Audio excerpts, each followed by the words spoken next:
Hello. Here we are. Yup. Holy frig, what was the lag? All is well, thank you. Nefer and Yehuda had to stay at the curatorium to wrap things up, so they won't be joining us for now. Wait, where's my phone? Where's my phone? Damn it. Where's my phone?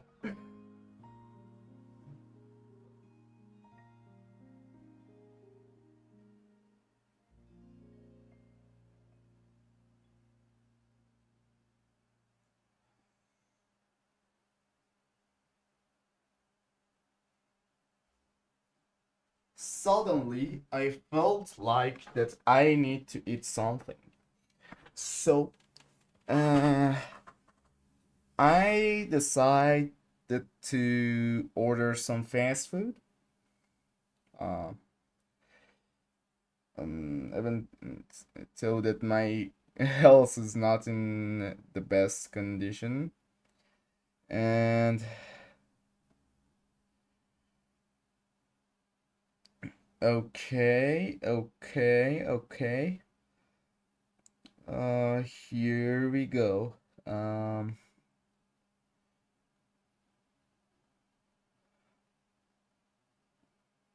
Cocktail. Um, you know. Why is the internet so like? What is this? The internet is like not even connected. What? Huh?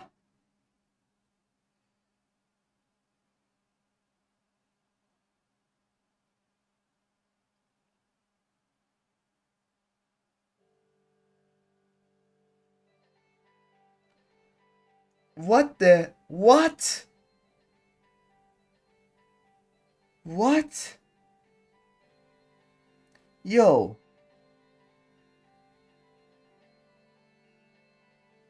What the hell is this? Ew. Okay. Um. So 3 cocktail and uh 300 grams of French fries, one Coca-Cola Zero, and the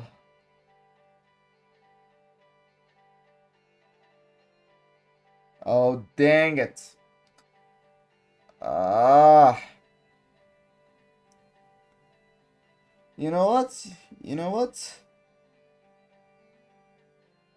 It doesn't even matter. Oh wait. Wait a moment. I'm sorry.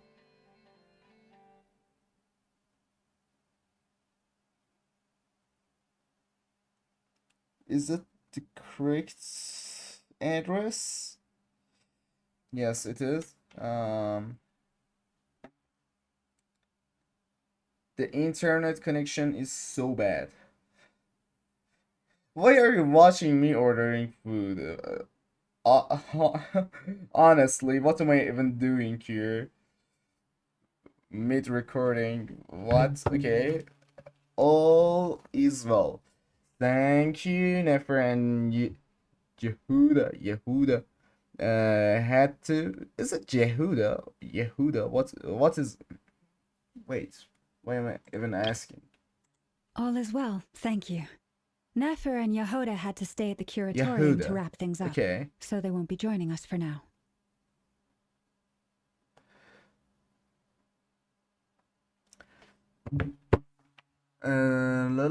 La. Okay.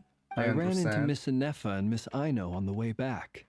Their work is still in progress, so I suspect they won't be back for a while either.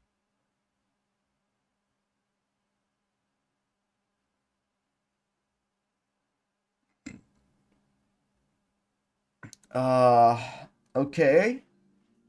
You seem rather cheerful today, Mr. Flint's.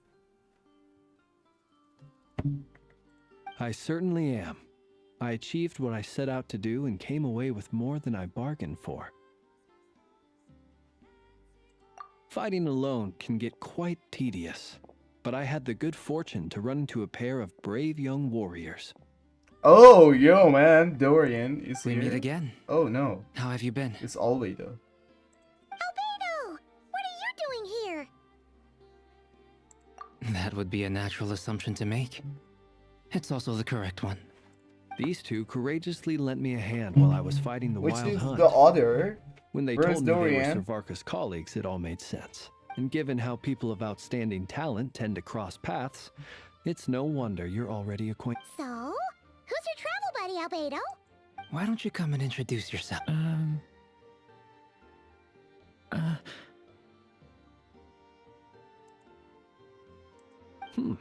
A gentleman of few words, I see, and a rather stern countenance.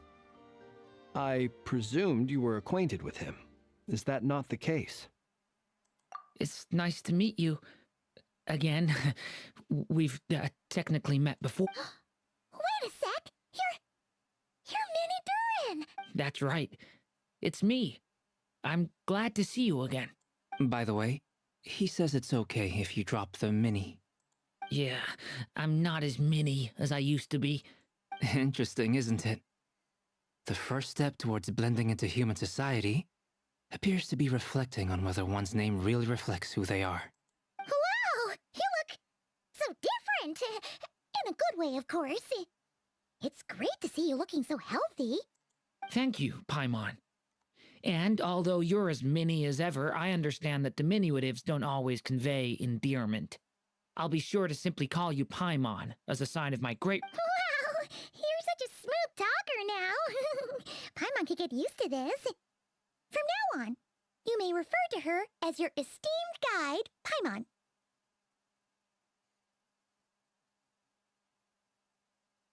Personally, I think our little Paimon is the perfect When people call her little Paimon, it's just because she's so adorable that they can't help themselves. If that's not a sign of endearment, what is? You're absolutely right, Miss Lauma. My brother still has a long road ahead of him when it comes to understanding human relationships.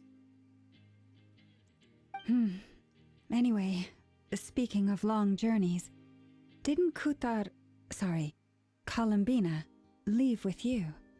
How come she... She's been catching up with old friends. Wouldn't be surprised if she stopped for a cup of tea or 10 on the way back. Uh-oh. People are talking about me. Hope it's nothing negative.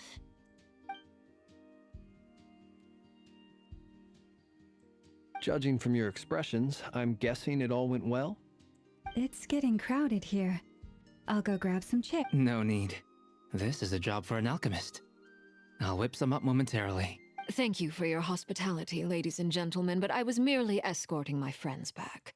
I'll be meeting Sandrone shortly, as we still have some things to discuss. It's been a pleasure, everyone. But this is where I'll say goodbye. We really appreciate your help. Oh, come on. Spare the formalities. I'm just glad I could help out some true friends. I understand. Well, bye for now, Harlequino. Oh, this place is hopping. It's probably a good thing one of us left. Otherwise, we might not fit all these people in. Are you saying we're about to run out of chairs? As a matter of fact, I am. Come on in and see if... Oh. Is it crowded there? Oh, wait. It didn't even wait. And actually, wait a moment. Oh no.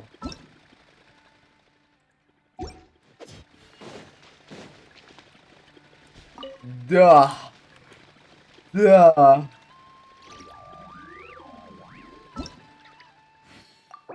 Yeah. Go. Yeah. What the hell? You know what happened? Like 3 hours. I mean, uh,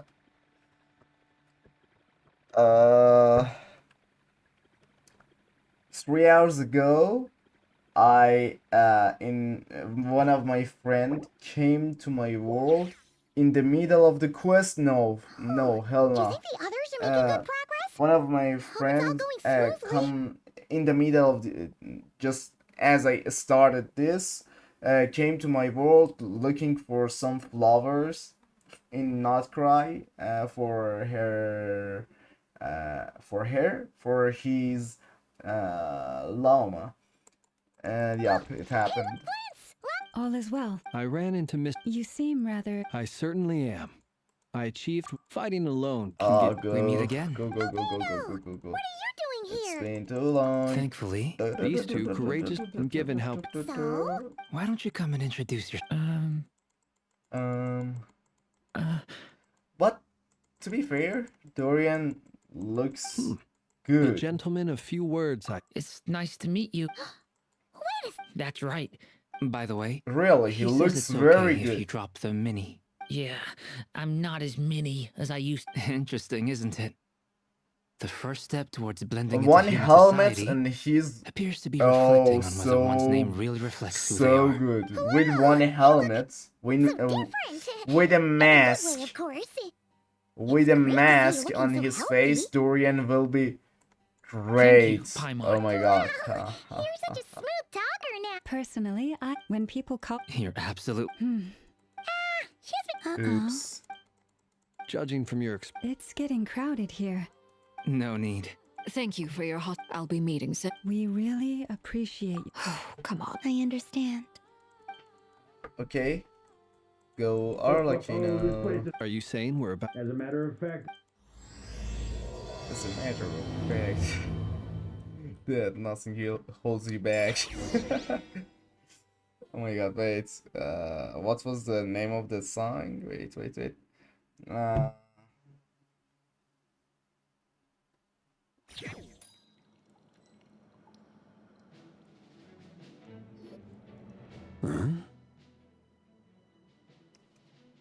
Scatman. Yeah, Scatman. I'm a Scatman. Duh, what? Okay. Oh my god, this was unexpected, really. Oh god. Ooh. Ooh. I overheard your little chit-chat outside, by the way. With Miss Columbina's colleague gone, we should be back to the original crew plus the other colleagues I brought in. Though, it looks like we have another new face. Someone else managed to rope in a colleague too? Frankly, you and Paimon are the only people I know here. This here is Deansliff, colleague of Tibet's greatest guide, Paimon, and greatest adventurer, the Traveler. Well, not exactly colleagues, more sort of friends.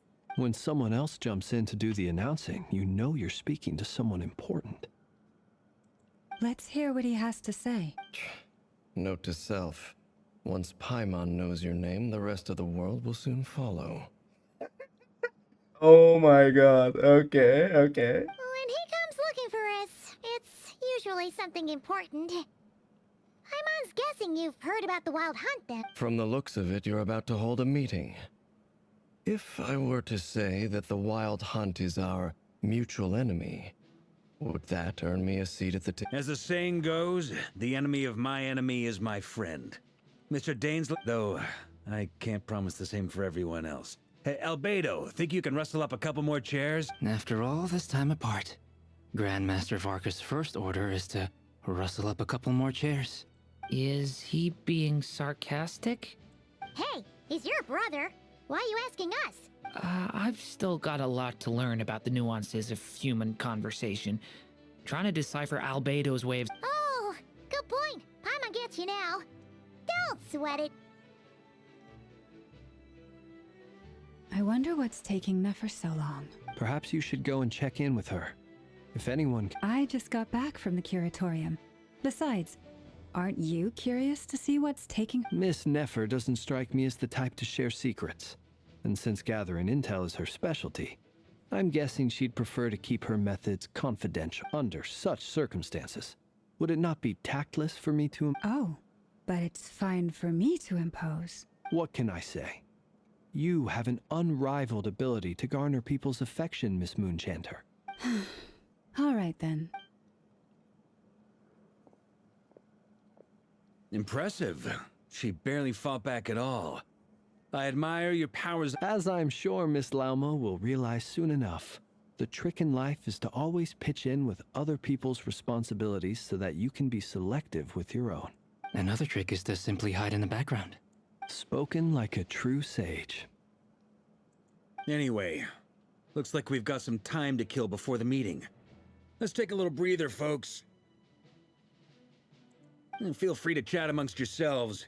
We'll get down to business once the other two...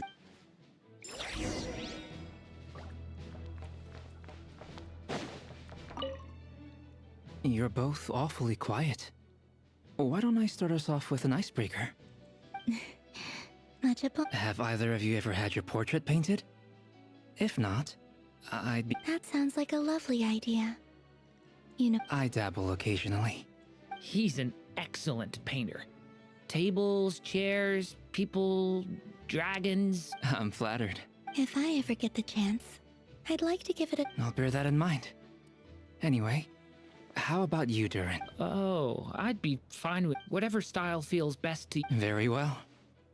You can replicate any style I can try. If you show me a sample. Thank you. In that case...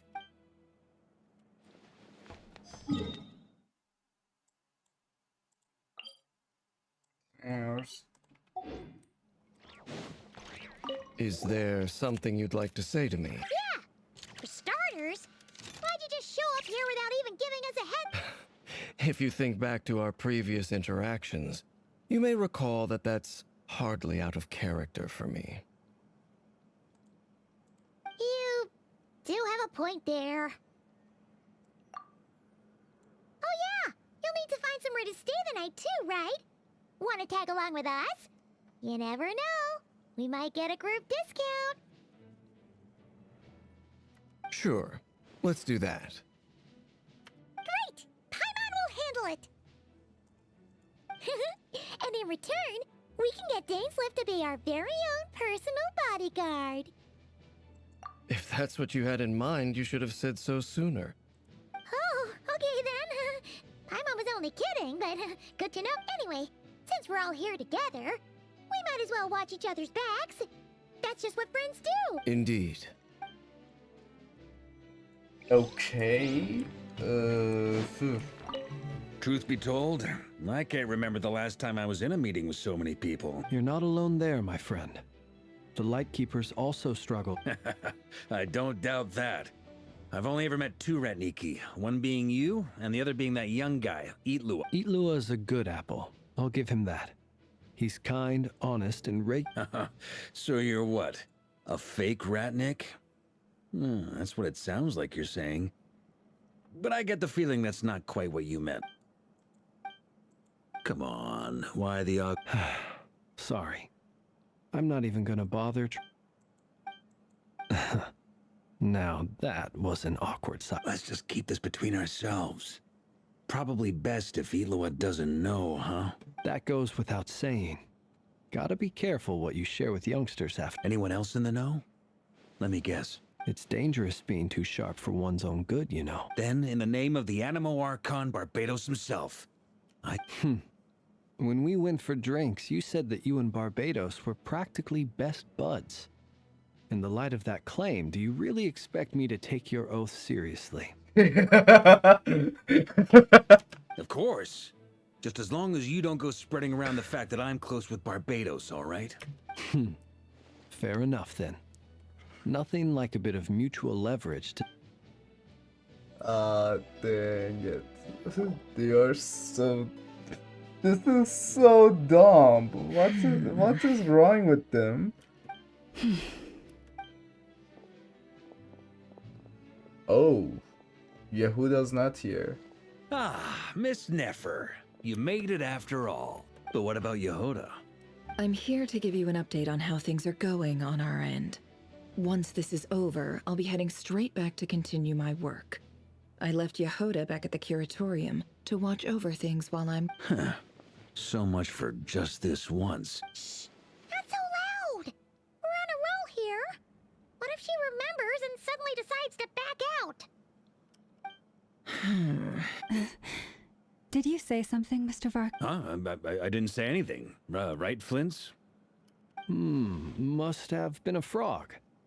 They get so noisy around here at... Anyway, before we begin, there's a few introductions to make. Let me start by saying that it's an honor to be speaking before so many distinguished colleagues and... first up, we have Miss Lauma. As Moon Chanter, she's the leader of the Frost Moon Scions, a local religious community in Nod-Krai. Then there's Miss Nefer, boss of the Curatorium of Secrets. Nefer is leading the investigation into Rerer's background, assisted by Yehoda and Lauma. From the little I've heard, they're making some great progress.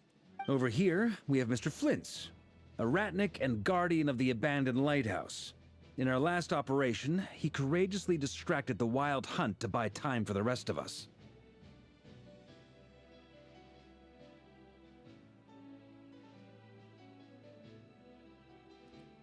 For those of you who've never met, this is Mr. Albedo, a renowned alchemist and captain of the Knights of Favonius investigation team. By his side is a new face for us all.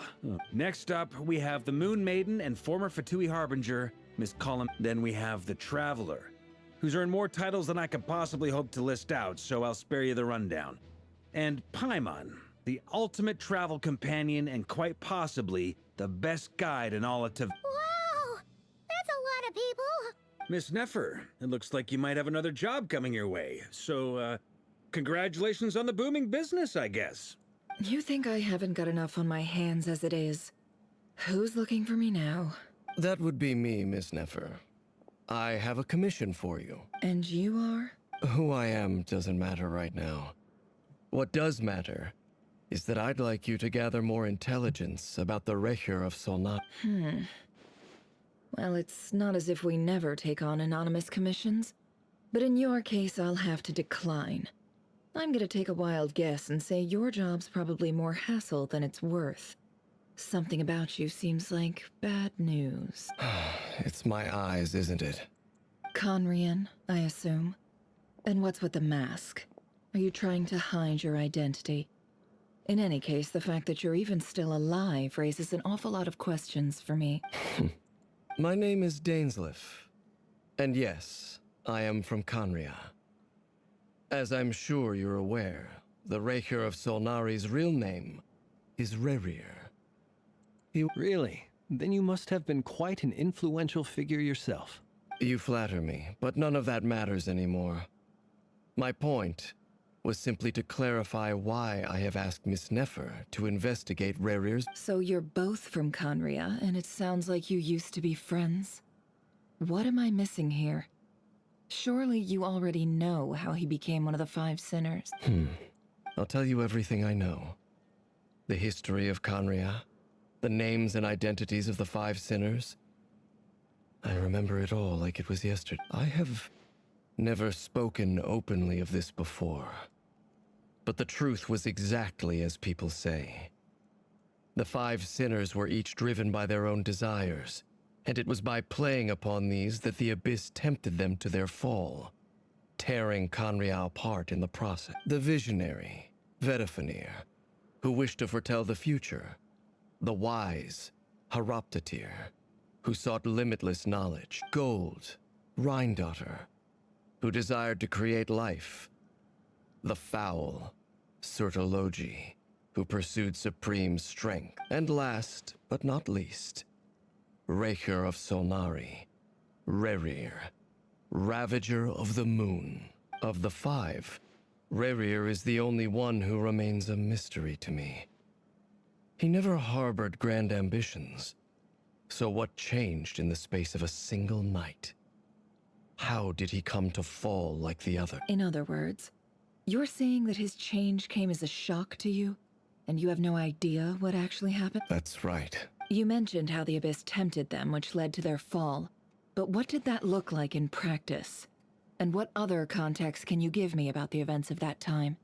The more detail you can give me, the better. Strangely, now that it comes to it, I hardly know where to begin. The fateful night took place during the era of the Eclipse Dynasty.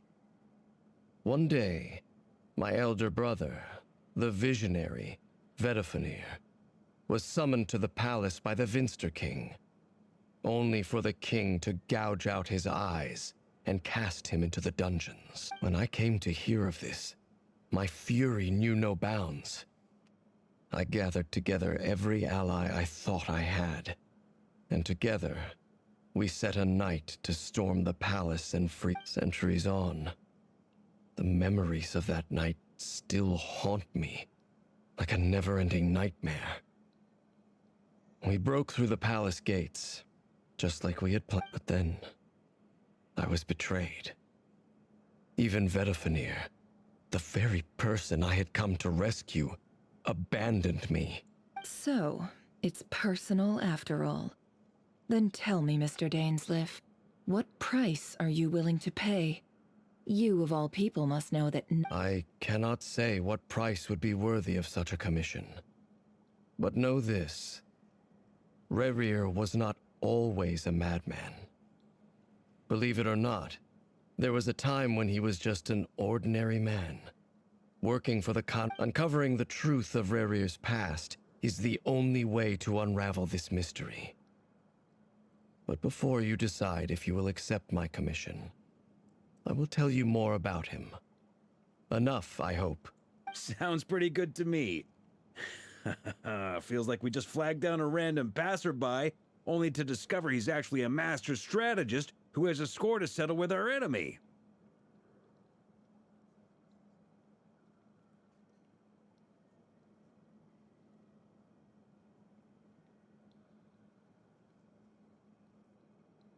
This is absolute cinema, and the food is here. Together, it's gonna be so enjoyable.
Surprisingly, it looks a lot heavier than I imagined it should.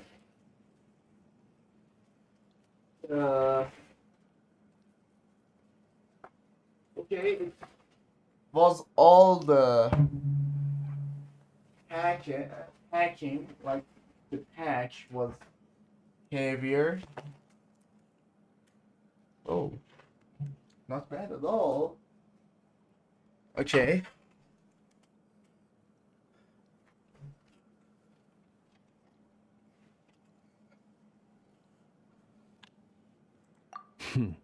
Can I borrow your halo? It could be useful in the lighthouse.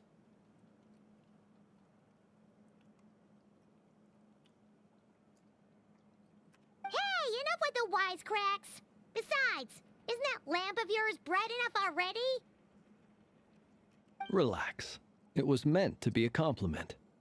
If that was a little over the top for your liking, I'll make sure to tone it down next time. I'll give your proposal some serious thought, Mr. Dainsleif. Let's speak in private once the meeting is over. Before that, there's a few things I'd like to share.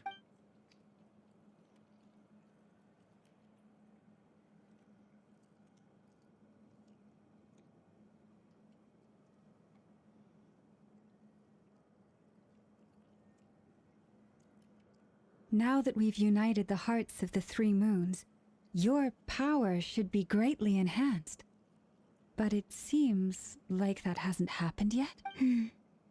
I believe it will take a little longer.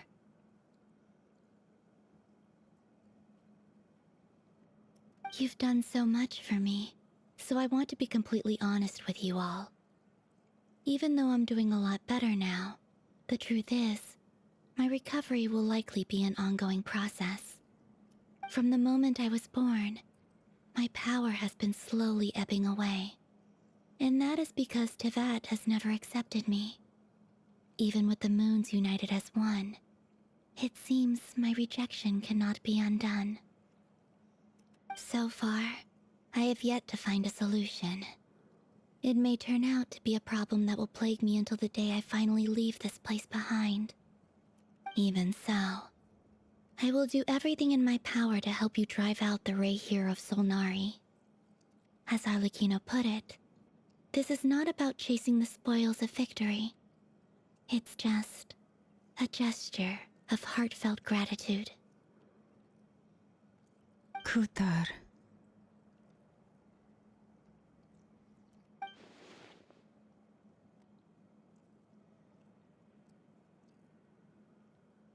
Defeating the Ray here of Solnari will be no easy task. While my strength slowly recovers, we'll also need to gather more intel. Naturally. We should take all the help we can get if we hope to defeat him.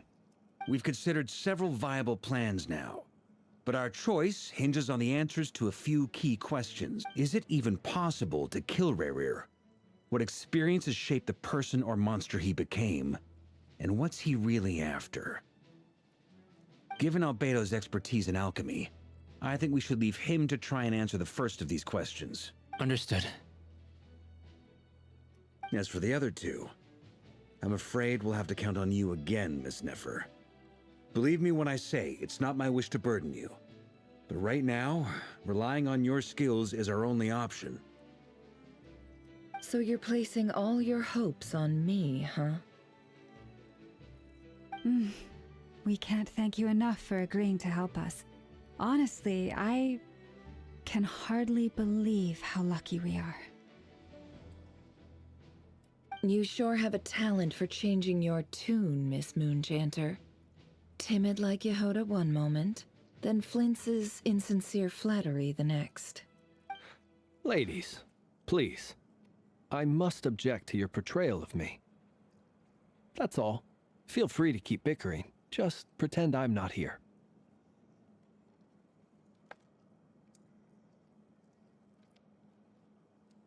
I almost don't want to leave this room.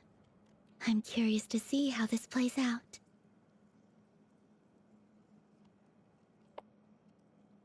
I have faith in you, Miss Nefer. Something tells me you'll stand by us until the very end.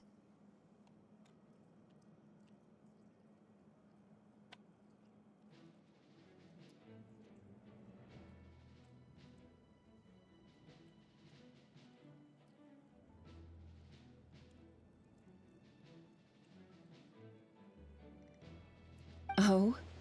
And what makes you so sure of that? What if I suddenly decide that my compensation is insufficient? This isn't about the money. I can sense that you've got a deep-seated distaste for Rerir. And knowing you, that alone is motive enough. Look at them getting along so well. Like two peas in a pod. And I'm the one they accuse of insincere flattery. There is no justice.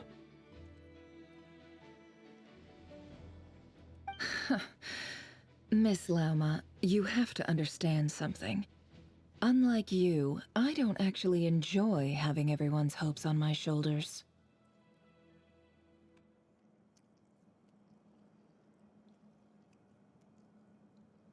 Is that right? Well, maybe the fact that I'm willing to put my hopes in other people says more about me than you. But the fact is, I also trust you. And that's because I know that you're someone we can count on.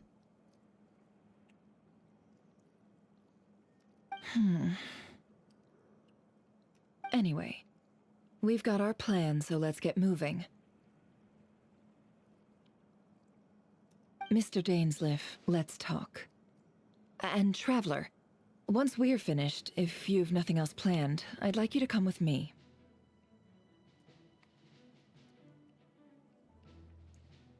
This whole experience is teaching me a lot. For instance, I now know that when other issues come up in the future, I'll have far more luck getting Lauma to convince Miss Nefer than trying to do it myself.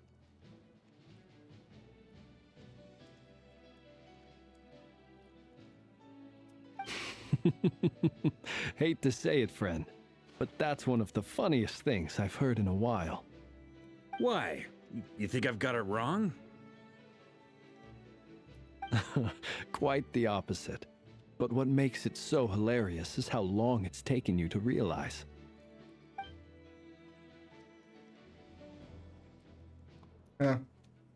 Oh, I should have read this.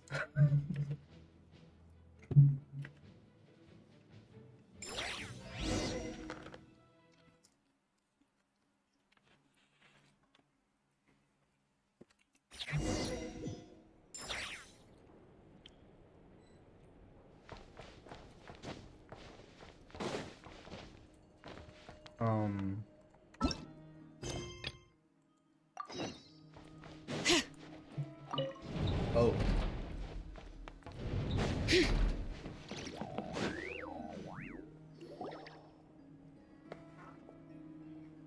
Thank you for waiting.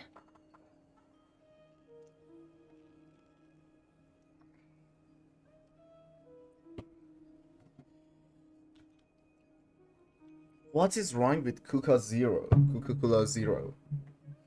The door just doesn't open. The thing doesn't open. What the hell is this? Let's try wrapping paper around the door, and then it helps a lot, but it still doesn't open. How can it be? So hard. That's so hard. Dang it. No, this doesn't work.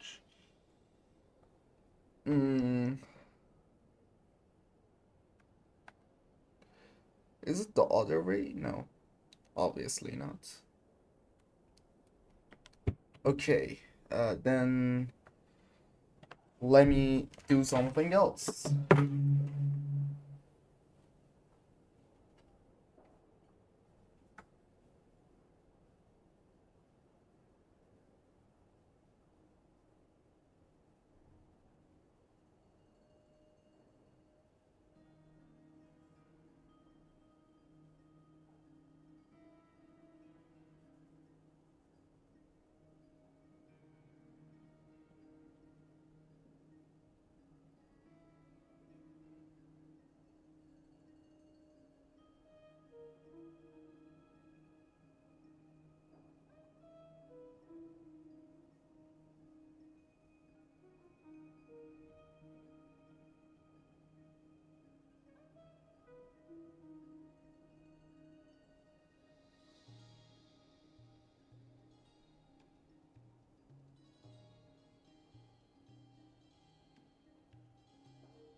The way I did it was so funny. I didn't open the thing. I put a hole on the bottle to extract the soda out of it. Okay. It's okay. We actually used the time to help Dainsliff get a room at the hotel. That's very considerate of you. Now, I trust you share my curiosity about Rarier's past, and you seem fairly familiar with Mr. Dainsliff already.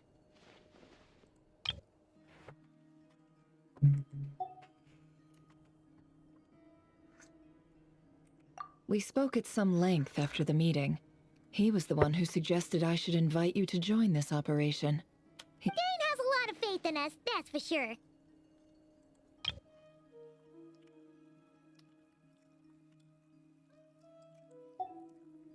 Likewise.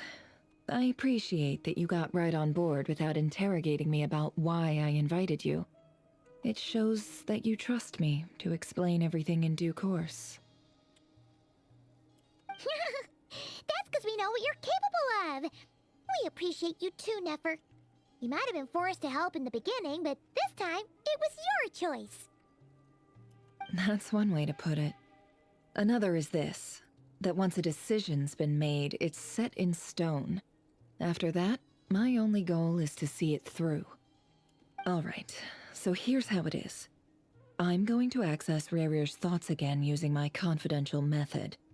Now, I'm sure you've seen things like this before on your travels, so you're surely well aware of how dangerous it can. The reason I've gathered you all here is to ensure my safety during the proceedings.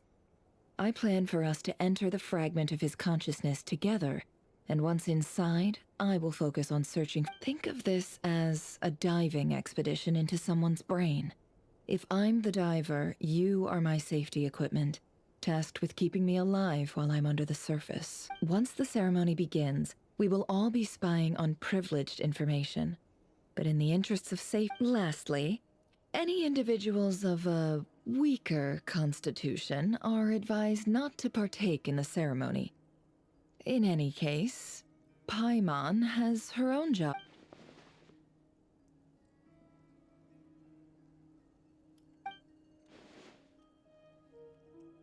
Well, good luck, everyone. Sounds like all Paimon can do is cross her fingers and root for you guys. There's a little more to it than that. I was being serious when I said you have a job to do. While the rest of us are inside Rarier's mind, it's imperative that in the event that something goes wrong, you will be our first responder. I don't anticipate any issues, but the extra level of safety will be... I second that. This is a dangerous operation here, and you're our whole rescue team. That's pretty much the most important job in the crew.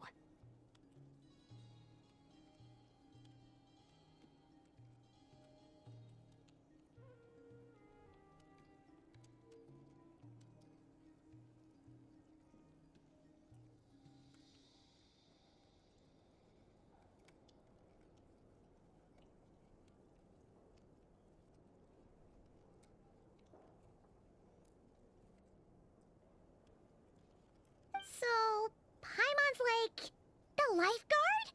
Yeah! Good. Please, take a seat. We'll get started momentarily.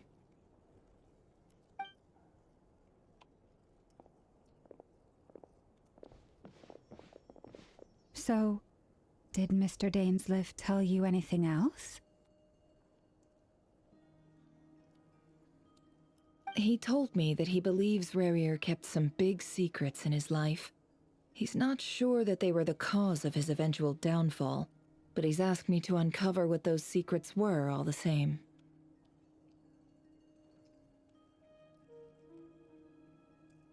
But surely you're not planning to go through with this, no matter the cost.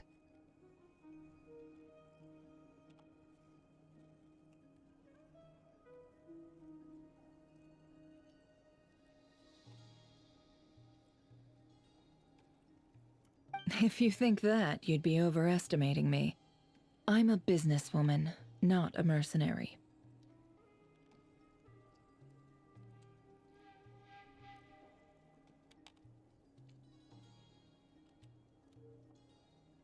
But I do have my own professional reasons for taking this job. You think I'd turn down the opportunity to get a first-hand glimpse into Conrian history? No chance. Well, as long as you don't let morbid curiosity get in the way of safety concerns, we're good. We'll do whatever we can to help you.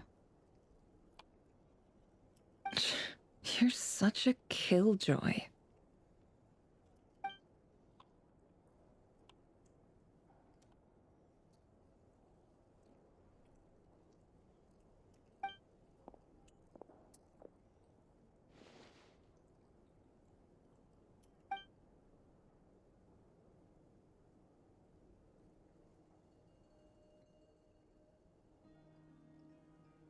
All right, I'm good to go. All set over here, too. Promise, Paimon, you'll be extra careful. All right. Let your whole body relax. We're about to begin.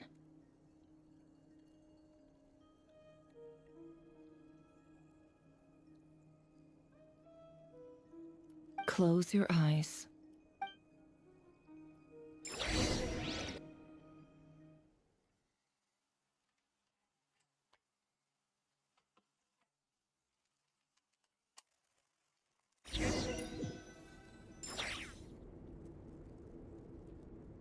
Phew.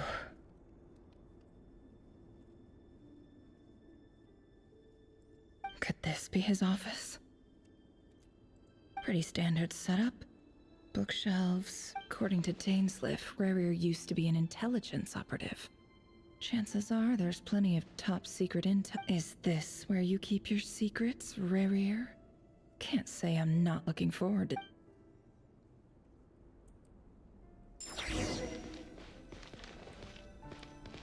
He looks even gloomier than last time. I wonder what's changed.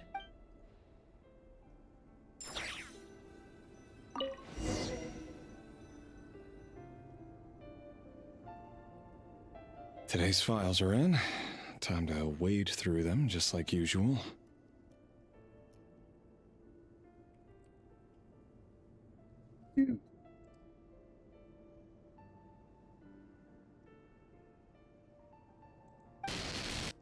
Male, 51. Occupation, cook. Confirmed Crimson Moon descendant. Has maintained frequent contact with other descendants over the past year. Poses a threat to the neutralized. This one should be archived under purged targets. Female, 23. Occupation, office clerk. Neutralized. Another one for purged target. Sounds like she was that other man's daughter.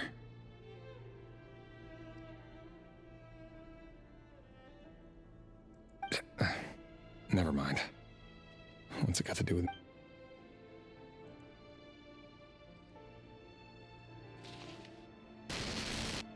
Male, 40. Occupation, teacher. Confirmed Crimson Moon descendant. Has been observed making contact with neutralized. Just another nobody for... Come to think of it, I remember surveilling this man. A case like his never would have been considered a priority in the past. Huh.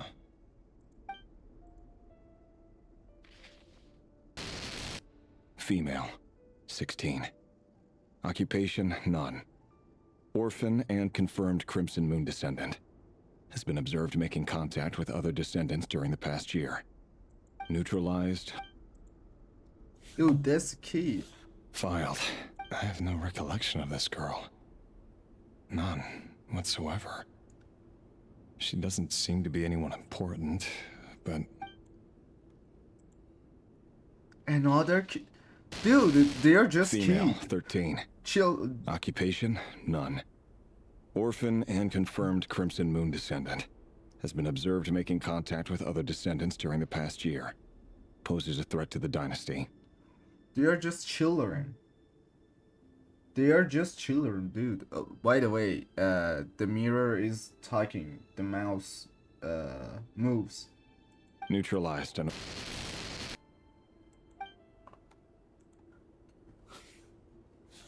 Filed. Dude, one Male, 11. after another. They're Occupation, none. just children. Orphan dude. and confirmed Crimson Moon descendant. Has not been observed making any contact with other descendants during the past year. Poses a threat to the dynasty. Has not been observed. When you didn't see him doing anything wrong. What? How is he poses a threat? A threat. Whatever. Neutralized and... Bro, what? Herrera himself is getting another male. 6. 6. Occupation, none. Orphan and confirmed Crimson... 6? Dude, what can a 6-year-old do? It's funny, isn't it?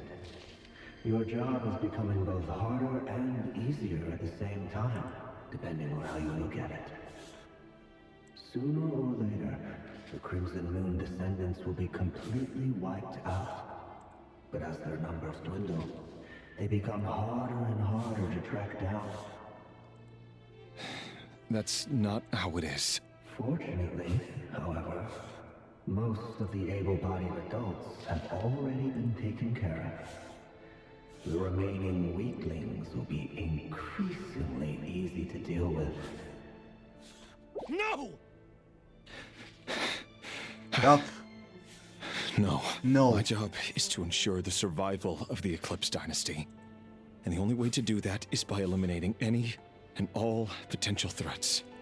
It's a perfectly legitimate line of work. Every single one of my colleagues can attest to my fairness.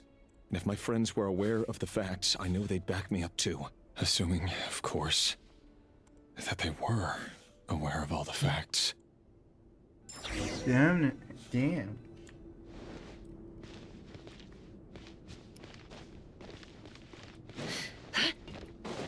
Whoa. Oh. Wonder what kind. Aha. Please, hear me. I saw someone dressed in all black. It was a couple of days back, but that was on another street, not near my house. There's a note in the margin. Surveil. Could the voice in the recording belong? Wait a moment.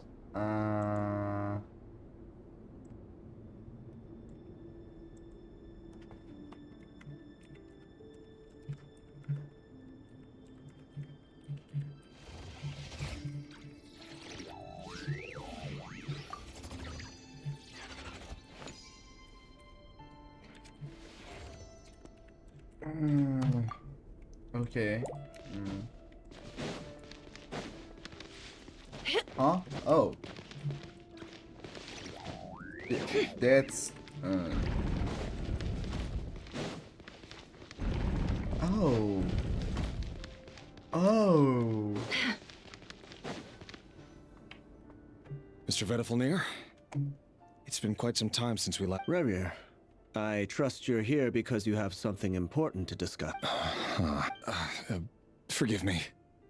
I wasn't tuning out, it's just, I noticed you didn't even phrase that as a question.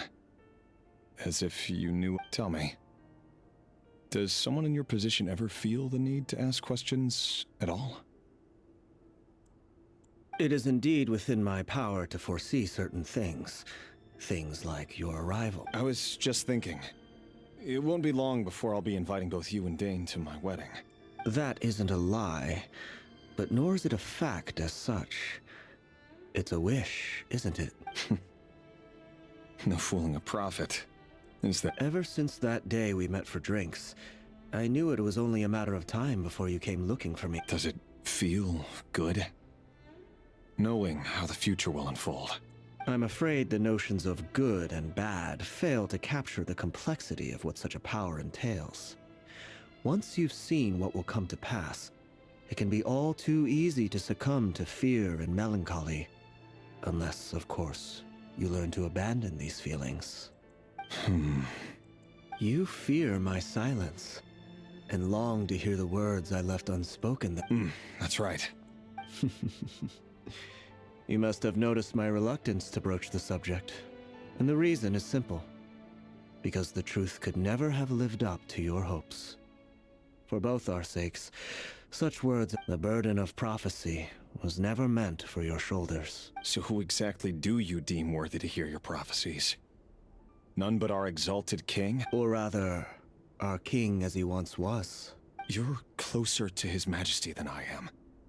You must know better than anyone how much he's changed. You say that as though it is to my benefit.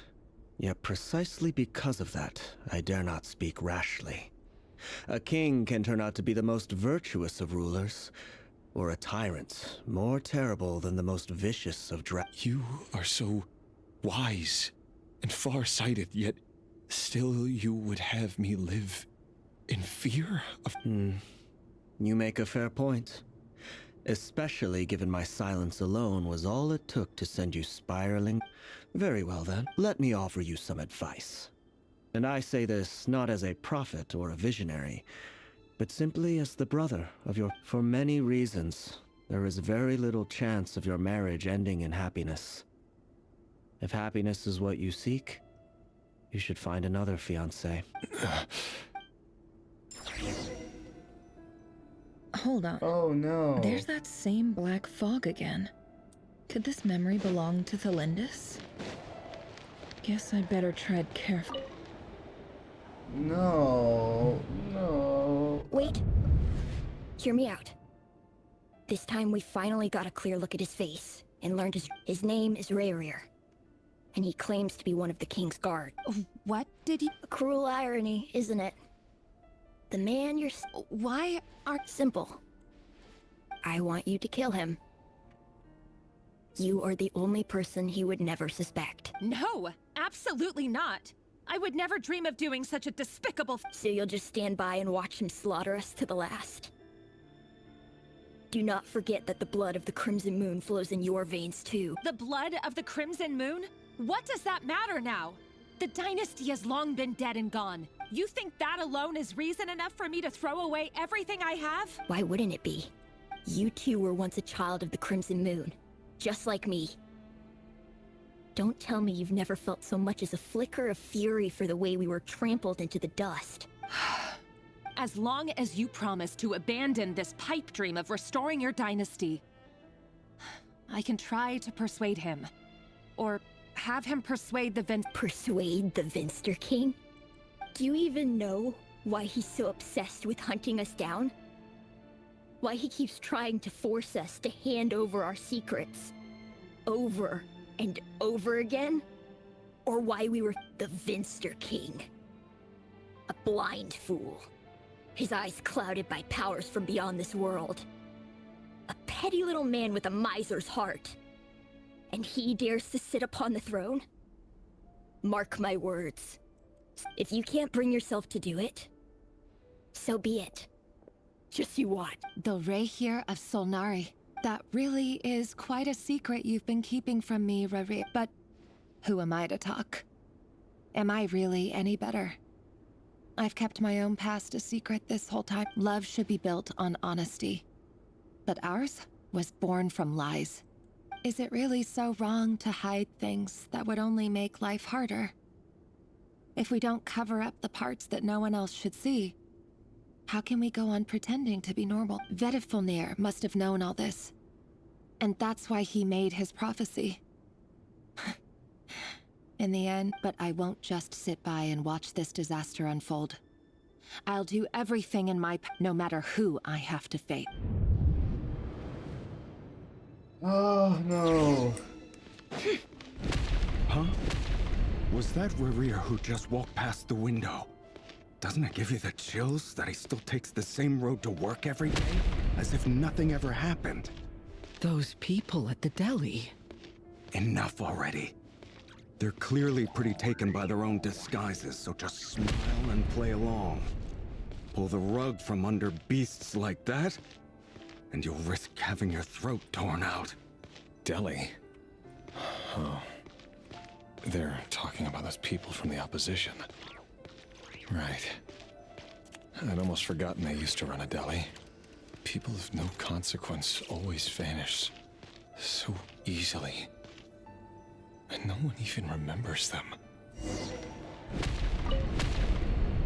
Yeah. But surely you can see he's not the man he pretends to be. So many have died already, and they say that the king's madness grows with— We're not going to survive this, are we? But why does it have to be this way? Do we really deserve to die just because of the blood that runs through our veins? Felindis, are you even listening? Sorry, Freether. I heard you, though. You're talking about what Rerir said. He's just following the king's orders. He's a secret agent, and it's his job— By the time you first met him, he'd already taken lives. Maybe he was using you from the very beginning. No. Rerir has no idea I have anything to do with the Crimson Moon. My family are— Truth be told, apart from my teacher, pretty much no one knows I have any connection to any of it. It's been a long time. But as Orlog said, who could possibly talk sense into that raving lunatic of a king? I'll work something out. Trust me, I'm with you all. But for now, don't forget that Rerir is an Eclipse operative. You need to be extra careful when he's around. And for now, don't come looking for me. And if anything happens to me, just act— If even you can't escape this, what hope do the rest of us have? But after all this time together, surely he wouldn't lay a hand on you. I won't speak in his defense. Nor can I give you a clear answer to that question. Here, hold on to this. If an opportunity to escape presents itself, take it. You'll be glad— You call that change? But I've got a job, and there's still money coming in. But you can't go anywhere right now. Please think about yourself for once. Oh, damn it.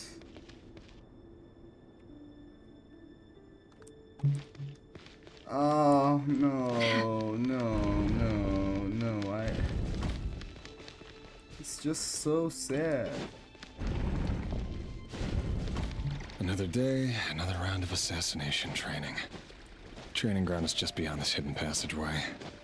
When you kill a person, doesn't it bother you when you end up covered in their blood?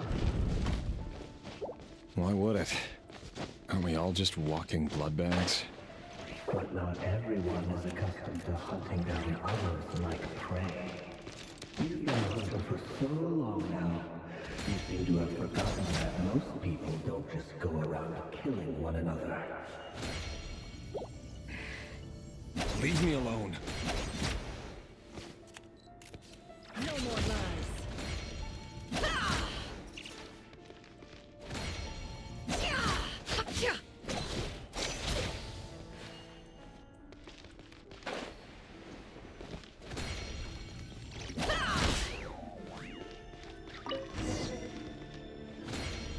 Make sure you have a firm grip on the handle, then choose your angle well. Keep your movements light and brisk. And the prey won't sense a thing. I'll bet no one's ever died of clown in your hands. I work clean. No traces.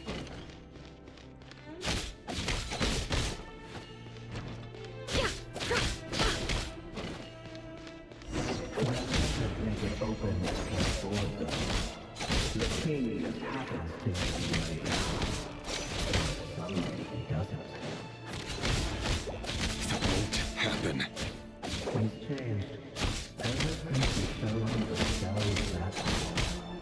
In the beginning, he only had to take out a handful of things.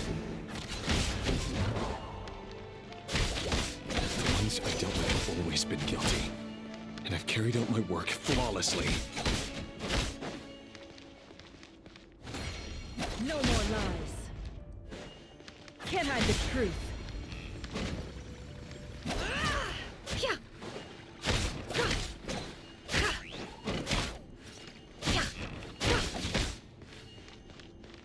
No more lies. You know why I was it because he didn't trust you? Something else.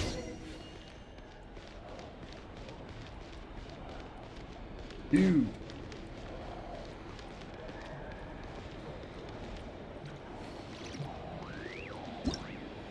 Dude. Wow. Delindis, do you still remember Orlog? The boy who was pretending to sell flowers. You spoke for quite a while. Yes, we did. What about him? He was arrested 2 days ago. I just don't get it! After everything he's done, why do you still stand by him? Or does it mean nothing to you that people keep— No, that's not just here. I need to go now, Delindis. They're looking for us. If you ever need a place to hide.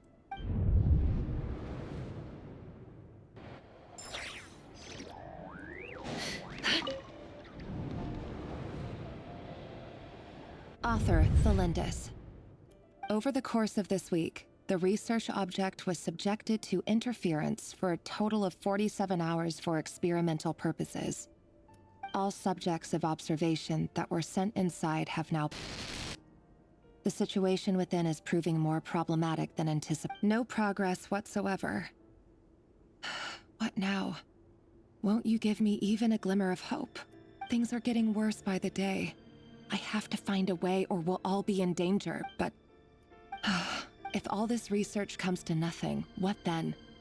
Sooner or later it'll be... But could he really bring himself to kill me? No. Surely he wouldn't...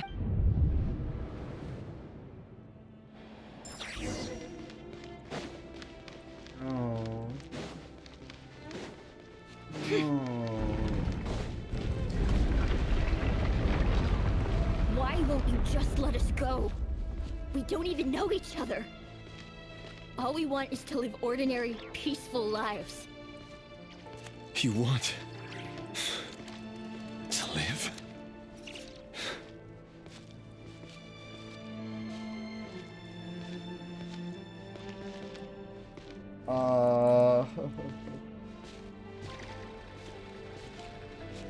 Yes.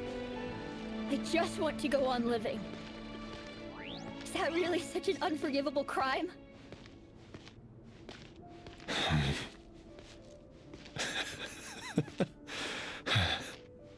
You want to go on living. I want to keep living too. To keep living forever. That's why I have no choice but to continue on the path I'm on. If only some savior would suddenly swoop down and change the way the world is. Too bad it's not going to happen. Imagine that. If there really were such a person, you and I wouldn't be standing here like this, would we?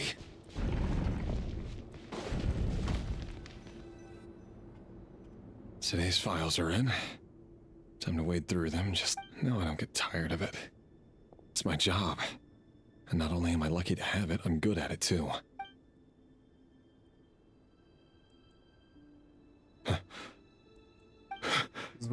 His girlfriend. Thelindis? His girlfriend. No. Why? But you bear no mark of the Crimson Moon. How could you possibly have anything to do with them? It cannot be. A diluted bloodline. Carefully concealed. I see it now. You've been living in the shadow. What a fool I've been. Numbing myself with talk of justice. Even imagining my friends would back me up. But in the end, Irminsul. Finster King! How far are you going to take this? From the direct bloodline to secondary offshoots? And then what? Today it's the descendants of the Crimson Moon. Who will it be tomorrow? Will you not rest until everyone down here is dead? No. This cannot go on. This is where it ends. Oh.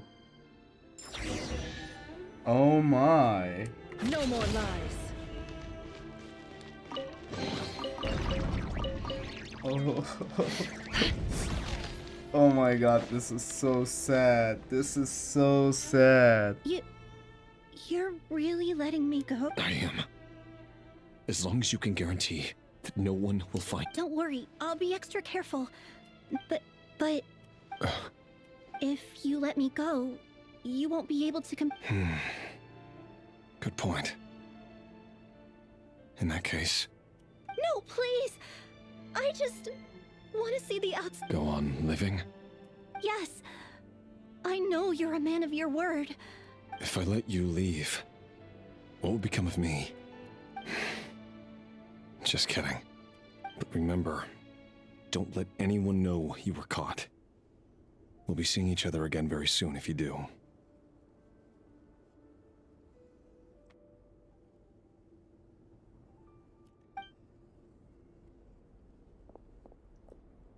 Even shadows in the dark must live by a code. But you can't save everyone. You've been whispering in my ear for days now, Vedavulnir. What are you trying to do? Break— I only say this because you long for an answer to your problems. Let her go, Rerir, or you risk losing everything.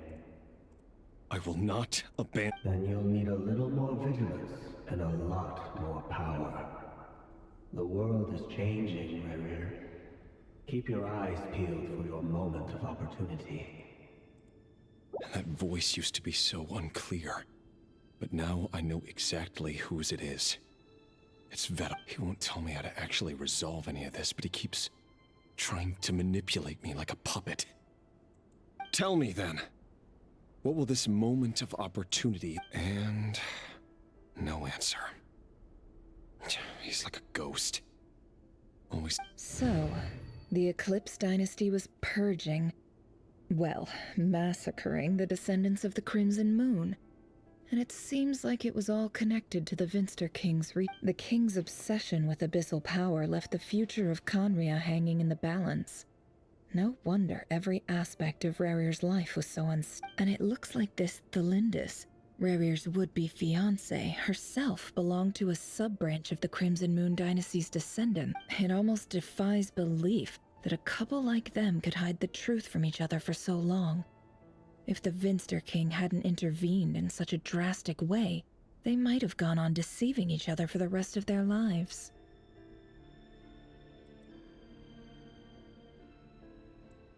And why does Vedderfanir, Daneslif's older brother, keep talking in Rerir's head? This guy kept more secrets. The human mind is like a vast desert of shifting sands. When you follow the flow of someone's memories, you only ever see the parts they're willing to let surface. Time for something a bit more We've been inside Rerir's mind this whole time. There's already enough clues on the board to start reading between the lines and mapping out the rest. Now, we can finally begin to put the pieces together. Sure, it'll only be a reconstruction, part simulation, part reasoning. But it's usually, once we've built up a cognitive profile, we just need to cross-check the logic behind his actions. And then we'll be able to take a sneak peek at whatever it is that Rerir has...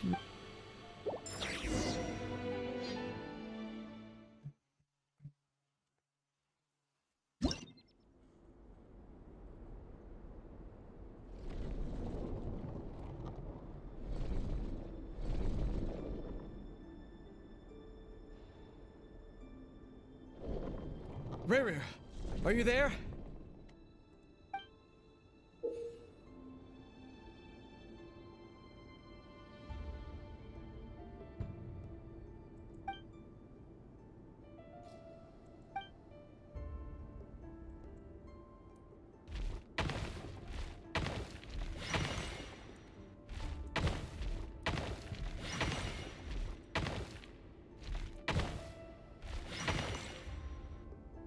Hey, Rerir! Come out, it's urgent! Dane? What's wrong? Quick, come with me. I'll explain everything once we've met up with the others. Okay. I'll come. But the Lindis is still over at the Universe. All right then, but make it quick. I've never seen Dane so worked up before. Whatever this is...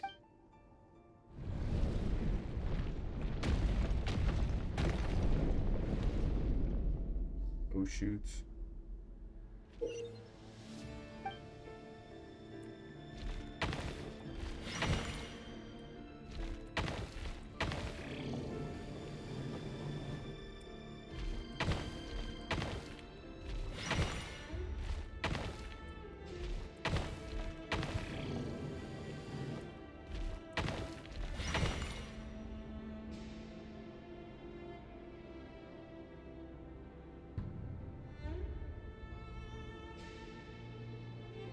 Well, this is a nice change, meeting you all at this hour.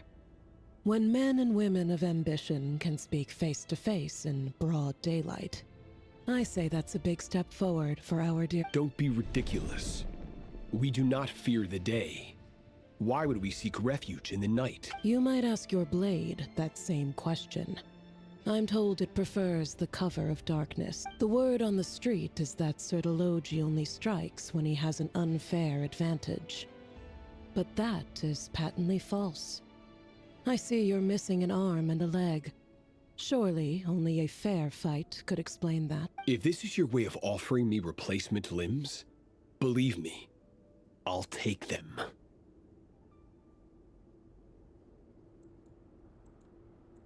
Oh, we can certainly discuss that. With bioalchemy, anything is possible. Assuming I have your full support. Lunatic. Robtatir, what brings you here? Why, Dainsleif, of course. He invited me. Please, cast aside your apprehensions, Miss Rhindaughter. Whatever the rumors may say, I am but a humble servant of the king, and I can assure you he affords me no greater convenience than he does you. Well, the Universitas Magistrorum won't stop fawning over you. So at least some of the rumors must be true. You're clearly doing well for yourself, so drop the humble servant. You're president of the Universitas Magistrorum, the chief royal mage known as the Wise by royal appointment, and by far the most favored among the 4 pillars. Vice President Veit doesn't even try to hide his envy when he sees you. My success is the product of hard work and good luck. It's as simple as that. Were the king not such an extremist, I hardly think I would have received a senior post at my age. Of course, no job is without its gripes. Serving a king like ours can be a challenging task, as I'm sure you can imagine. And as for Efterveit, in missing out on the presidency, he's dodged a mountain of stress. Like everything else in life. You're all here. I apologize for the short notice, but it was an emergency.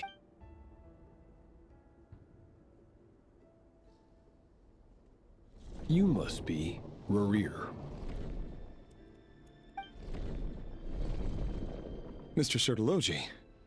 Yes, I handled your case file during your sentencing. Nothing personal, of course. I'm pleasantly surprised that you remember me. You're clearly a person of substance if you've been invited here. But Dainsleif, you'd better have a very good reason for convening this little gathering. It's my brother, Vedafenir. After he spoke at the court this morning, the king was so infuriated by his words that he had him blinded in both eyes and thrown in prison. Vedafenir in prison? Strange.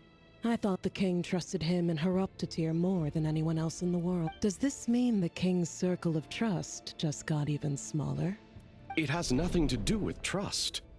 It's about what the king wants, which is as clear as day to anyone paying attention. I simply appease him, because it's in the best interests of the University. And also because you're slimy. Vedafenir, perhaps less so. But still, a visionless visionary? It rather inclines me to think that qualifications are not what get you ahead in Khaenri'ah. Do you honestly think this is an important discussion to be having right now? Dane, what are you planning? Rescue Vedafenir, I assume. Correct. It will mean storming the palace by force. Tonight. I need all of you on my side. That's far too dangerous. And don't forget, Dainsleif, you're captain of the Royal Guard. You swore an oath to— You've been planning this for a while, haven't you? I have no desire to commit treason. But whatever critique the king may have of Vedafenir, disfiguring your most loyal subject for putting the best interests of his court and nation first, this is not the conduct of a wise ruler. My blade will force the king to see the error of his way. So, Vedafenir's prophecy enraged the king. I'm sure it wasn't what he wanted to hear, but if he won't take counsel even from the visionary, that is deeply troubling news. The extent of His Majesty's madness is now all too clear. The question is, how does a man like me get out of this situation unscathed? You have noble ambitions, Dane. but I'm afraid they don't do much for a guy like me.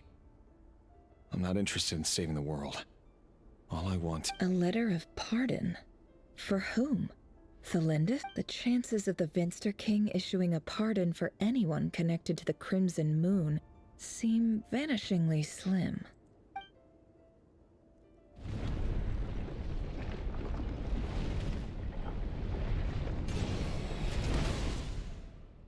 Yo. This black fog over the board must have some connection to Thalindis. But why is it taking this form? Does it have something to do with Rerir's past? Another mystery I'll need.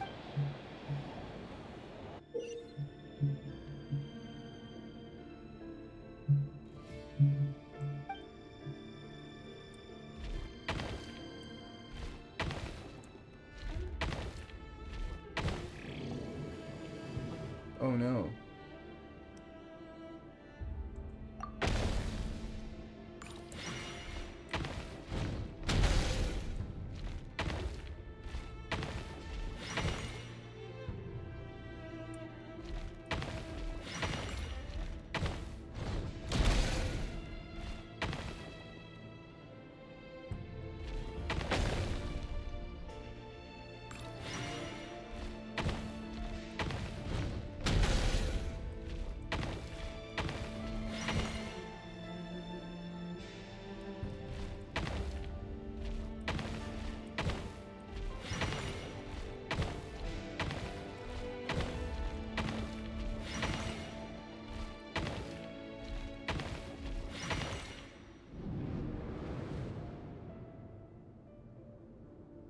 Author Thalindis.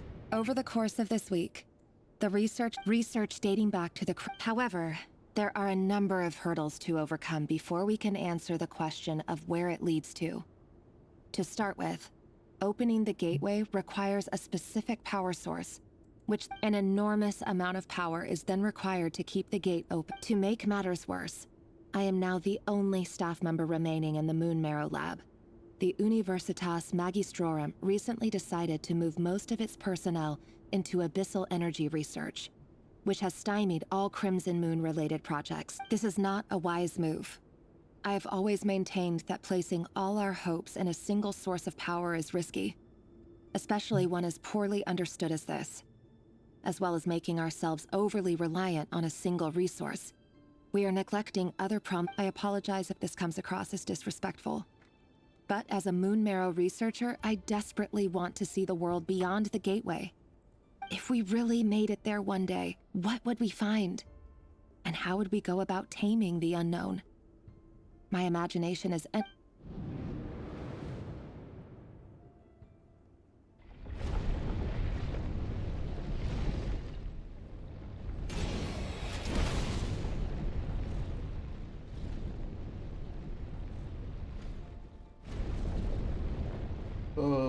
Okay.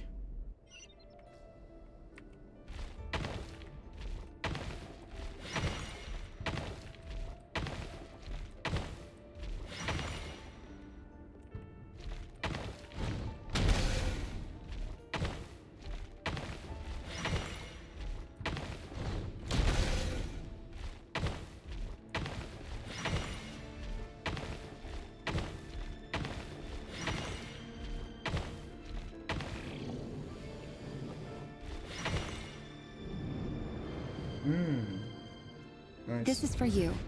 I heard you're gonna leave the city with your parents. Thalindis, did you? I've heard nothing. Rerir got back very late last Friday, and he was acting a little unusual, but he slept pretty well, so I'm guessing whatever he did... You never saw him, and I don't know what he did. And this conversation... What if he finds out that you pried into his secrets? Don't be silly. I don't know what secrets he does or doesn't have. All I know is he's just a normal guy. Are you scared of him? I don't know. The Rerir I know doesn't match the person you all describe. Logically, I should be scared of him. And yet... But enough about that. You should get going, and be careful with the package I gave you. Keep it... What's in it? A piece of the moon. All you need to know is that as long as you keep it safe, then in the future, everyone will be able to see a red moon? That's right. Our moon. Promise me you'll look— I promise, Thelindis. The Crimson Moon bloodline will never die out. Its light, the color of— no matter how long it—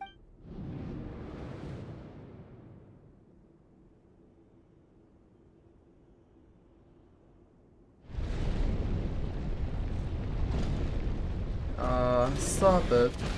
Please. Please stop. Ooh. Okay, that's the king's palace.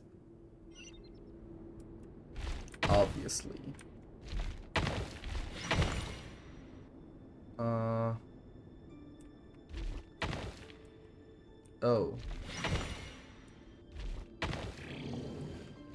It's...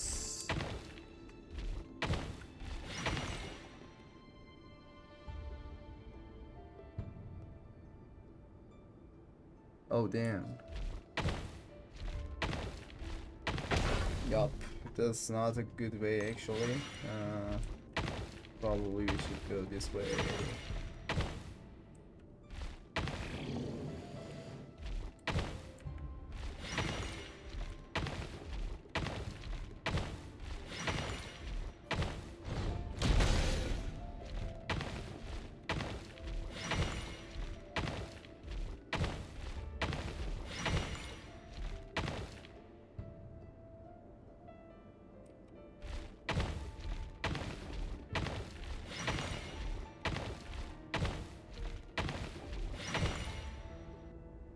Hurry, everyone, and stick to the plan. Sir Dainsleif, what are you?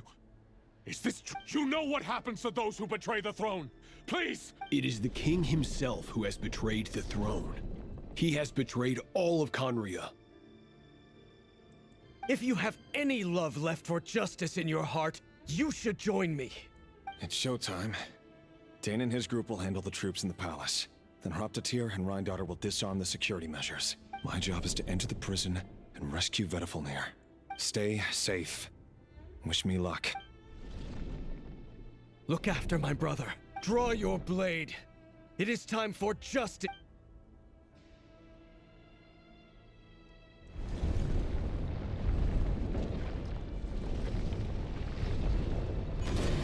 It's so funny that the rescue team and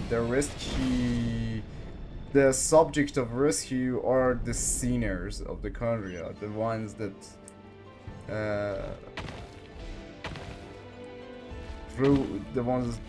ruined everything.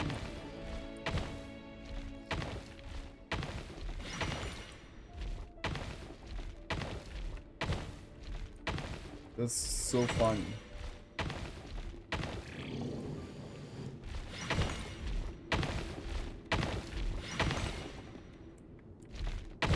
Oh.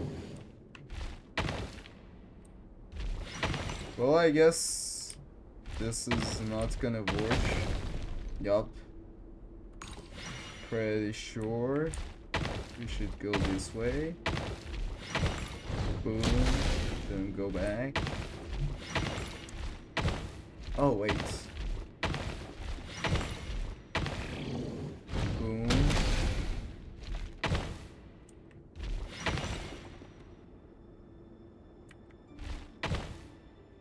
Oh.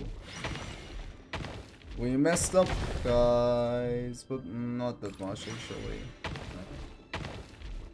Because we can just get back.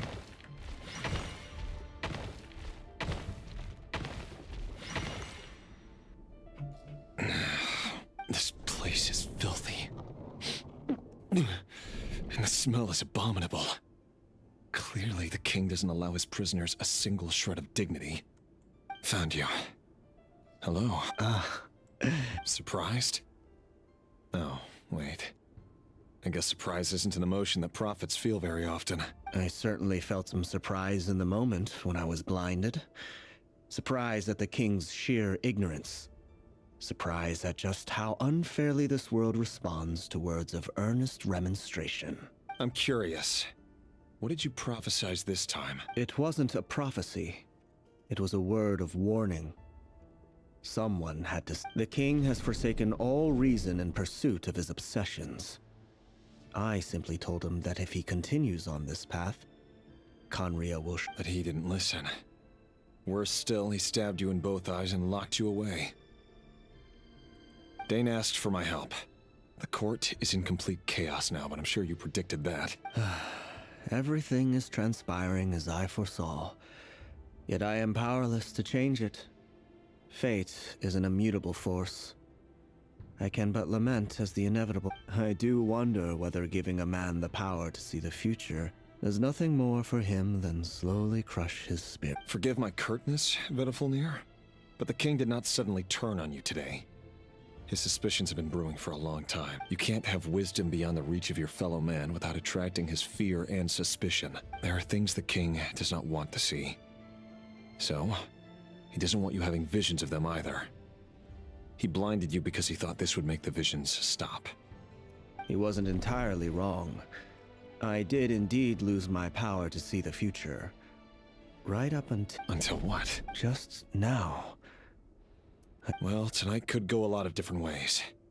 5 of us banded together to storm the palace, also we could rescue you. This will go down as the most tumultuous day in Conrian history. I sense hatred in you, but also hope. A desperate hope that with the tyrant deposed, that will be the end of the story. But this is not the end.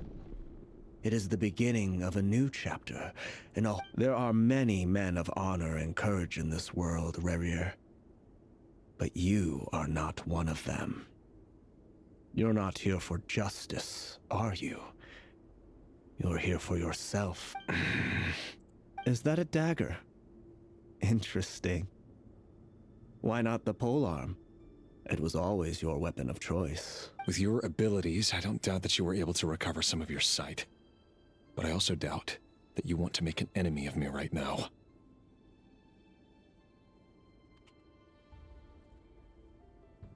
Of course not. We're on the same side, aren't we? We could be. But I need you to be honest with me, Vedifulnir. At this point, you're my... You mean your future? With your beloved, Felindis? Yes. And I know there are bigger things at stake here. A dynasty, a nation, maybe the entire world. But forgive me, I care first and foremost about myself.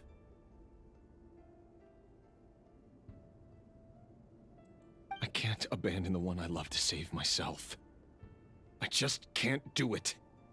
But you see a broader picture of the future than I. You see the solutions to the biggest problems of our age. So tell me, what is my solution? What? In matters of fate, answers are either right or wrong. What will be and what will not. Maybe you are willing to pay a certain price in the pursuit of happiness, but unfortunately, fate does not negotiate. That is the cruelest thing about fate. It is unmoved by your... That can't... I know it's your voice that I keep hearing in my head, urging me to see how the world is changing, to seek more power, so I can protect the things I love. You show me disaster, but you won't show me how to avoid it? Why? Why are you doing all this? My voice.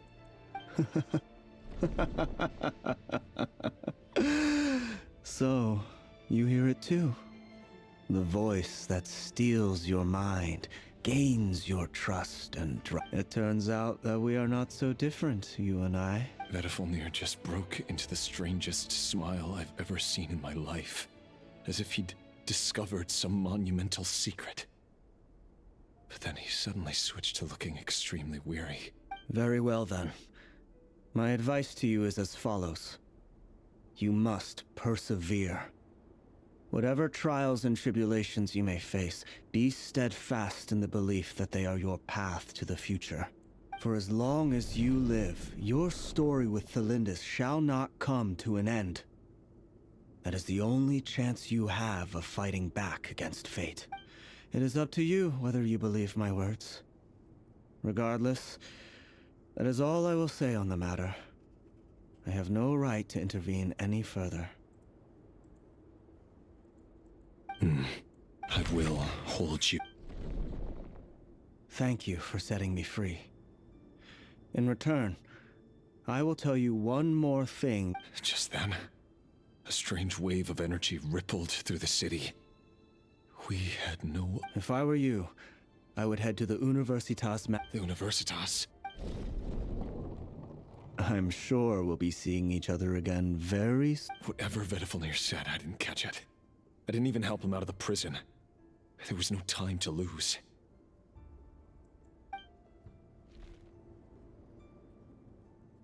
Oh no! Oh no, another assassin! Oh no, no, no, no, no, no. No, don't tell me what I... Oh, she's dead. She's dead. Yeah, she's dead. Monsters? Is this Rhine-Daughter's doing? By the Universitas Magistrum! Out of my way!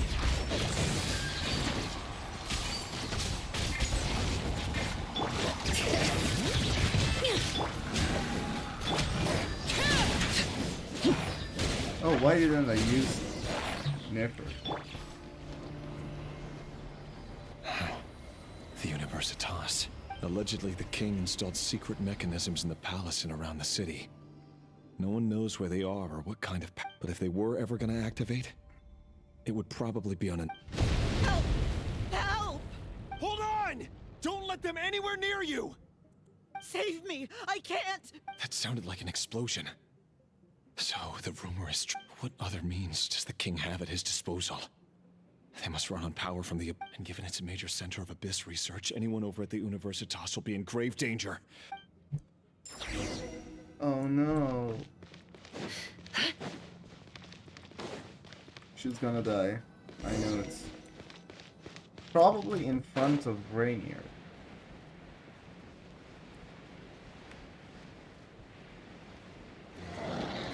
To make everything so much more dramatic.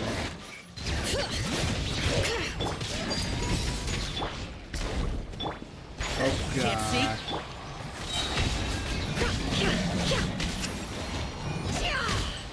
No more lies. What a joke. Where did the shield go, actually?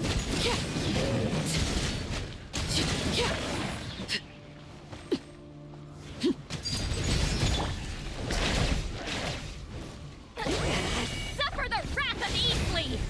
Bring it. Fulfill our pact!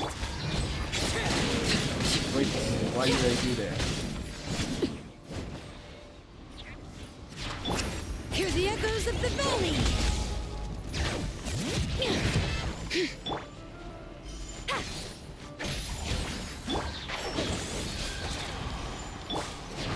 Lake Bear. This is where you fall.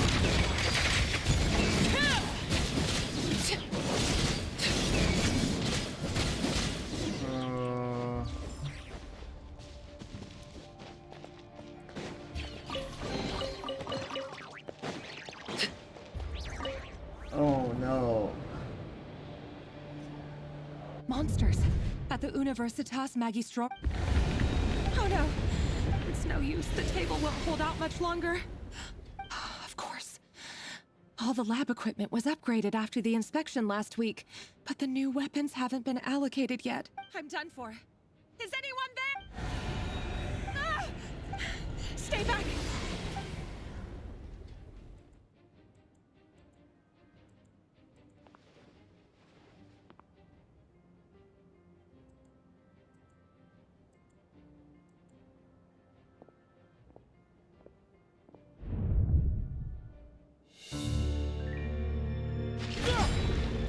Rainier is here.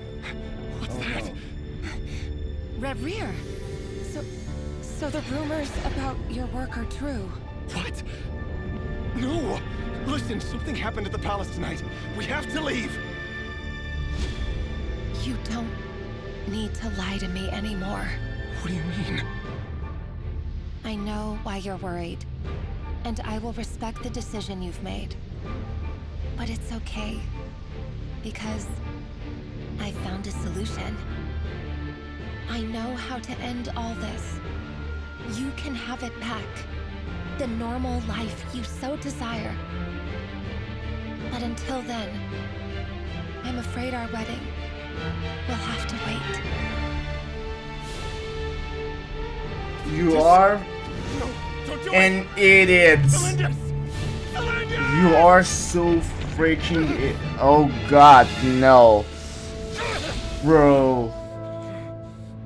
I told you, Rarier. Let her go. You will find someone better. No! No, I won't do it! I have to save her! By what means exactly? A lowly pawn. You lack the power and the strength of will. Do you know a way? Tell me! Come to the palace. Join us.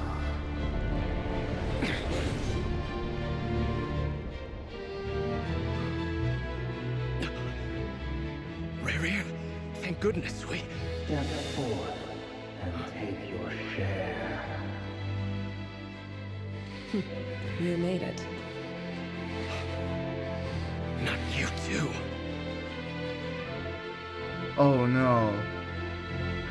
Hatred or grief, despair or desire. We all have our own. Oh no.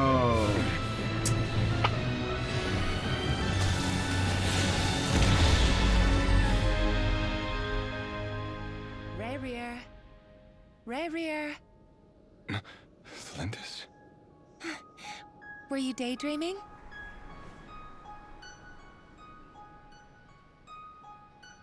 You still remember, Rarier? No. That question you asked me a couple of weeks ago? Oh. You mean the proposal? Yeah. I'm wondering, where do you think would be a good place to discuss it? Maybe in the garden? Or were you thinking a fancy restaurant? It's your choice.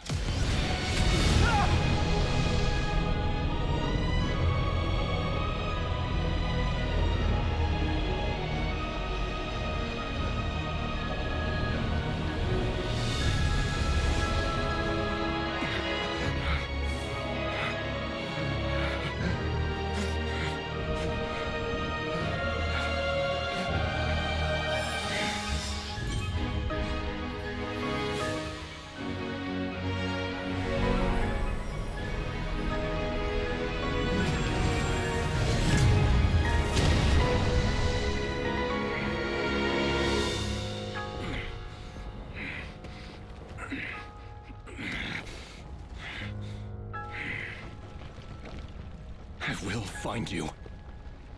And then, you can give me your answer.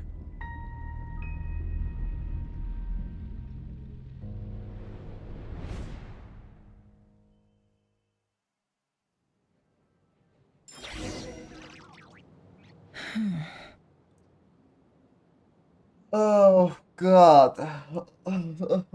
So that's how the Raker of Solnari was born.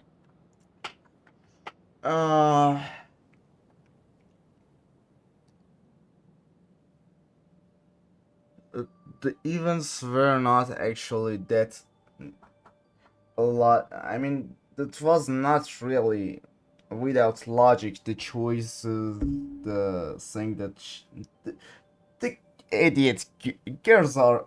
I mean, girls are usually idiots. What was that? Oh my god.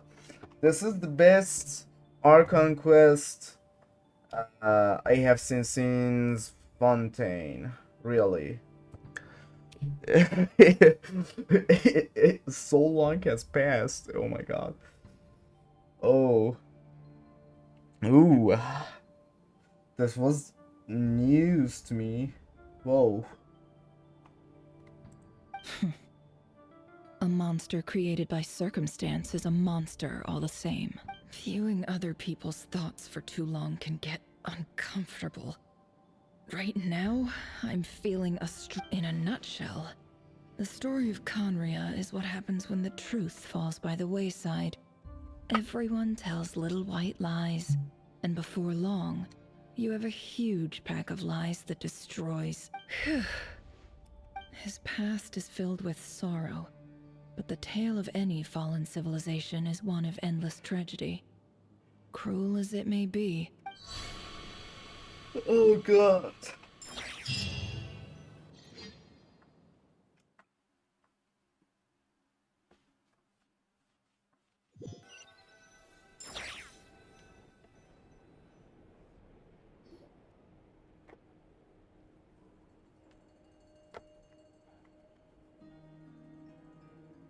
Everyone, I'm back.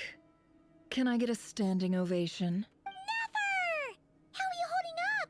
Feeling okay? She's fine. Boss is. Yes, you will have seen the events of Rarir's life through my thoughts. It's now clear that he is just a regular nobody, driven by personal tragedy, as he said himself. I mostly agree. There's only so much we can know about him from his memories alone, but they did give us a clear glimpse into his life in However, I would not consider Rarir to be a nobody. He was deeply involved in the events of that era. Yet, when the catastrophe of a generation strikes, nobody is safe. Sounds to me like you're speaking in riddles again. Is this you urging me not to abandon the people of Nod-Krai in their hour of need? That's not what I meant. Although I do hope you choose to remain a part of the plan. Without you, the mission ahead will be all but impossible. Then try to remember that I respond better to the carrot than the stick. And I don't appreciate being bossed around. Now, as for you, Missy, you were excellent. You stuck to the rules of the ceremony and kept your mouth shut the entire time. Bravo. Cool. So, can you fill me in on the deets now? Most of what I saw went right over my head. Patience. You'll hear the whole story, don't you worry. But let's meet up with the others first. It will save me narrating it twice.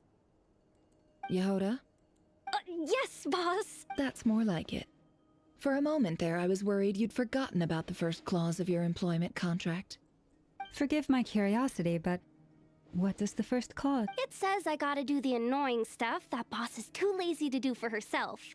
Like opening the door, pouring the tea, yada yada. Is that right?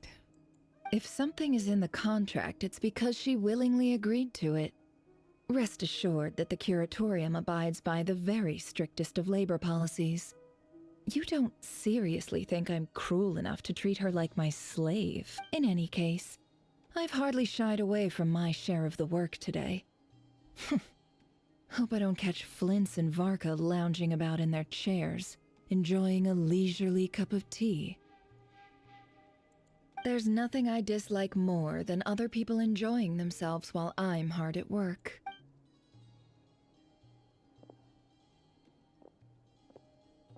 Oh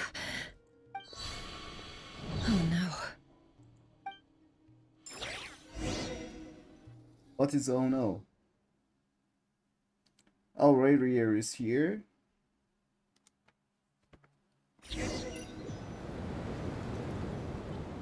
Okay, the wind is strong. Sorry to disturb you, but we seem to have run into some trouble. Evidently so. Don't worry, I'm not about to leave you to fend for yourselves. I'm not that kind of boss. And it would go against I'm sorry. What did you hear me say? I wasn't talking about Wait. How long have I been standing here? Not long. You just appeared by the door a moment ago. Boss, what's wrong? You look like you've seen— We've been tricked. We never left at all. Somehow I hallucinated that whole scene back inside the office. Hallucinated? But— How indeed. This place should heed my will alone. All thoughts and actions that occur in here are just a result of pawns moving across the chessboard in a carefully calculated manner. And nobody has access. So you control everything in here? More or less. But yes, it's a... Has anything like this ever happened? Only once. It was the first time I used the chest. Is there any similarity between what happened then? I suppose my thoughts are a little turbulent, which was also the case my first time. Is there anything I can do? The first clause of your contract clearly states that I only need your help with things that I'm too lazy to do myself. Meaning, you're not feeling lazy? Meaning, this is not something Yehoda can help with. The chess set is a personal treasure that I alone understand. I must be the one to find our way out of here. Boss, it's fine. Really. Let me do something. Oh, listen to you. Whatever would I do without you, Yehoda? What? Yes, really. Where would I ever find another employee as obedient and servile as you? God forbid anything ever happens to you. Oh, well, anyway, I was thinking of fetching some water. There's gotta be a source around here somewhere. I suggest everyone finds someplace comfortable to take a rest. We gotta... Even though all this chess malarkey doesn't exist in a physical sense, mentally speaking, it's all real. And so is our tired... You don't want to dismiss mental fatigue. Just because it isn't physical doesn't mean it's any less serious. But anyway, I got your backs, so don't worry about a thing. Don't I have the best employees? Jealous much? If we can find a suitable time, I'd love to borrow Yehoda for a day to help out at the Frost Moon Scions. Would you? Oh, Lauma. Have I ever told you just how pretty you are? Beauty runs from the tips of your antlers to the depths of your... Time to rally, everyone. Follow me. As we continue our journey, the same rules will apply. That means stay focused and no talking no matter what we encounter. And don't disturb the chess piece. You have my word that I will get us all out of here.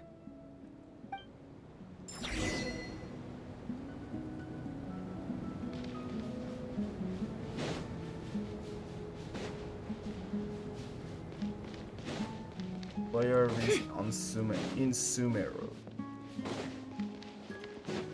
This place looks familiar. That's not a good sign.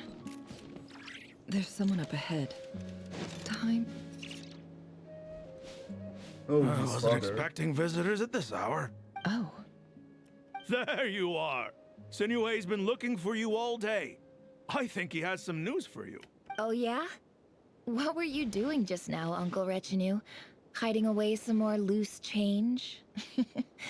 I know I saw some more. What do you mean loose change? Oh, come on, I'm too old for this. Just pretend you saw nothing. Oh, smart kid. Okay, this is Nefer's village. Whatever. What village? Okay. Hey, kid. Mind telling me what Sinuhe's been up to recently? I'm trying to get in his good books and I need a way in. Get in his good books? Why? What do you want with my dad, Uncle Apepi? I've written a new song. I was hoping to showcase it at the next festival, but... A new song, huh? I'd love to stay and listen, but unfortunately, Uncle Retinue says my dad's looking for me. Well, there's plenty of time and I'm not going anywhere. See that pile of stones? I'll be sitting there warming up my vocal cords. Come find me when you're done. Pile of stones. Got it.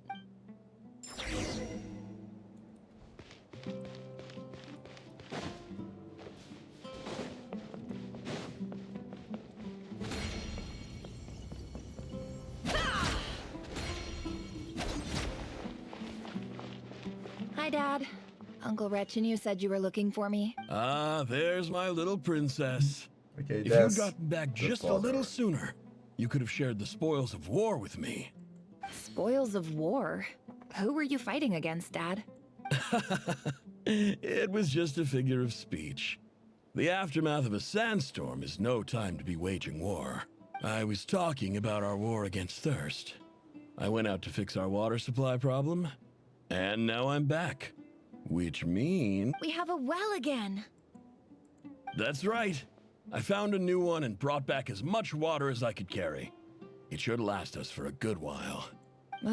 If it wasn't for these blasted sandstorms, our wells wouldn't be caving in.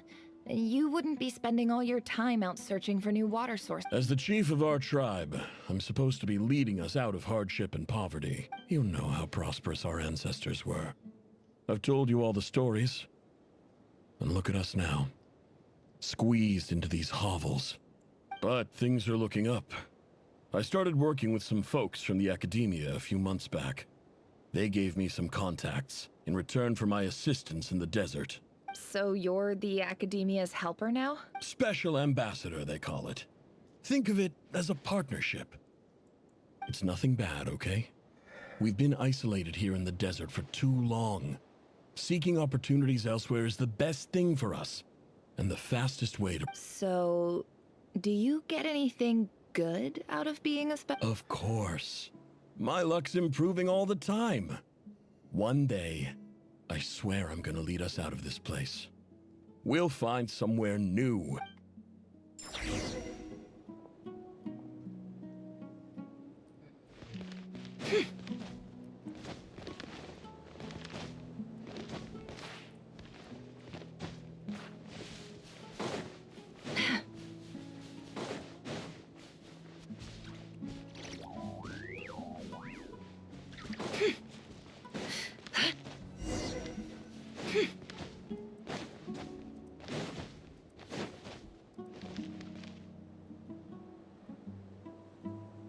That's our well, and you know it. You stole from us. Well, you've gone from chief to thief, and now you have to face the consequences. Did you really think you could take our water without permission and get away with it? You're either brave, stupid, or both. And that special ambassador act? Yeah, nice try. We spoke to the academia. They said it was all news to them. You're a liar and a cheat!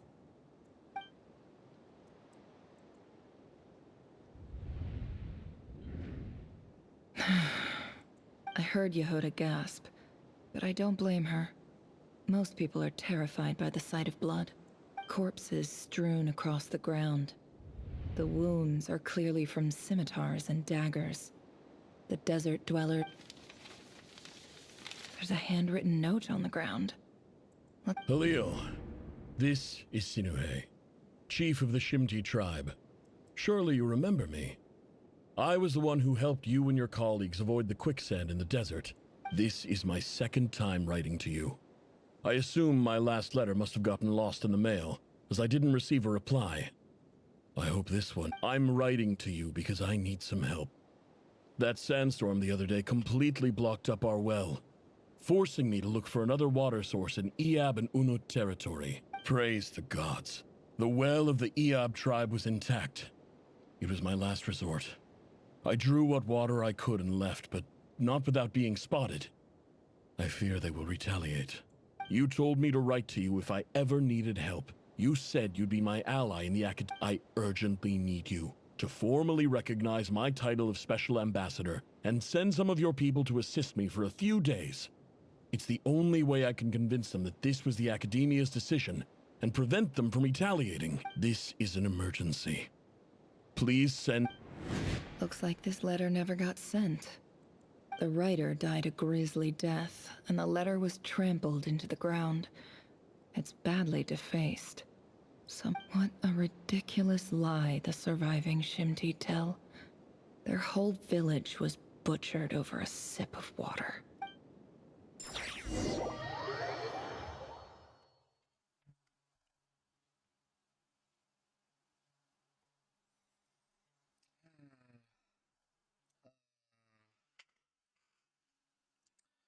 I gotta say, we needed a backstory for Nefer as well. Welcome to our humble village. I thought you would at least have the courtesy to provide some respectable libation. This is the finest wine Aru village has to offer. I promise.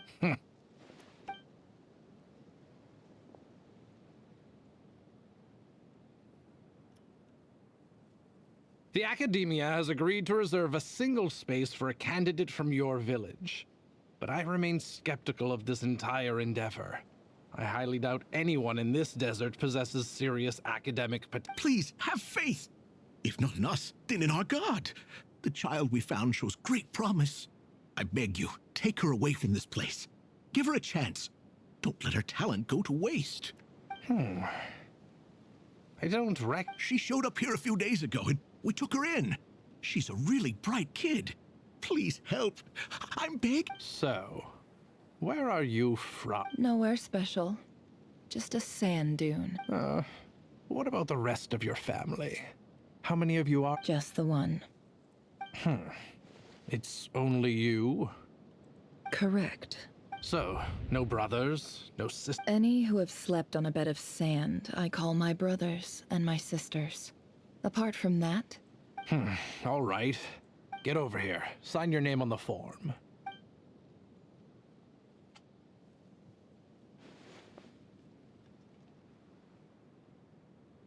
Never? You're rather fair-skinned for a desert dweller.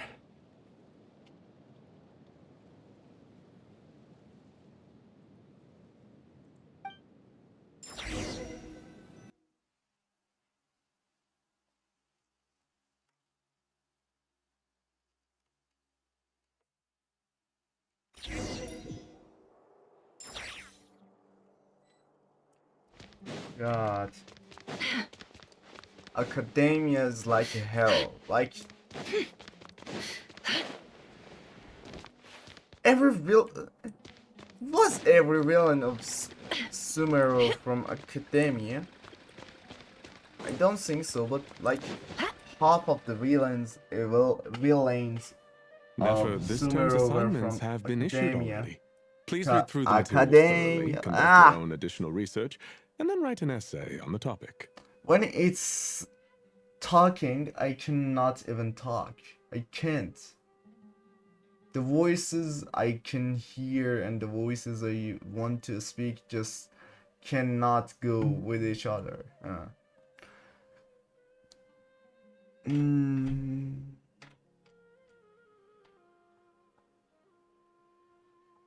Yes, Professor, I'm aware. I just had a couple more questions. I wanted to get your perspective. Oh? Please, ask away. Well, I saw the other students' problem sheets, and I couldn't help but notice that my assignment is much easier than theirs. Do you really think I'm a weak student? A weak student? Goodness, no. Quite the opposite. You have a sharp mind. I think what you're saying is, a weak student wouldn't have noticed the discrepancy. And if they did, they certainly wouldn't complain about the lighter workload. You see, sharp as they come. You see things the way they are, and I'm sure you know why they're like that. Because of where I come from. Because I'm different. I'm sorry, Nefer. I don't like it any more than you do. It's just... Anyway, you said you had a couple of questions? What's the other one? I wanted to check... If someone sent me a letter to the Academia, where do I go to collect it? Ah, your family wrote to you. Well, as long as they put your name on the envelope, someone should hand it right to you. Not exactly. It's not even a recent letter. I was just curious where the mail would end up if no one collects. The House of Dana, I expect. I know there's a box for unclaimed mail somewhere in there, probably sitting on a shelf. Whatever you're looking for, that'd be the place to start. Okay, got it. Oh, don't mention it. Honestly, I feel like I failed you. I'm supposed to be your teacher, but I haven't taught you anything. Hey, don't say that. You're a great teacher, and you do your best for all your students. But the rules are the rules. You're not allowed. It's not just the Academia either. The whole world bends over backwards for the successful, and leaves the losers to suffer and die. Oh, my dear child. Don't tell me you've given up on life already. I haven't. I just think that if you want to make it in this world, you have to find a way to become successful.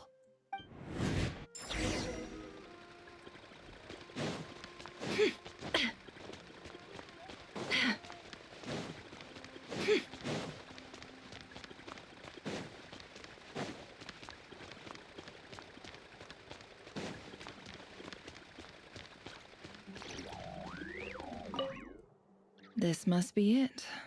A big cardboard box full of unclaimed mail. And probably some letters that ended up here by mistake, too. Let's take a look.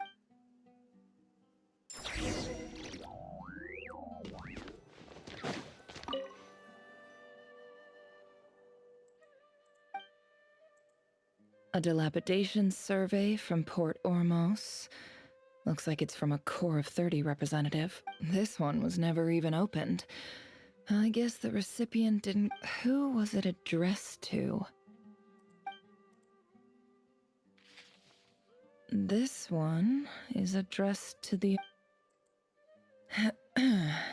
Guided by the incense. In clinical terms, these symptoms fit the description. For example, my neighbor who always breaks out into song and dance after... This seems like something the academia would want to know about.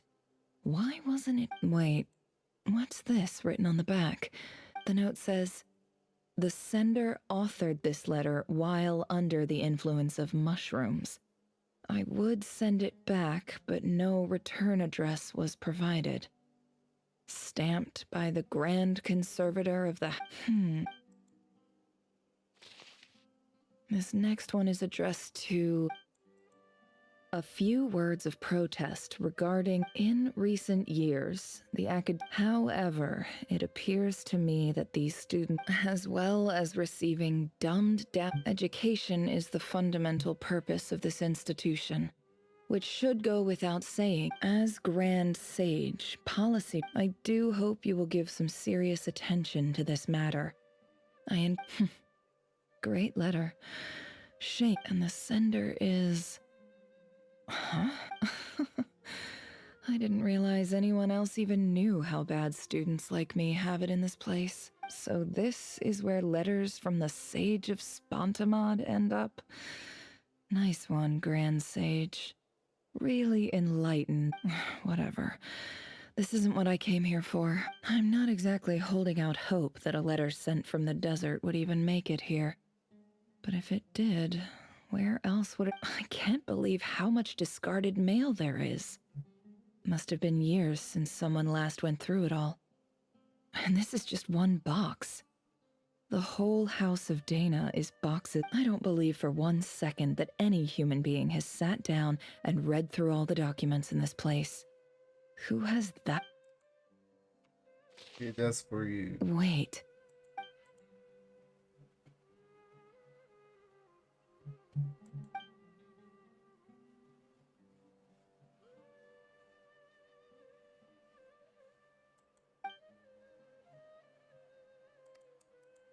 Greetings, Halil. My name is Sinuhe, chief of the Shimti tribe.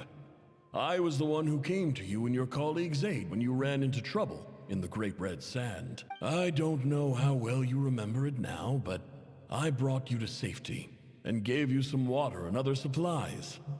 You seemed very pleased and told me your name.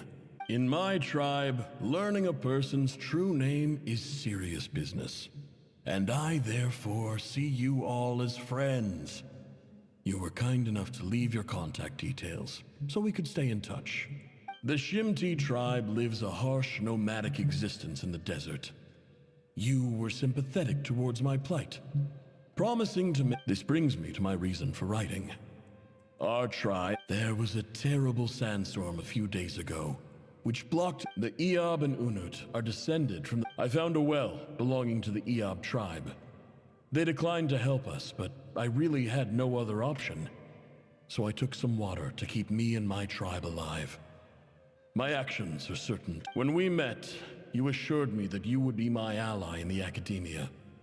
I would like to... That aside, the last time you were here, you mentioned that the academia had started accepting students from the desert. And I told you a little about my daughter, Nefer. We have next to no resources here in the desert, and my power and influence are limited. Would you consider enrolling my daughter at the academia? She is a smart girl. From the outset, the academia never took you seriously. Those things they promised were just empty words.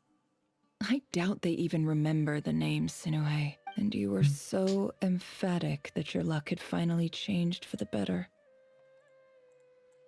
You swore you'd lead us to a better place one day. You spoke with such conviction, like you were the most powerful. You liar. You lied about everything. And who fell for it?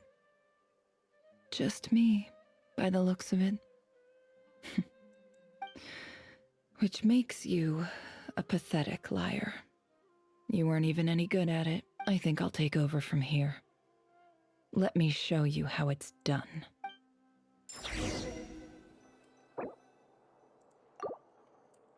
Oh god. It got me, really, it's got me. Oh.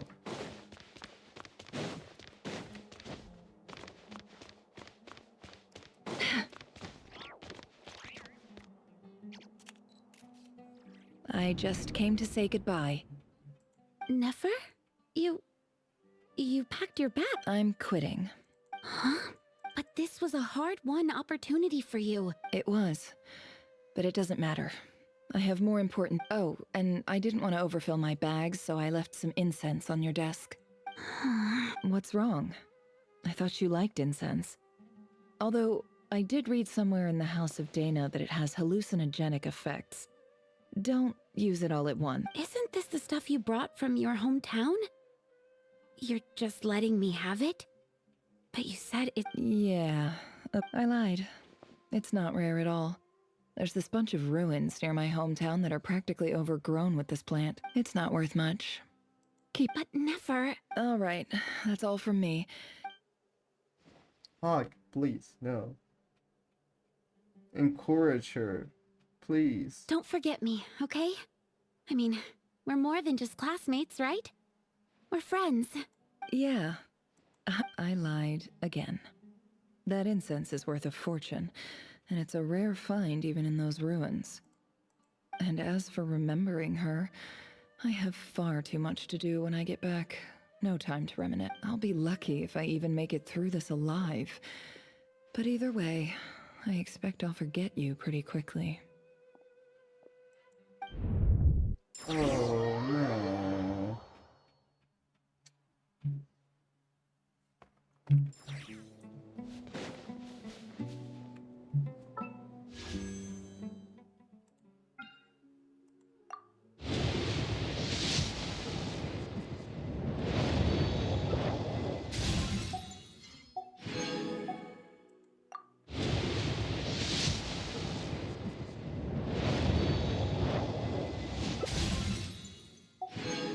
My PD is literally 70.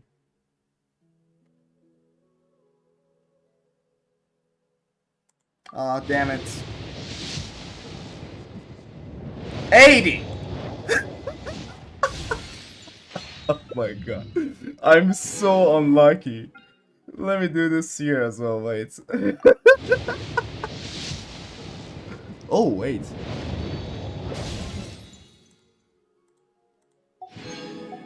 I won the wrong one.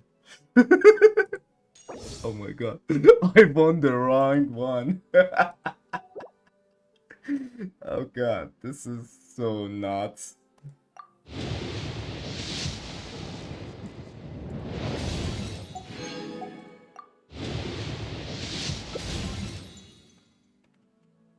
Duh.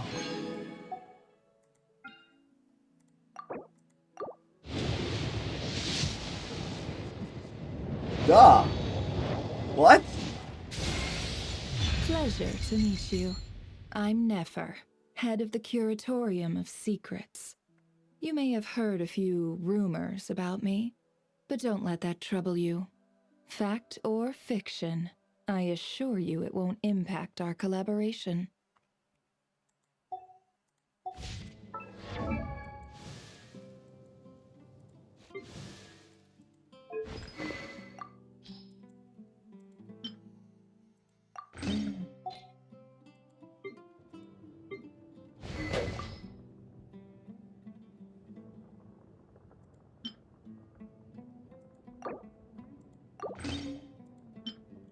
What is this actually? Okay.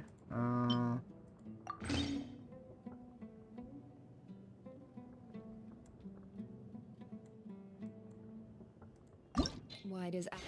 Oh, no. Stay just like that. Oh. And who else? Oh, one. Okay.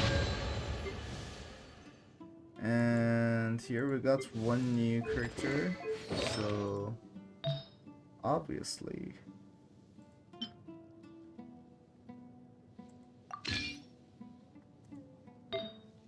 Gonna give her some goodies.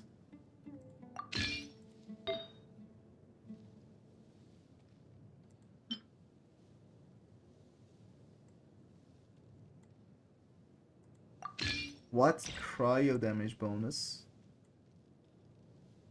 I really have like nothing. Seriously. What sand did I give her?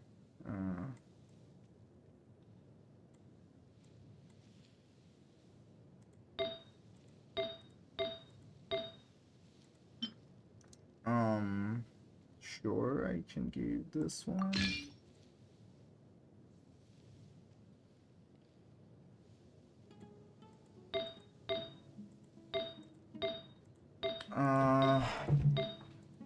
Attack and skill. Plunge.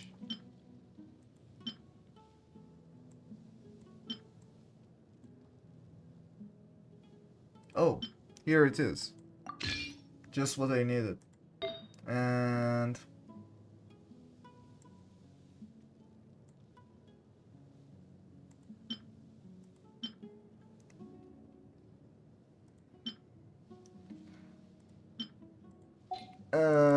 Kaya, where are you?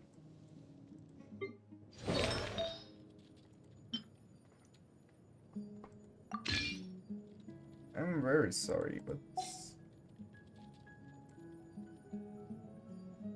but yeah, you gotta get that.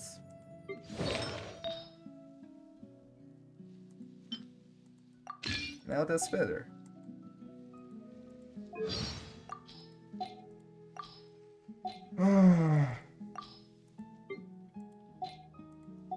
Shrews sit up on the counter to welcome our clients, of course. A kitty. He's gotta earn his kibble somehow.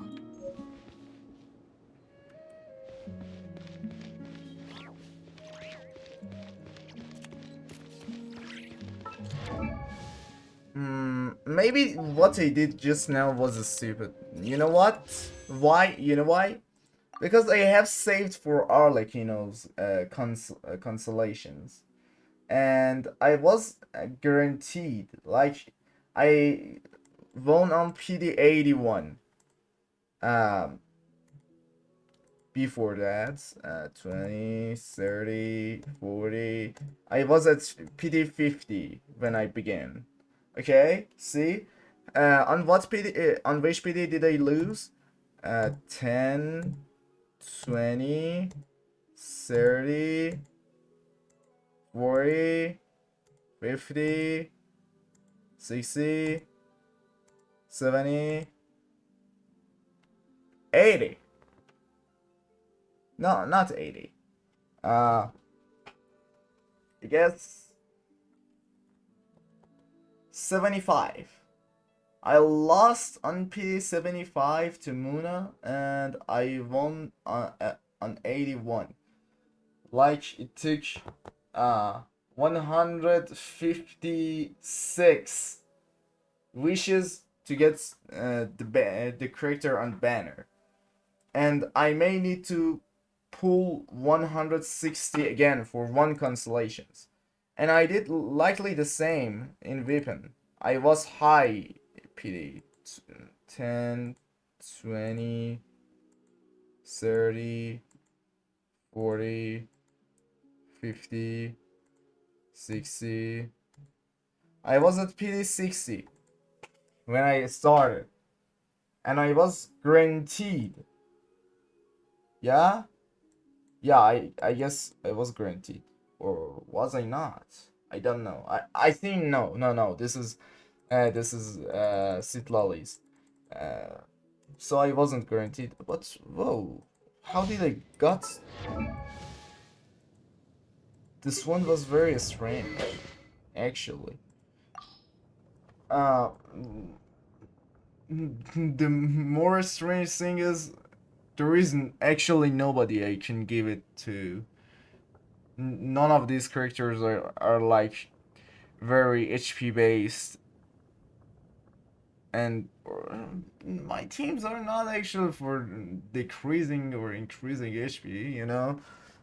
You need Farina on your team for that. Okay, let's continue the story. This was nuts.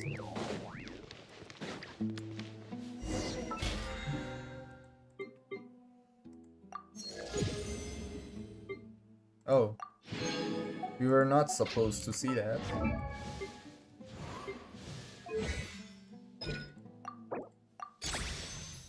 Okay, just look, this is beautiful.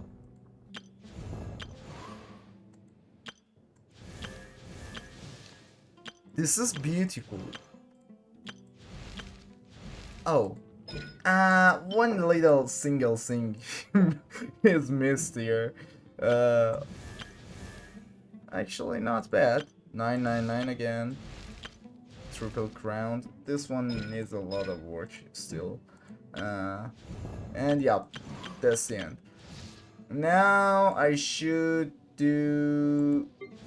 I mean, this is one step behind. Then Kaya, Amber, and now we have Nefer too. Oh, we have 3 new things to work with. But the priority is Nefer. Oh.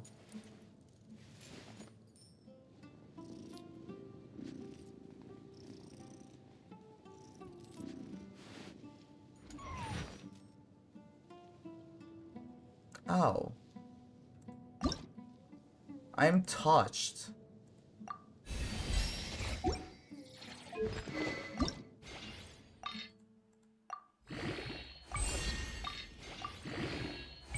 Ooh.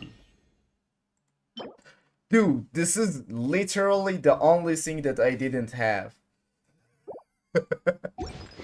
Literally the only thing that I didn't have much of. Oh god.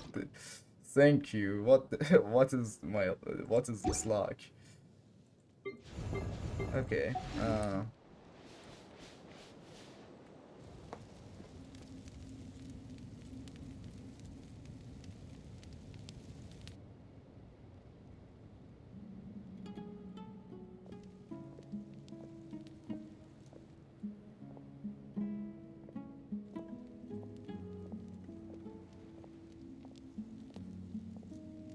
It's a pleasure to meet you, Mr. Arif. So, what does the Academia want? Since they've sent their special ambassador, I assume there's a big business deal to be made. If not, I'd be very disappointed. Please, sir, lower your blade. You're lucky I'm the one they sent. Not all special ambassadors share my admiration for the Iab people. The ever-shifting balance of power in the desert reduced the once great civilizations of this region to rubble and sand. But the story of the Iab has a very different trajectory. Others grew weak, but you grew strong, beginning in obscurity and moving to prosperity. You're the only ones who defied the trend. Huh. So, you do know who you're dealing with? This well is the perfect symbol of your strength, is it not? It used to belong to the Unut, but it looks like you have control over it now. You're not wrong. But I'm sure you didn't come all this way just to flatter us. Of course not. I came to bring you some very good news. Some information that recently came to light, which might just be your ticket to freedom. Records uncovered by the Vahumana Darshan show that a certain well currently under Iab control is built on top of some ancient ruins. These ruins are of great archaeological interest to the Academia. I checked the map carefully on my way over here, And I'm confident that this is the well in question. The Academia is offering 50 million mora in return for excavation rights. 50 million? No, wait. If these ruins are as important as you say, 50 million's a little low. Don't get greedy, Eab. We know far more than you think. We know that you seized this well by force. Wasn't that the first step in your rise to power? To drive away the Unut and steal their water supply? So what if it was?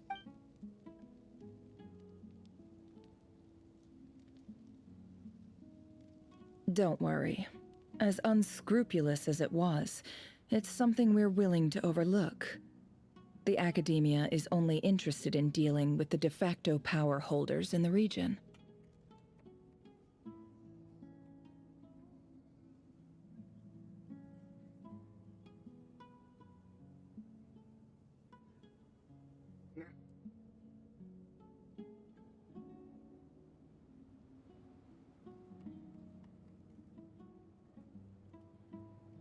I hope I am making myself clear. And I hope your words are the truth. If I find out the Academia is trying to play me, I'll hunt down every one of your people and make you watch as I cut their heads off one by one. I assure you, Chief, that would not be in your long-term interests. You don't want to make an enemy of the Academia. You see how I'm dressed, don't you? I appreciate that you've never been to the rainforest, but surely even you recognize an ambassador's attire when you see it. And what does a barbarian like you have to lose anyway? You really think the Sumeru Academia would bother to come all this way just to lie to you? We have more important things to... All right, I take your point. The Academia is the highest authority in the land. I'm sure you're trustworthy people. In that case, we have a deal. We will sell you the excavation rights. I'd like to thank you, Ambassador. This is good news indeed. Excellent news. In fact, it calls for a celebration. Would you do us the honor of staying a while and enjoying some Gladly. I am partial to wine myself, and I trust you are as well. So let's indulge in a few drinks together.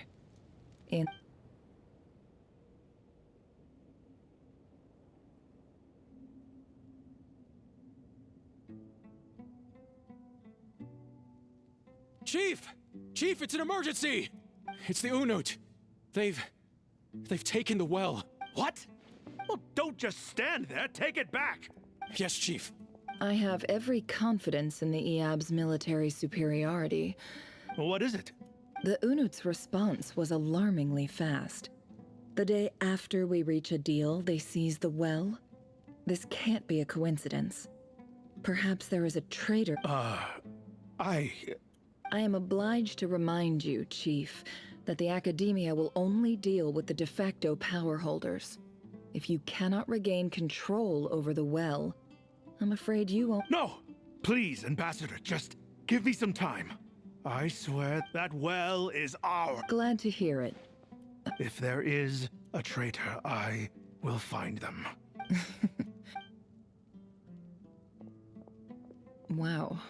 All it took was a few words and I've got him wrapped around my finger. What an amazing...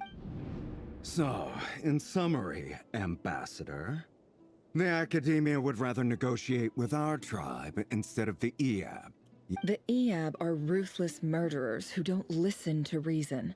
And now they have the gall to interfere in our research projects in the desert region. So let me ask you, Chief, if you were the Academia, what... Kill them all, of course. Precisely. The Academia does not tolerate those who stand in our way. The Eab have held back our academic pursuits for too long, and are patient at the same time. There is simply no way that the Academia can be seen to be intervening in desert affairs. We have our own rules out here. If the rainforest dwellers raised arms against a desert tribe, you'd start a bloody war. Right. We can't confront them ourselves, but we can support their enemies. The Unut have always had strained relations with the Eab, which makes you our natural allies. Weren't the Eab your allies once? You were quick to send them after us to protect your interests back when we stole that water. And now look at you. You're at each other's. Let me be clear. The Academia wishes to collaborate with the legally recognized rulers of the desert in this matter. We are asking for excavation rights to that well, and our offer is 50. Say no more. I believe we... Good. Then I suggest you get to work.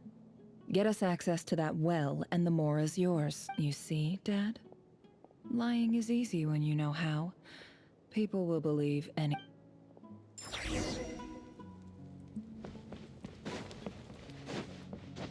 Does she want to just take revenge?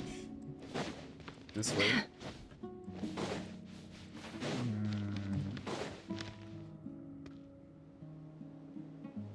Strange.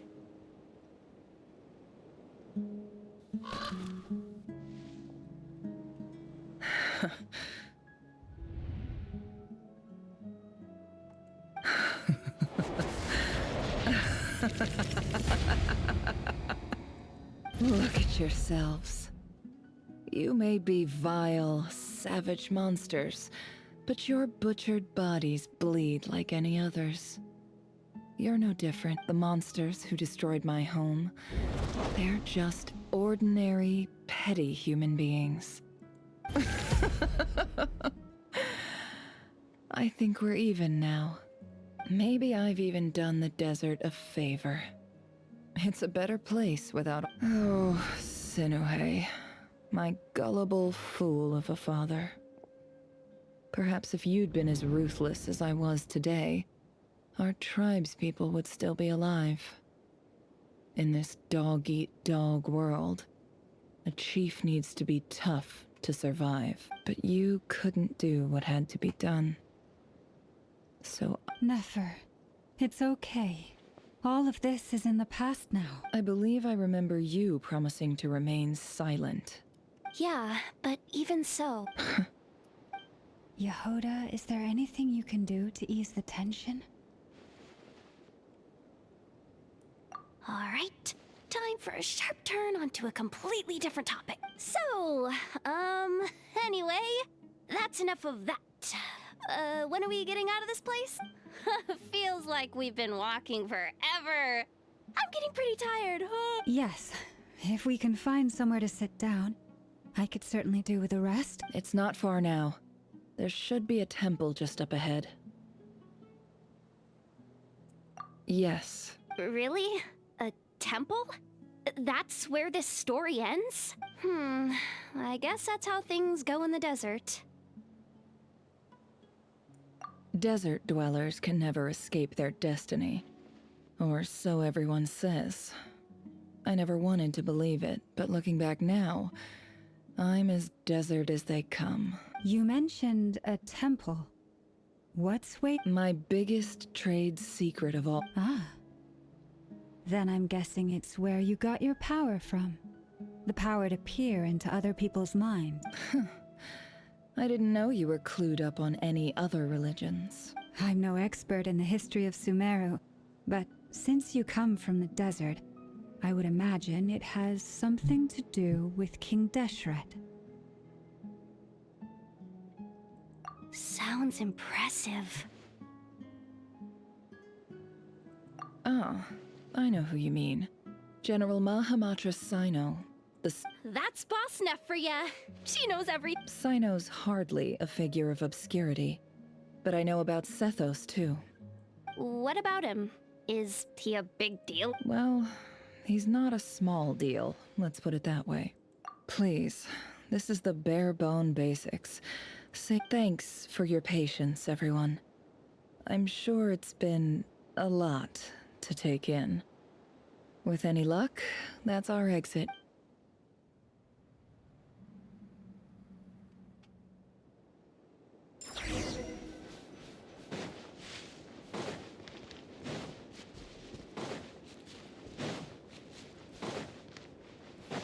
Wait.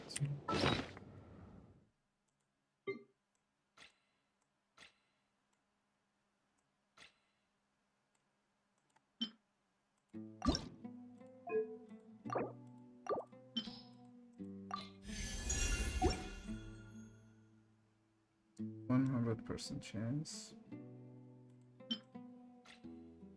We don't have this one.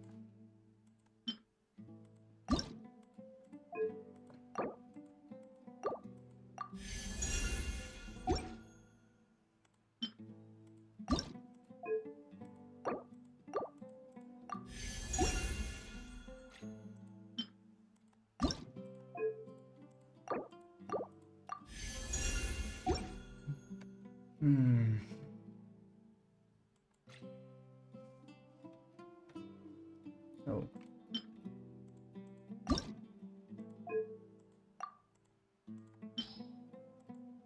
Oh, not here.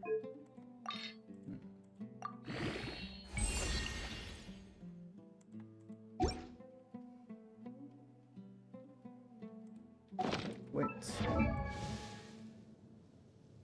Oh, never aside because it's level 1. What about these people? 33, 192. 26, 155. What the hell did we get? Oh, HP. That's why it's so low.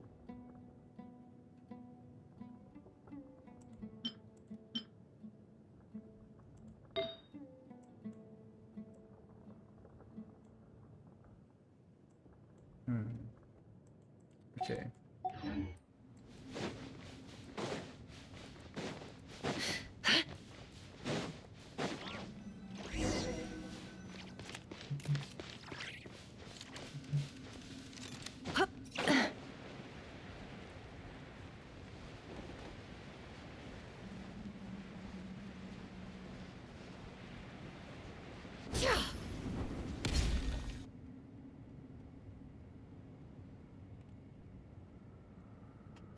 Uh-oh, I'm totally out of my depth here. I don't have anything to add about any of this stuff.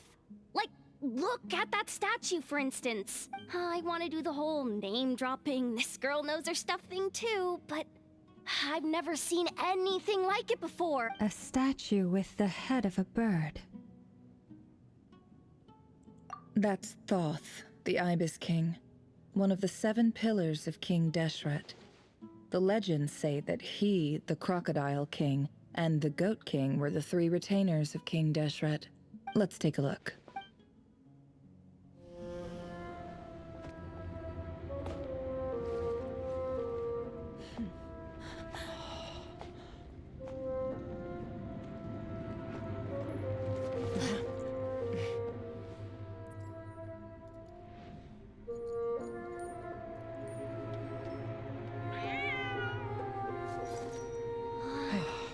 It's just Ashru. So, all is well?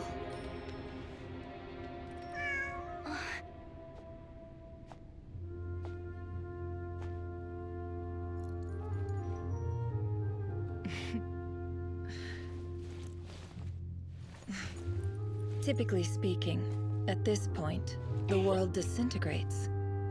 Then we find ourselves back in the outside world. Besides, these are my memories. There's nothing to fear. You're sure? Of course. It's almost over.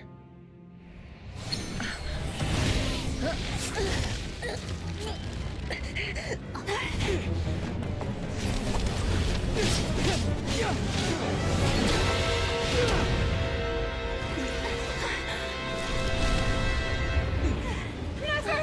Hold on!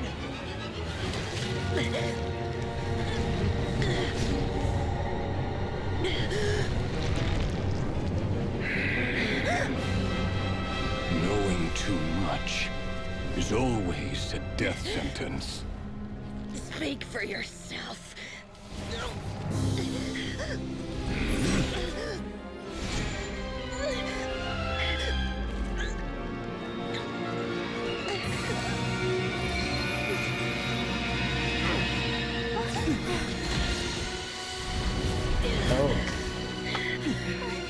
That wasn't plot armor, but it was a good one.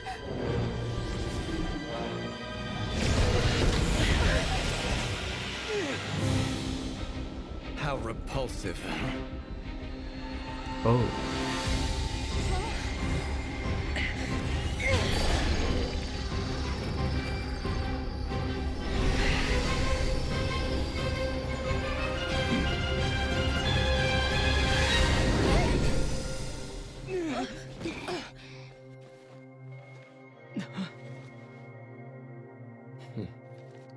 Wait a moment.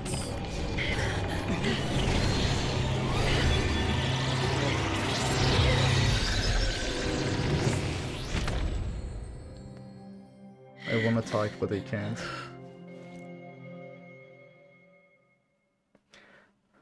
I have never seen some life-saving scene like this before. That has been prepared beforehand. Like, Timed that pretty well, didn't I? not only prepared beforehand, it has shown that it has been prepared beforehand. The scene with Dory that gave that thing to Nefer. I'm not even sure you can call this as plot armor. I mean, can you still even call it plot armor? I don't know. Okay. Let's continue.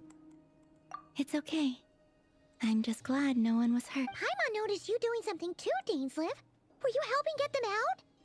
Of course. When I asked Nefer to conduct this investigation, I was not naive to the dangers involved. I had a duty to ensure your safety.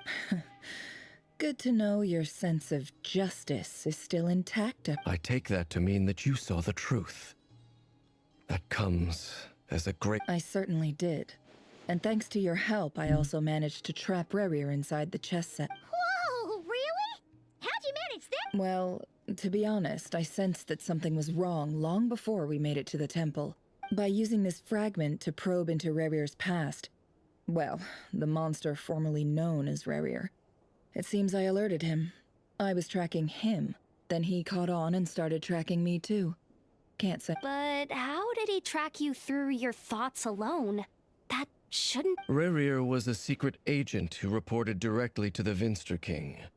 He is an expert at No wonder. He infiltrated the chess set, read my thoughts, and built a new virtual chess set inside of it. That's why we weren't able to leave at first. Speaking of your chess set, it's quite a remarkable item. Would I be right in thinking you have some connection to King Deshret? You overestimate me. I only have a connection with one of his underlings, the Ibis King. You all saw how this came to be. A long time ago, the Eab massacred my tribe, the Shimti, in our home village. A few years later, I enrolled in the academia, where the Unut and the Eab fought a bitter battle over the rights to a well, all for the sake of a non-existent 50 million mora. The Eab ultimately won that confrontation, but their victory came at the cost of almost every warrior. The final blow to the Eab came at the victory feast, when an Unut assassin beheaded their chief right before my eyes. The remaining Eab fled and have been scattered to the winds ever since. Having gotten my revenge, I returned to my hometown, where to my surprise, the nearby temple was still standing. There it was, seemingly immune to the relentless hostility of the desert, while my tribal home lay in. As I stood there gazing at the temple, I noticed a cat just outside. This cat, as it turned out, was home to the spirit of the Ibis King. He led me to a gate deep inside the temple, and there, this chess set is my gift from the Ibis King. The chessboard within is made to the same specifications as the one in the mausoleum of King Deshret, and represents his power of pierce. With this chessboard in its container, I gained a certain ability to perceive hidden secrets. Now, You could conclude that the Ibis King simply wanted to give the people of this world the power to seek the truth. Every god plays favorites. Their hearts are as fickle as any humans, full of secrets, perversion. It is the same with all powerful forces, including fate itself. Their gaze falls preferentially upon a select few. As you rightly point out, this is an act of fate. If you're alluding to the Abyss, then yes, I agree. Gather the others. It's time to share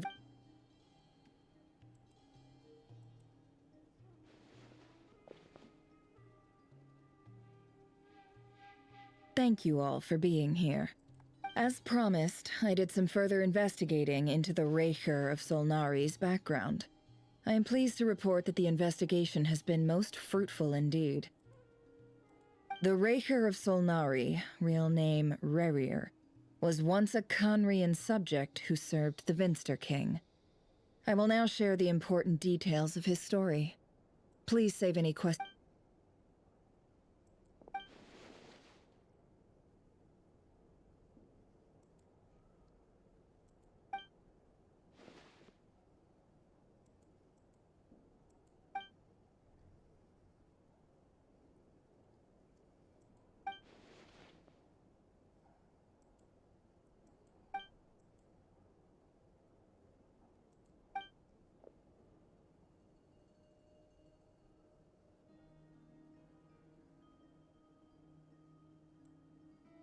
So that's why he's so obsessed with the moon.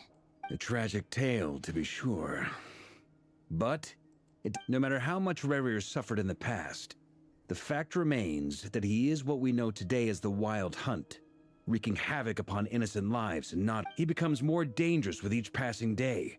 If left unchecked, it is simply a matter of time before all of Teyvat suffers the consequences. A question for Miss Columbina. Forgive me if this is presumptuous, but have you ever seen the spatial gateway that appeared in Rerir's memory? Never. But I have heard stories of something called the Moon Gate, and this seems to fit the... Miss Lama, any thoughts on this? In the lore of the Frost Moon Scions, the moon is believed to hold many secrets. Some sources speak of ancient knowledge, others of a gate. The term Moon Gate is one I have heard before. But as is the case with all of our legends, there are no records of any first-hand witnesses. We cannot know whether it truly exists. Then back to Miss Columbina. As a moon goddess yourself, do you have some idea of where the Moon Gate leads to? Not at this stage, sorry. I do hold the power of the Frost Moon, and my strength is recovering well.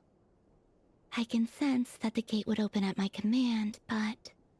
But there's more to the power of the Frost Moon than that? Yes. A moon goddess has the right to open the Moon Gate, since it is a path to the moon. But as never mentioned, holding open a spatial gateway takes a... And right now, I need to conserve my energy to fight the Raker of Solnari. I'm afraid... I agree. Better to save your strength. But if you'll humor me for a moment, I have a bold conjecture of my own regarding the world beyond the gateway. I highly suspect that neither Tholindis nor Rerir made it through unscathed. The evidence pointing to this is the fact that the Raker of Solnari exists in the form of countless fragments. With the abyssal power he wields, no ordinary foe can touch him, let alone tear him to shreds. And yet, the Wild Hunt proliferates wherever his scattered fragments lie, drawing hordes of monsters to many different locations across the land. So your theory is that Rerir was physically torn to shreds by some powerful force? Hence, why the Wild Hunt is a distributed phenomenon, rather than a unified one? Makes sense to me. Explains why the Wild Hunt is so pervasive, and why he's been trying to piece himself back together. He was whole to begin with, and he wants to be whole again. Without the power of the Abyss on his side, he almost certainly would have perished the moment he was torn apart. But the Abyss, much like a curse, has kept... I could not agree more. The power of the Abyss is most It is a compelling explanation, and one that accords with my present understanding of Abyss creatures. whether the life form in question is primitive or advanced. If a curse has extended its lifespan unnaturally, it will continue to survive in spite of everything. This raises some interesting questions. I will run some experiments and see if there is any validity to my suspicion. That being said, regardless of whether my research bears fruit, I would like to thank Miss Nefer for conducting such a thorough investigation. Already, it has greatly enriched my understanding of the entity we face. My pleasure, Mr. Albedo. I too hope that the information I have shared today proves useful as we look to formulate the next stage. Hey! What is it, Dainsleif? You look really upset! It's just... when I think of the man I once knew as Rerir, I struggle to understand why things The two of you used to be friends, didn't you? I don't know if these words will bring any comfort, but my heart goes out to you. Mine too. We can never know all the hows and whys of the way things are. The moon and stars are full of untold secrets and lies. And the skies are host to many more mysteries than— Those are the first comforting words I've heard in a long time. Well, I think this is a good place to end today's meeting. That's very thoughtful of you. Of course. Sounds good to me. Take some time to rest.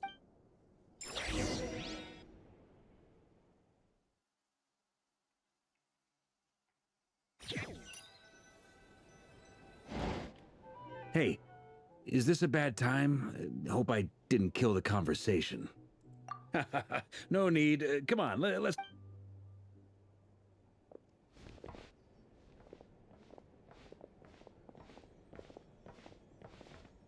Anyway, Nefer went back to the curatorium to get some rest. But before she left, she shared some things with me that I thought you should be aware of. Firstly, although she managed to trap the Raker of Solnari inside her chest set, there's no guarantee that the power of the Ibis King is any match for one of the 5 sinners.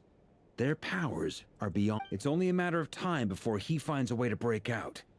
We have to come up with a plan and take care of him before that. Honestly, my mom figured that might be the case. So, how long have we got? Well, I asked her that same question.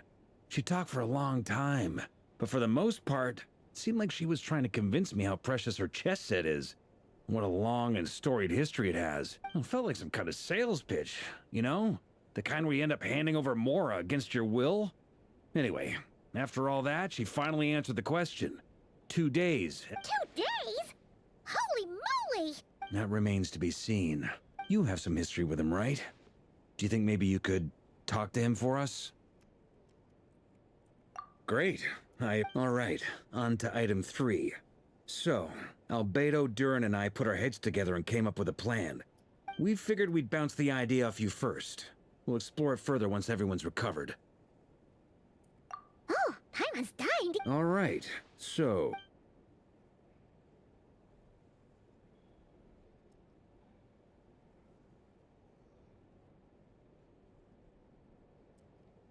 we felt a little uneasy about roping you into this. I mean, firstly, you're not locals, and secondly, none of us are your boss. You're well within your rights to refuse. Roping us in? Why would you even say that? We know the stakes here. It's all of us against the Reher of Solnari, or none of us— I choose my words very intentionally, I'll have you know. I like to think there's an art to striking a down-to-earth tone even when the stakes are through the roof. Sir Varka, I have a few thoughts about this plan. I'm all ears. I think we can be more flexible with how the roles are allocated. In my view, the most sensible lineup would be like...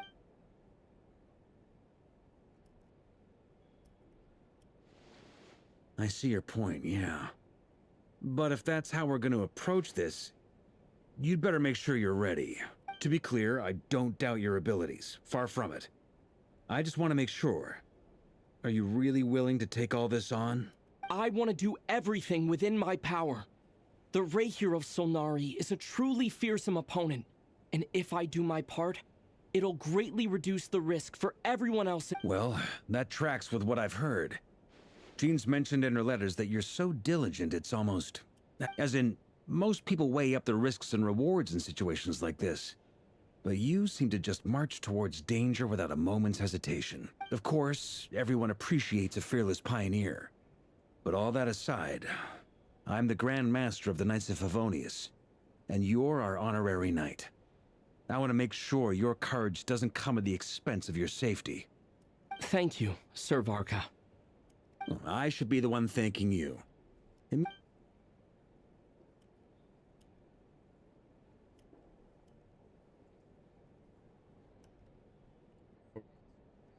Like the screen face.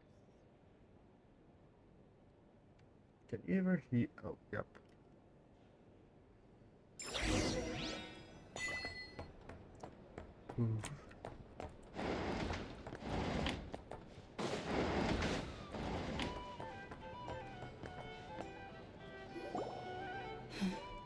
This is a thorough plan, but I do have one last question before we take action. How can we be sure that our enemy won't leave the designated area? Great question. Albedo's been hard at work analyzing Rerir and the Wild Hunt's behavioral patterns. His conclusions are as follows. Firstly, from the earliest known confrontation until now, Rerir has never displayed any ability to manipulate the dimension of space. So it's unlikely he has any power in that domain. Secondly, he seems to have a particularly strong vendetta against our group. If we put him in a fight-or-flight situation, he'll choose to fight every time. Thirdly, finally, and most importantly, he is consumed by hatred, both for the moon and for his enemies. Turns out, we tick both of those boxes. We have a reincarnated moon in our ranks, and a spy who accessed his private memories without permission. He'll be baying for blood, not looking to escape. As someone who's had their fair share of interactions with the Wild Hunt, those all seem like valid observations. Understood. Then I will defer to the verdict of the group. Well, everyone, that's the plan in full detail. Albedo and Durin are carrying out their part as we speak. Plan approved. Scheduling. Okay, any firepower you need, I got you covered. Let's light this baby up. The Frost Moon Scions are behind you as well. And the rest of you?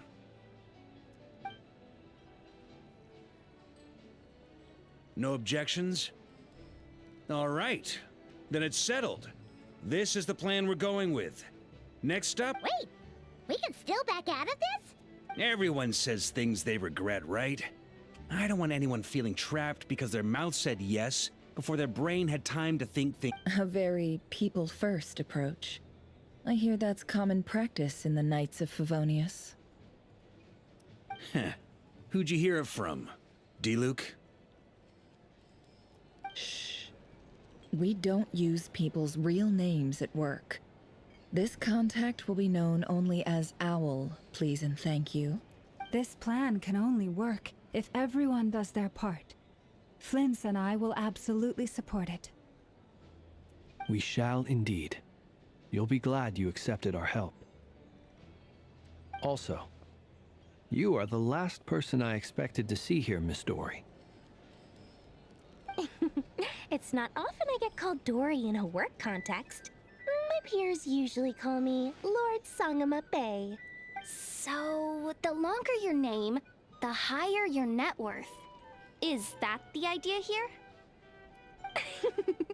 In that case, Mr. Flint's here must be worth a fortune. That's right, I know your full name.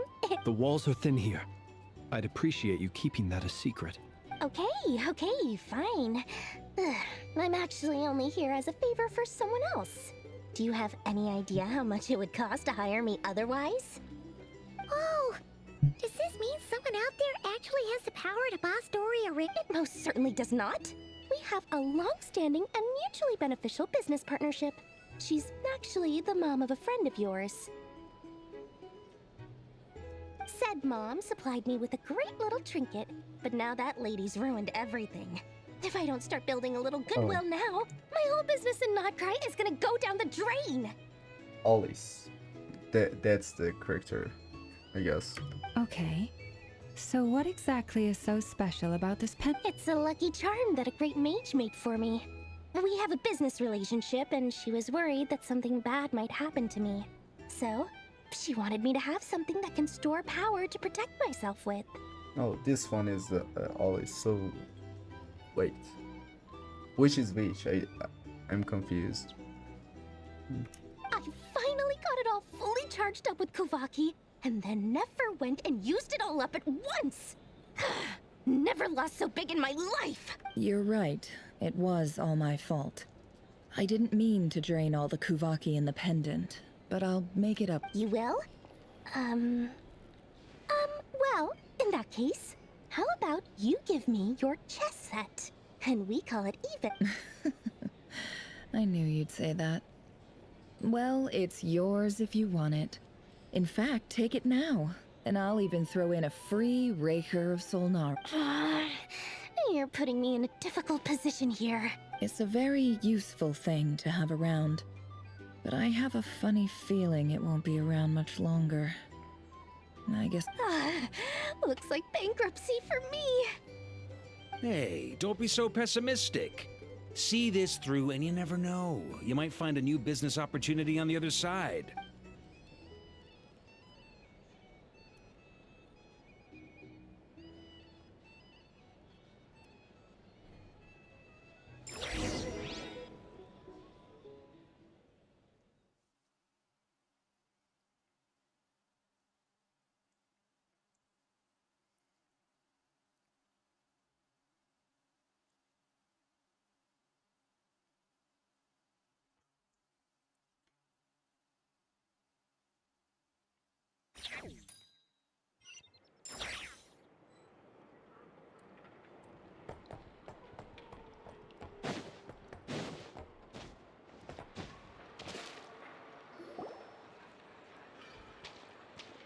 Dory, how are things going? Feeling ready? Oh, I was born ready. We only have 2 days. You think Lord Sangamabe would let an opportunity like this slip by? Don't forget, when something's in high demand, the people with the goods on hand get to charge the highest price of all. Even higher than the sellers taking advance orders. Ta-da! See? It's right here. Ah, it's so pretty. Did you make it? No, I have a supplier. We go way back, so he made me a very attractive offer. Aha! No wonder you were talking about lucky charms at the meeting. You've been getting Kaveh to make them for you. That's not the full story. It actually started a while back as a project between me and the Dendro Archon. Mage Alice once warned me that this world won't stay safe forever. There may come a day when everyone faces a great... I passed this on to the Dendro Archon, and she secretly brought together a research team made up of Sumeru's top scholars to invent a technology that could keep people safe. I won't go into the details because it's all very complicated, but if you want to know more, you can ask the Dendro Archon about it sometime. Anyway, point being, it was the Dendro Archon who asked Kaveh to build this little contraption. As one of the top Kasharawar talents, he was the obvious choice. Took him long enough. He stressed over it for ages. Must have gone through at least a dozen designs before producing a final product. But that's Kaveh for you. Marak delivered it to me a couple of days ago, along with a letter from Kaveh. Could I ask why I'm sending this technology to you? And what's your proposed use case? Has it been approved by the relevant authorities? So nosy.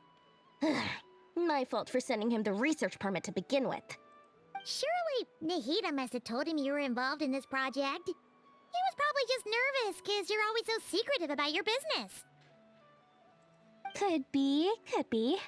Anyway, I just replied, let's hope there never has to be a use case, because it would involve grave danger. Fair enough. But it sounds like he was just being cautious. He probably felt responsible as the one who made it. Or maybe he was asking as a favor for his housemate. He's done that before. Not sure why, though. His housemate doesn't seem to really care that much about this kind of stuff.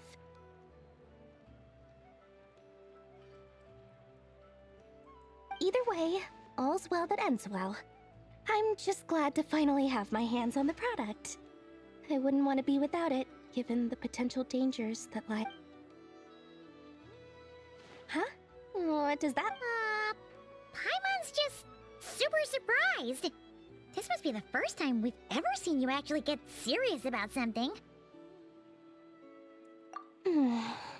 Well, a long time ago, I made a promise to myself.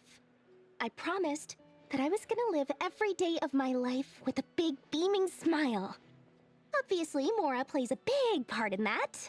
There are always gonna be times in life when you have to give something back. That could mean paying back a debt, returning a favor, or showing some kindness. Alice has been a huge help to me over the years. She was the first investor I ever had. And I want my investors to know that Lord Sangamabe is the best in the business. And more than that, no one knows what the future will bring. Whatever happens, I want to make sure the Dendro Archon and all of Sumeru is prepared to face whatever comes. Oh, that? I was just making sure Nefer and I are square. Don't be thinking it was some sort of benevolent act. I'm no saint, so don't treat me like something I'm not. My priority is doing the business that I want to do. So long as my conscience lets me, but it usually does. That's the Lord Sangamabe business model. All right, if you say so. I do say so, and that's the whole point. I'm a businesswoman. Don't go trying to figure out what kind of person I am. You'll exhaust yourself. Oh, and could you two help me get this stuff where it needs to be? Thanks so much. You're my favorite assistants.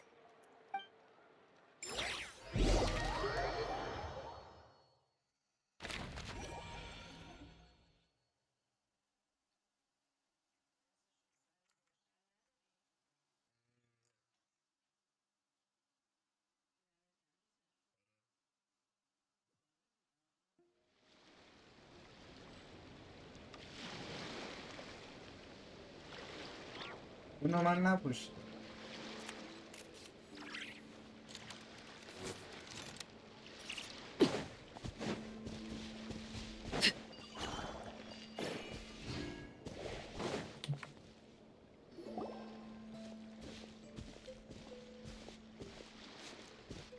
Traveler, Paimon, it's good to see you. Everything going smoothly over here? Sort of. As you're probably aware, Varka, Diren, and I captured some abyssal creatures from the Wild Hunt. Per the plan, we dissected and analyzed some samples of these creatures. The process went very smoothly. The findings, however, come with some troubling implications. What? You can actually dissect the Wild Hunt? That depends on your definition of Wild Hunt and dissection. Harmless, lifeless. These words are accurate descriptions. The Wild Hunt is an interesting phenomenon. In and of itself, it doesn't seem to possess anything akin to a human personality. But taken as a collective, the medium through which the Wild Hunt is summoned does appear to have a soul. Master griped a lot about the wise Horoptetyr, and seemed somewhat fascinated with the Faustsert Elegy. But she barely mentioned Rerir at all.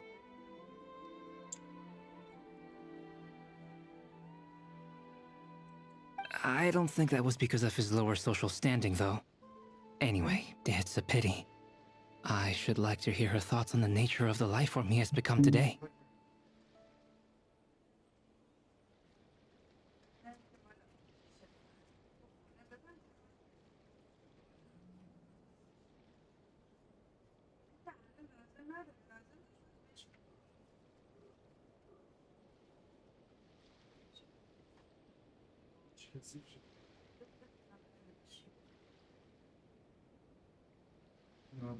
اینا تنگه بابا اینا دست من نمیشه دست بابا بشه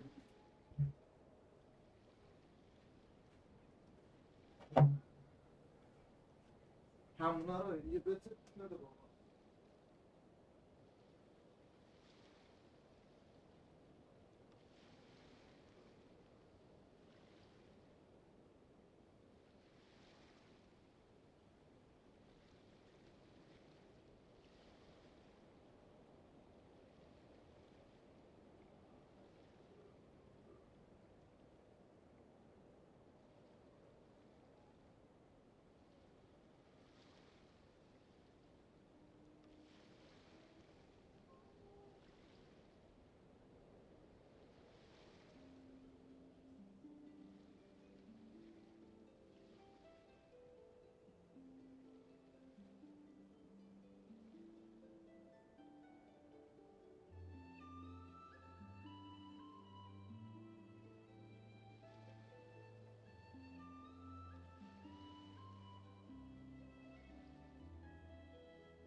It's a strange mix.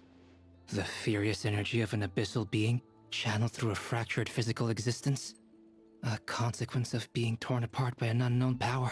Perhaps the only explanation for his survival in this state is that he sacrificed a degree of individuality in exchange for a Oh, sorry. Once I get talking about interesting research, I have a tendency to go on indefinitely. Back to our research findings. Essentially, they confirm my hypothesis. Rerir's corpse is completely contaminated by the Abyss, and the effects are irreversible. You could think of this as Rerir in mutated form. But in my view, even that would be inaccurate. In reality, his whole being has been consumed by the Abyss. In other words, he is now nothing more than a manifestation of Abyss. Unfortunately, at present, we have no means of completely eradicating abyssal power. Hence, we cannot fundamentally destroy the Rayhir of Solnari either. Oh, that's terrible news! So, that's it? We can't defeat him? Not even if we get the power of the Three Moons? Miss Columbina's situation is a difficult one. She can never achieve wholeness when the world does not accept her presence. It's as if her creator banished her to a place she can never be accepted. It means she spends most of her energy just on her own survival. Given the circumstances, it's only natural to despair. But we must see this plan through to the end. Time to kick off the backup plan. Oh, Paimon almost forgot! This is for you. Dory asked us to bring it. Ah, how wonderful. Well, thank you for making the trip. Durin and I will be heading off shortly. I'm sorry I won't be there to protect you in person this time. Please be careful. All right then.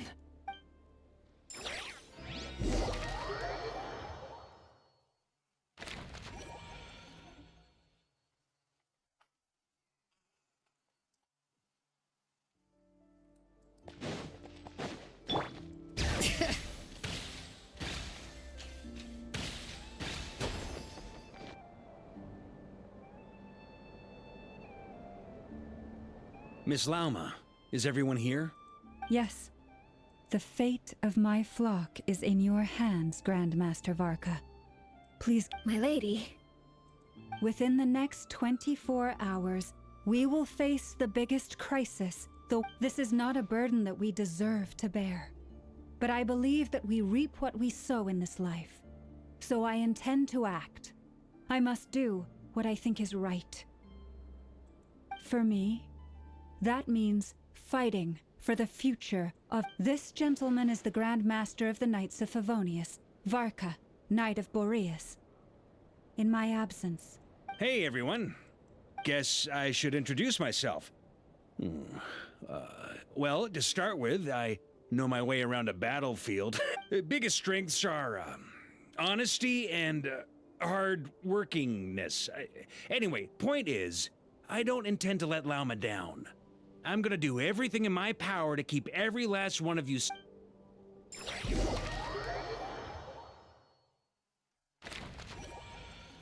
Okay, this is the strongest team.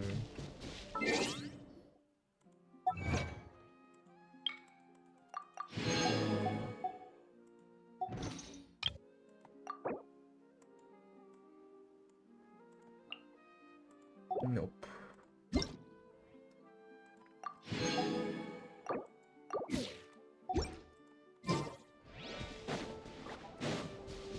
Bring it!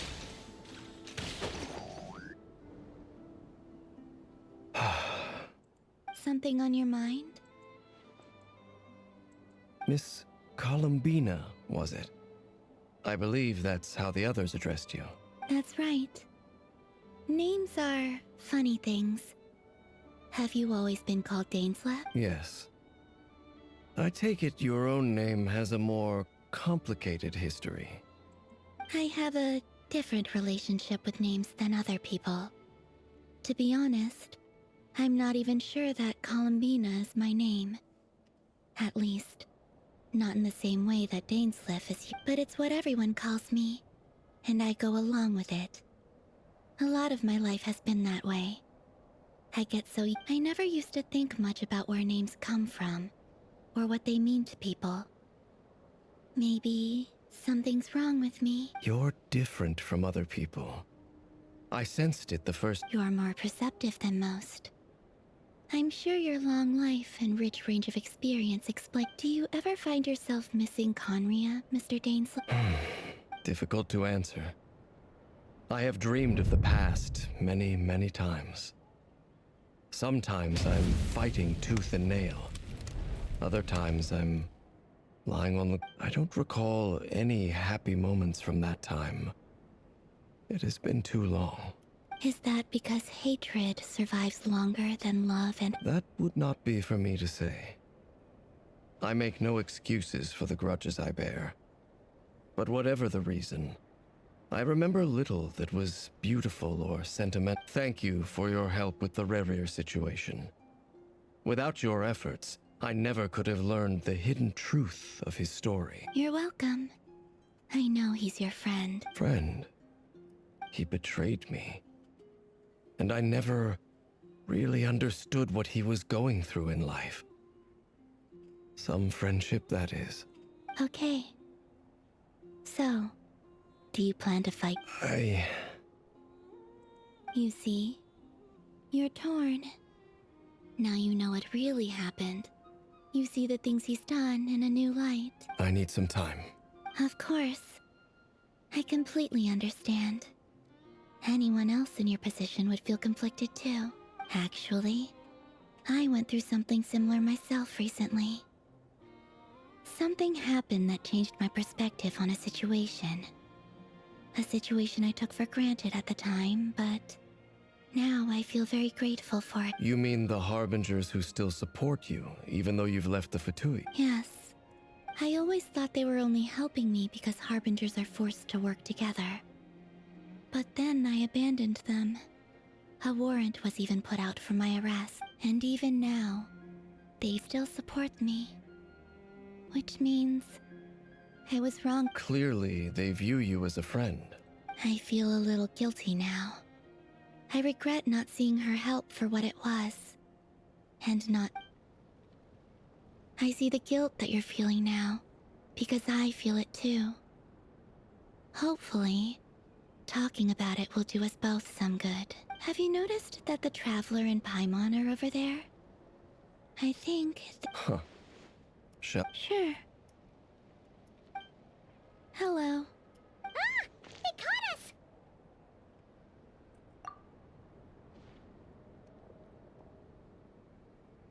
I apologize for making you worry.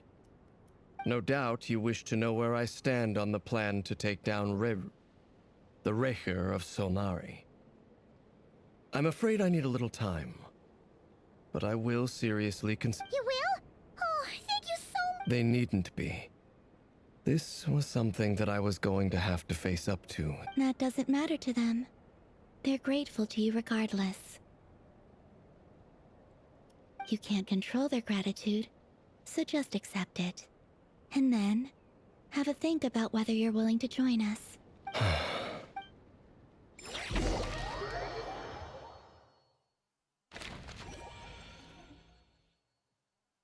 It's nearly showtime! Let's go rendezvous with the others. You know the place.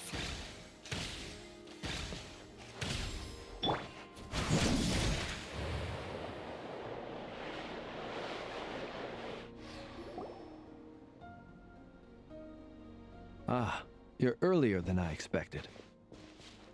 Hey, Flint's! Been waiting here long? Not too long.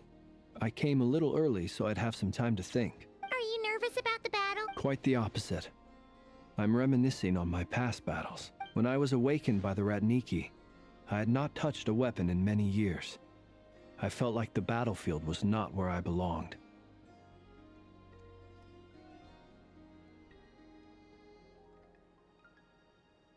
But after waging war against the Wild Hunt for so long, I came to realize something. A life of absolute peace is simply not a possibility for me.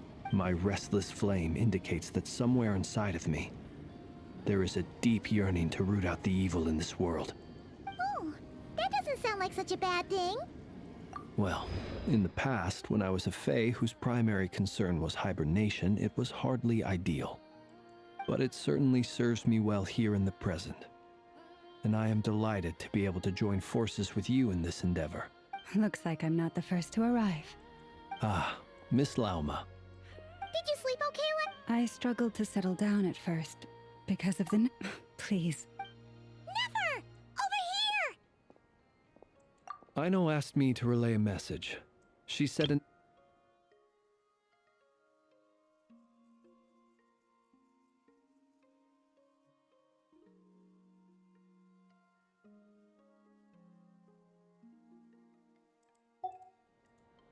Meanwhile, Aino herself will provide range support to us directly, using her latest invention.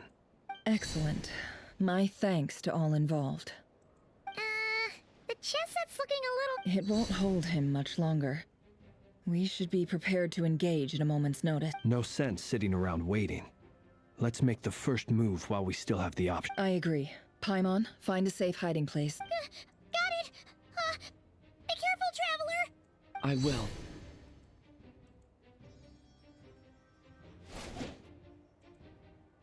Everyone, take your positions as soon as every ounce of strength we have in our bones. Let us... Ready? Let's go. I've seen all your futile ploys before.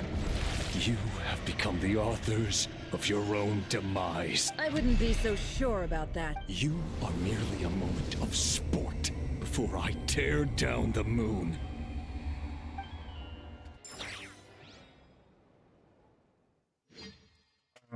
Weekly boss? Is it or not? I can say it could be a really good weekly boss. Yup. Stay on your toes. Yeah, it is. Yep, you too. Observe. Wait. Let me help you guys. It's this! Moonlight. Great.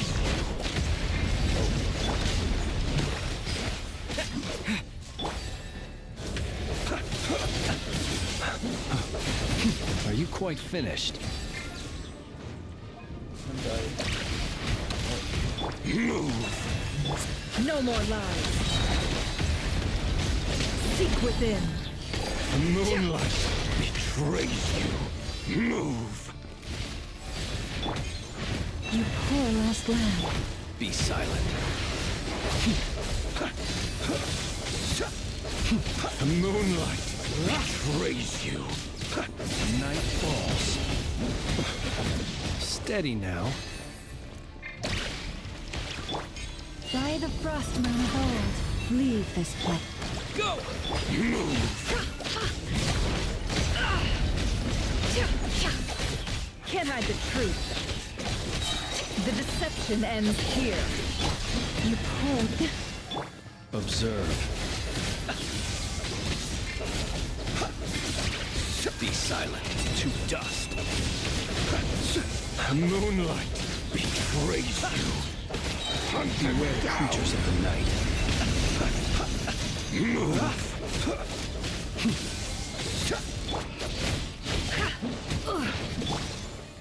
Receive my blessing.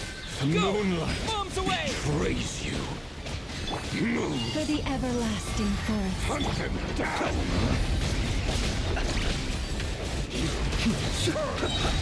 It began with the moon, and so shall it end.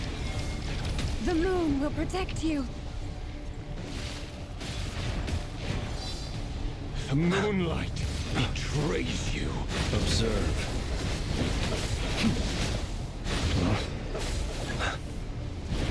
Are you quite finished?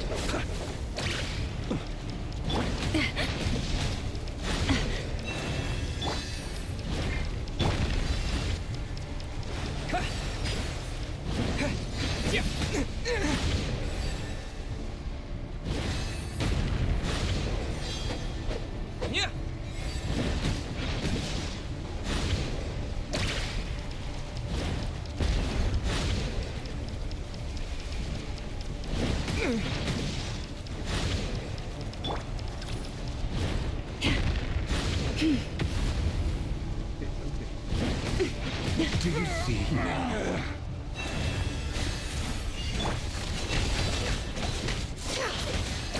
Vanir, when will it be as you foretold?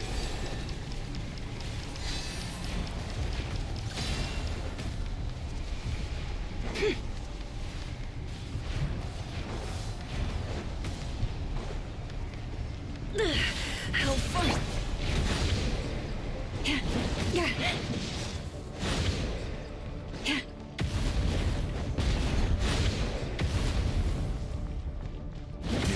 Spirit is not welcome here. Go! Seek within. The night cometh. Be silent. Keep your distance. Close your eyes. To dust.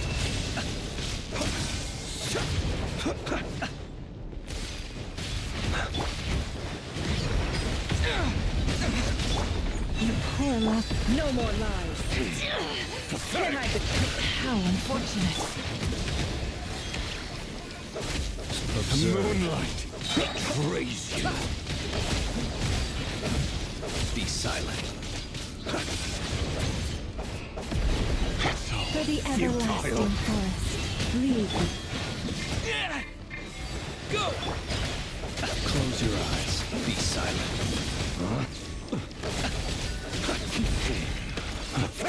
The long sleep beckons. Bombs away! Hunt them The down! mystery unravels. No more lies. Move. It all adds up. Futile! Forest, protect us. Close your eyes. Pathetic! Observe. Hunt them down! Moonlight! It's all futile! By the frostmoon of old, leave this place. Be silent. Observe. Pathetic! Fear the dark. Close your eyes. Be silent. Are you quite finished? Futile! Go! No more lies. Seek within. Your little game of heroics is over. Move! Who wants to go first? Moonlight, we praise you. Now, get out of my sight! No! We've been separated! My grasp! You okay? Never! Where are the others? Stuck outside the barrier. I guess he really doesn't like us. I told you before, knowing too much is always a death sentence. Be careful what you wish for. Run, nowhere to hide. Lauma! Can you hear me?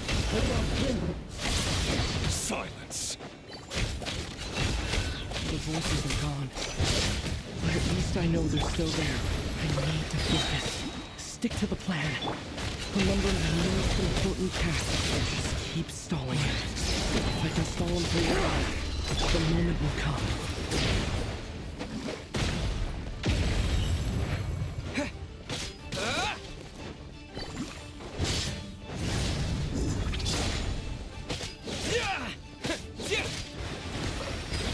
It all adds up.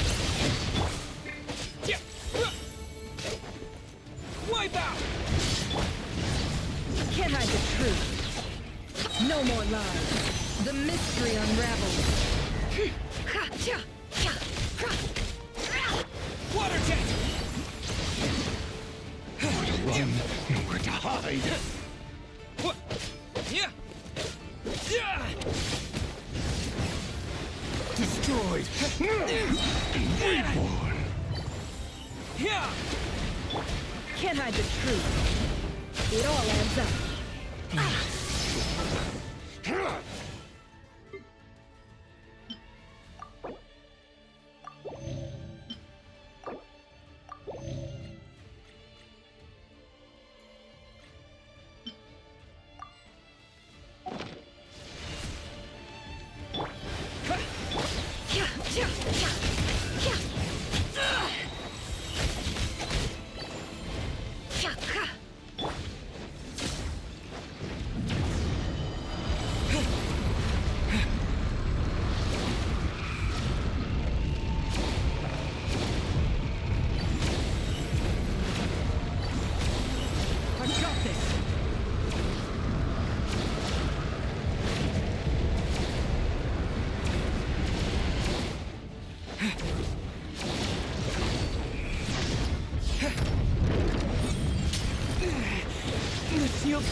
I can't keep this going. Don't breathe. How much power will it take? Water jet!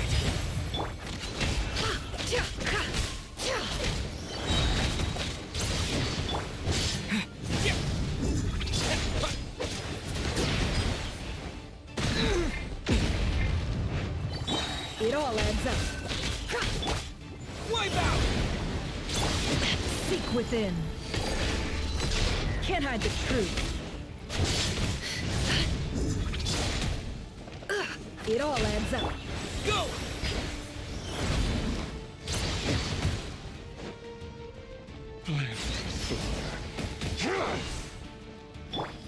No more lies.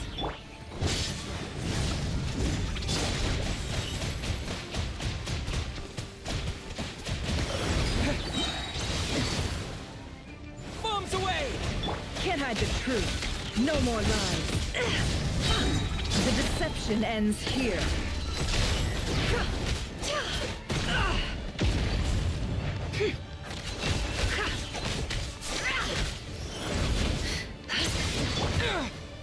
Run. Water jet! Hide. How much power will it take?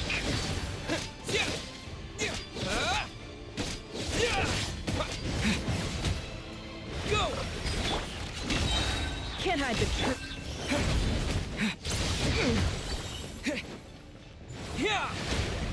Seek within. It all adds up. It all falls into place.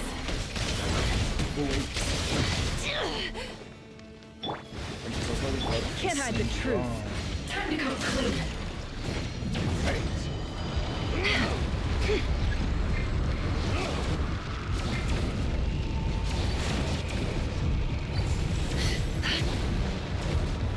Curses. There's no other way.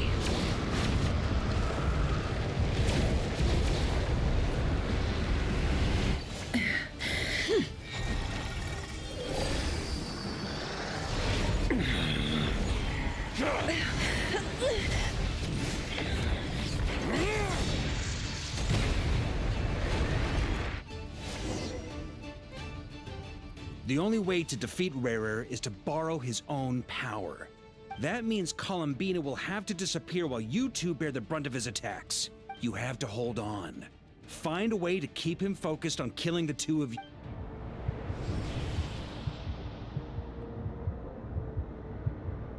Nefer, your eyes are bleeding.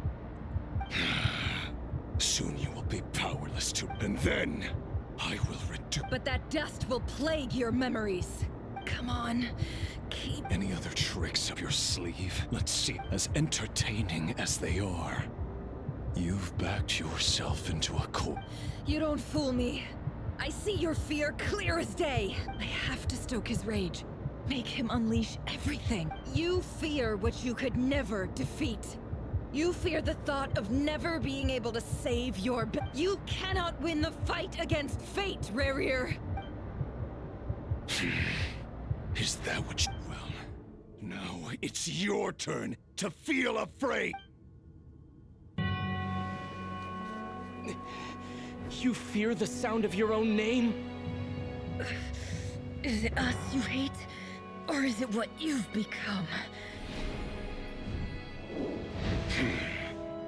Let's see what becomes of you!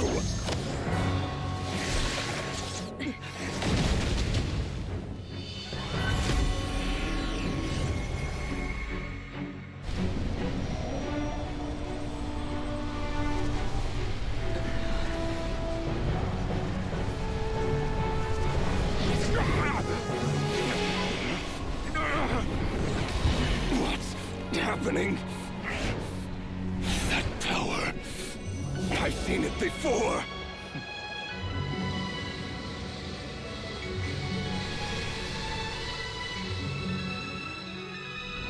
His power is on another level.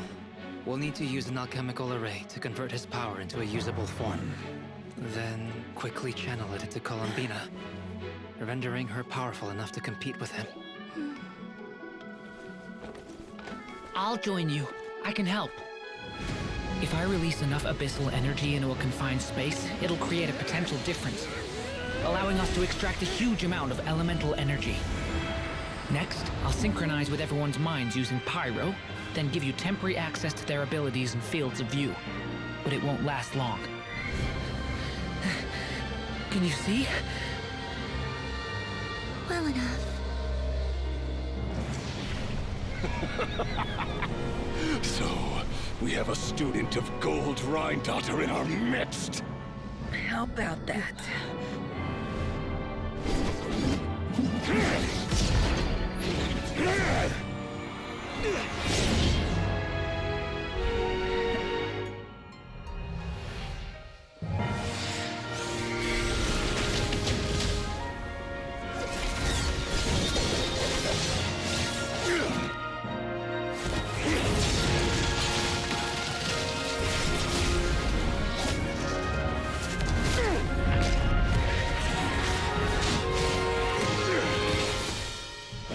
You use my own power against me? Just like how you stole Kuvaki. Look familiar?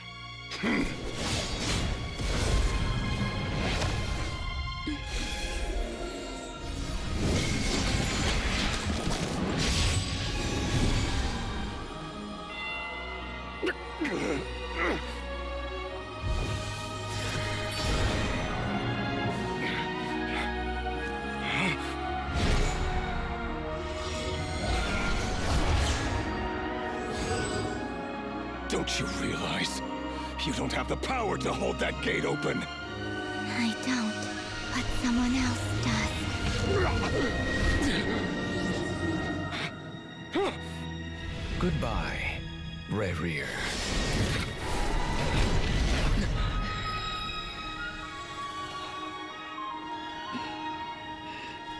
We won.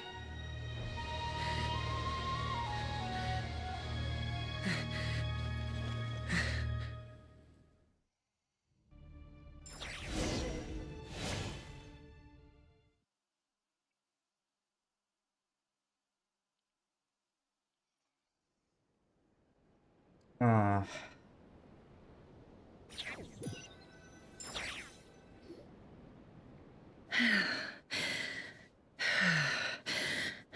Nefer, how are your eyes? They're fine. Apart from the blindness, of course. It's not too late. Let me handle it.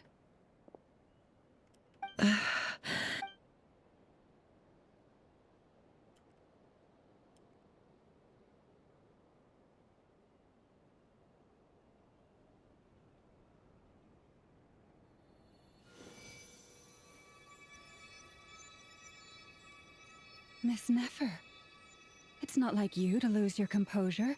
That was the most reckless thing I've ever seen you do. Reckless how? The situation was critical. Our lives were at stake. We had to do something. Even so. Okay. I guess you're right. Under the circumstances, it was a wise decision. You traded your eyes for... And in business terms, I suppose that's a huge return on investment. I'd be hard-pressed to argue otherwise. Still, I don't like this outcome, and I don't want you to lose your sight for good. People suffer when they make sacrifices they shouldn't have to make, whether that means faith, strength, or in this case, your ability to eat. I had hoped you could win without sacrificing so much as a single hair on your... Thank you. All done. Don't try and open your eyes just yet. We'll see how you're doing in a couple of days. Until then, please, I'll send full details through Yehoda. For now, just get your... My dear friends, we have fought bravely and achieved a spectacular victory. A dark cloud has been lifted from the skies of Nod. The moon will remember this day. Thank...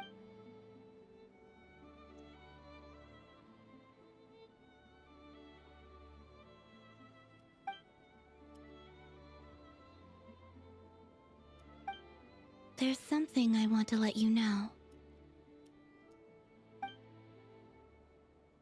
What is it?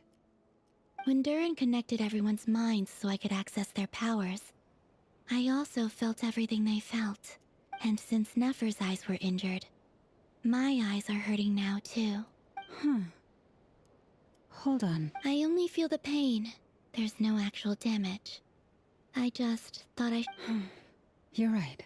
There's no damage. That's a relief. But I must say, I'm surprised to hear the Kutar share something like this with me. In the past, you never used to open up about yourself. Things are a little different now from how they were. I'm learning to share how I truly feel with my friends. Friends? You have no idea how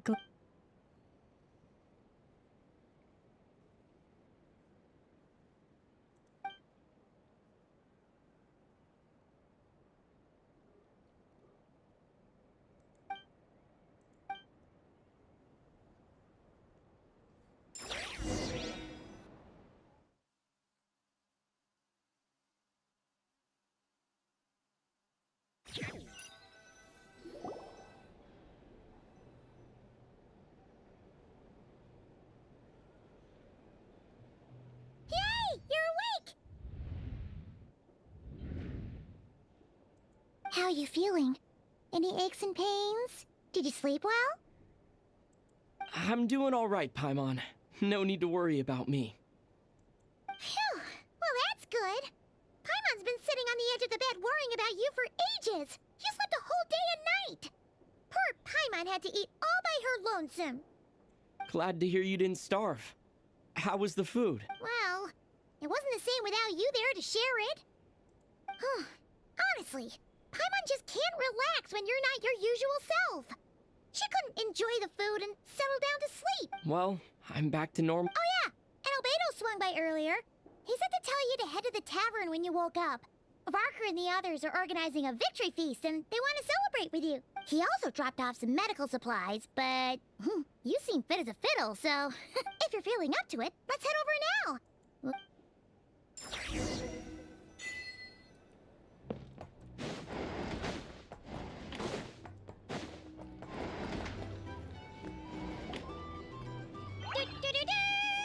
We're here! Traveler and Paimon! Perfect timing! We were literally just saying how there's no way we're holding this victory feast without you. How are you feeling today? Much better. Thanks. Relieved to hear it. If that changes, just let me know. Happy to check you over at any time. Yep, we're here for you.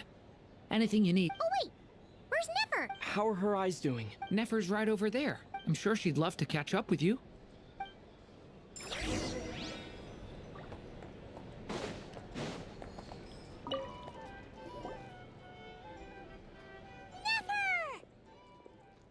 Traveler, Paimon, are you recovering well?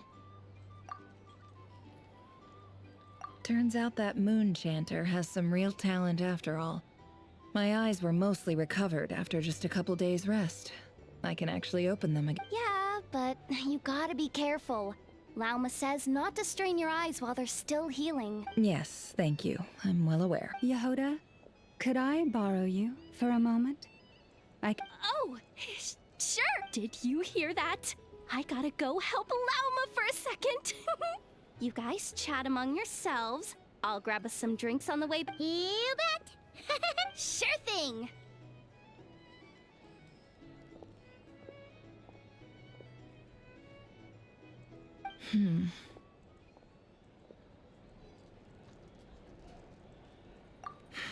The Raker of Solnari. Kind of a snake, don't you think? No, definitely a snake. A poisonous one who spewed his venomous hatred everywhere. Anyone who seeks revenge out of hatred for other people has become a snake. That's something my dad used to say.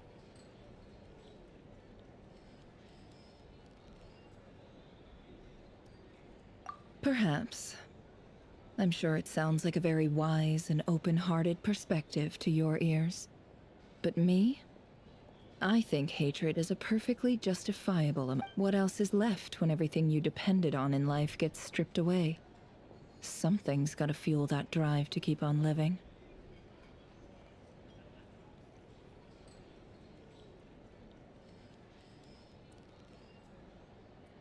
If you're worried about me, you can nip that in the bud.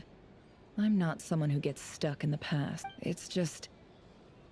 I suddenly feel like I was wrong to call my father a liar. He was just a fool. That's why the academia turned their back on him, and why the other tribes ganged up on him. Oh, Father. How much better things could have been if you were a skilled... Look at the Ibis King. Thoth is a fiendishly cunning liar. And yet, strangely, he feels more like a father to me than my real dad ever was. He's never brought it up, but I'd bet he feels the same way. Why else would he give me the power to perceive the truth, while at the same time training me in the art of deception?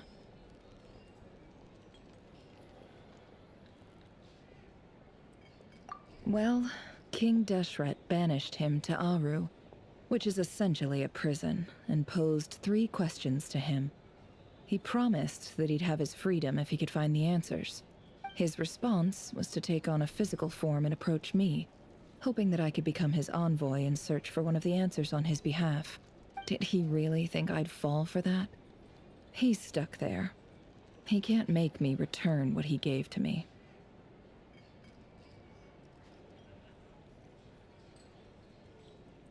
So that's enough for you to decide he's nice. He's a prisoner, and he was scared. So he decided to perform some good deeds to win people's approval. He lives in fear because he's a deceiver. How is Rerir any different? You can't work as a spy your whole life and expect a happy end. It's preposterous. Yet I can't say I don't understand it. Liars live in the darkness of their own making. But it's still human nature to want to go on living. They say that a liar's soul is the most worthless thing in the world. What do you think? Oh, really? Well, it takes a very kind person to find compassion even for lies. If you ask me, the soul of a liar really is worth nothing. Because all they care about is themselves. For example, when something good falls into my lap, I don't go sharing the news around. Stops other people trying to steal it.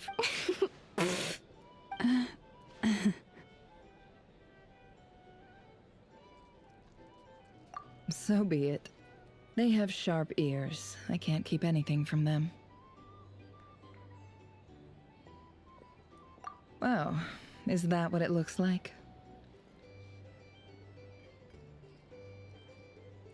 Well, you all know my past now, and I can't simply eliminate everyone who knows too much. So I guess I just have to put up with you. For the foreseeable future, at least. When you find yourself in a situation you can't control, the safest play is to keep calm and start monitoring everyone involved like a hawk. In the intelligence world, you need to have a sense of if you understand what's at stake, please ensure my secret is safe with you. I trust you'll respect my wishes as a friend. But don't forget, I will also be watching you. Very good. Oh, wait! Now that the panic's over and we've all calmed down, Paimon suddenly remembered something. After all that build-up, our mystery ally never showed up even once! He's right. Huh? Am I imagining?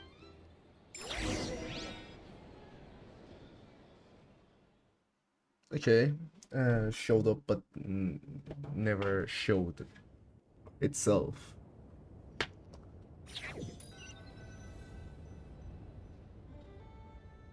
So, that close colleague who stayed behind with you? What's he been up to recently? Don't know, don't care. I get more normal human interaction from hanging out with Bosco 2 than him. Although, now you mention it, he hasn't bothered me in a while. If he's disappeared without a trace, it's the biggest gift he ever gave to the world. But I somehow doubt that's what's going on. He won't lie low forever. So we'd better stay on guard. Oh. If Arlecchino says that, probably it's no good.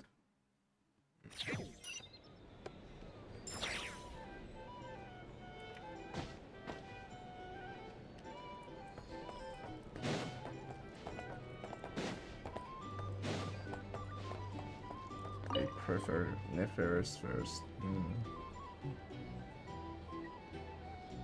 Ah, Lord Sangama Bay. How lovely to see you. I must thank you for the device you provided. It was an enormous help. Would I be right in thinking that it was developed by the Academia? Why come and ask me when you clearly know already? I mostly came to thank you. That's more like it. A little gratitude goes a long way with Lord Sangama Bay.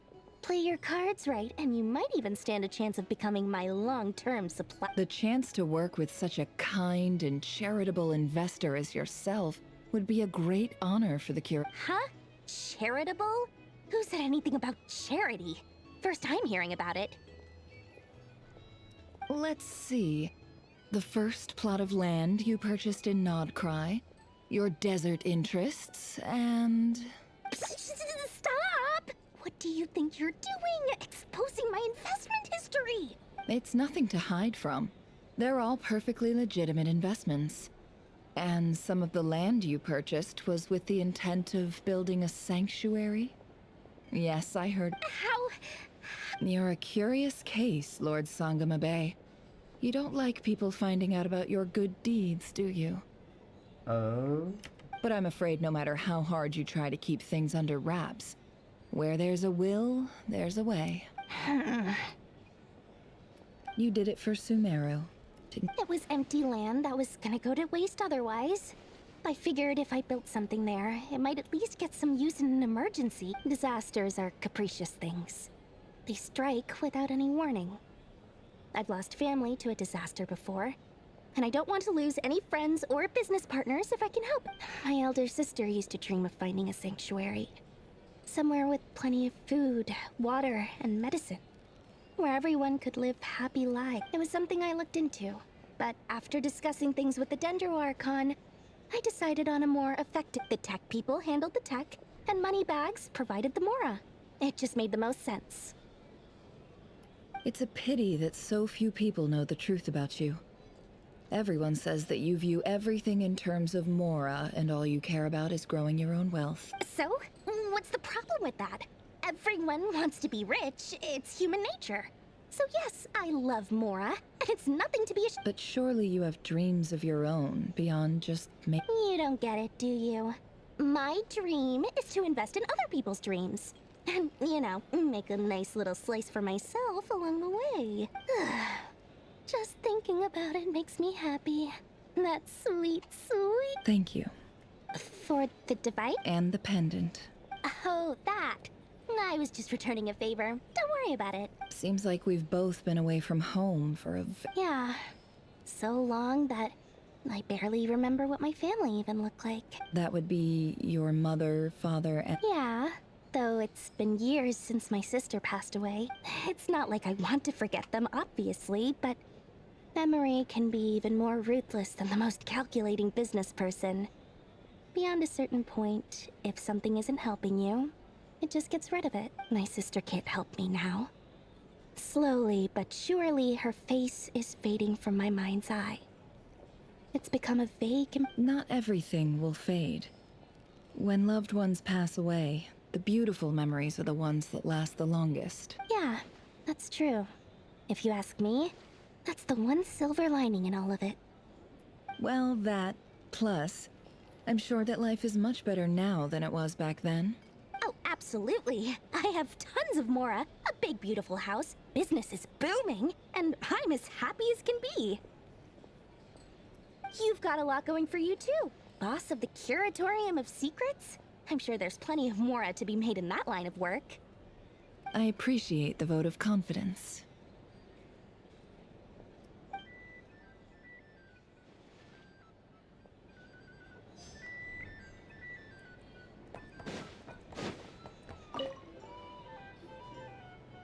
How have you been holding up? Any adverse reactions? If you start to take a turn for the worse, make sure you tell me right away. You don't need to worry about me, Grandmaster. I'm fine. I mean, I barely did anything, so...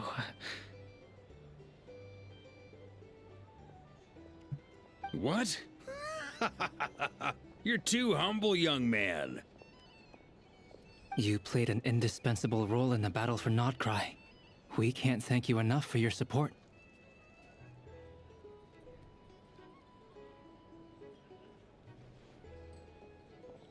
Sometimes, when people praise you, it's because you deserve it. The best thing is to accept it calmly and with grace. Let's do a quick demonstration. Albedo, that was an incredible feat of alchemy. The pressure was on, but you worked flawlessly at lightning speed to get the job done. Thank you. I can't take all the credit, though. Durin played a big part in forming the alchemic. See? Did you catch that? A masterclass in how to take a... Okay, yeah. I did work pretty hard to help prepare for the battle. No point denying. Hey, you guys! Hey, look who's bounced back. Looking good, Traveler. Seems like you've recovered. You won't need to take any more medication. Can I get you a drink? Huh? You know how to order at a bar now? You've sure learned a lot recently. Handling a drinks order is ridiculously simple compared to alchemy. Don't worry, I'll... Paimon believes it. You're clearly a fast learner, just like your brother.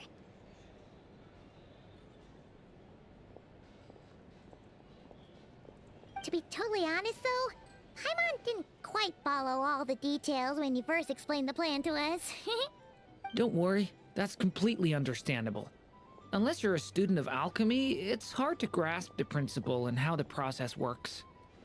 To put it in the simplest terms, we saw how our enemy stole the power of Kuvaki, and that gave us the idea of stealing his power to turn it against him. When facing an enemy you have no hope of defeating, it's best not to engage them in battle. So, instead of looking for a way to overpower him, we decided to help Columbina get strong enough to at least stand up to him in a fight.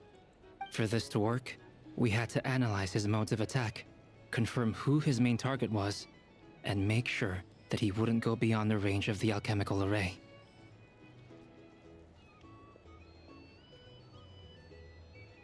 For added security, we prepared a total of 4 arrays. But to mitigate the impact of the battle, we identified one location in particular as the ideal spot, which is where the confrontation took place. The alchemical array absorbed his abyssal power. Then Durin processed it to render it usable by Columbina. That power enabled her to do what would otherwise have been nigh on impossible. What surprised me was that Dainsleif actually agreed to join us. Given his history with Rerir, he had every right to sit this one out. But we're extremely grateful for the decision he made. It must have been a painful choice to make. Absolutely. He was torn between 2 paths, but in the end, he made his choice and stuck to it resolutely. He doesn't strike me as the sort of person who'd stay trapped in limbo for long. Anyway, however you cut it...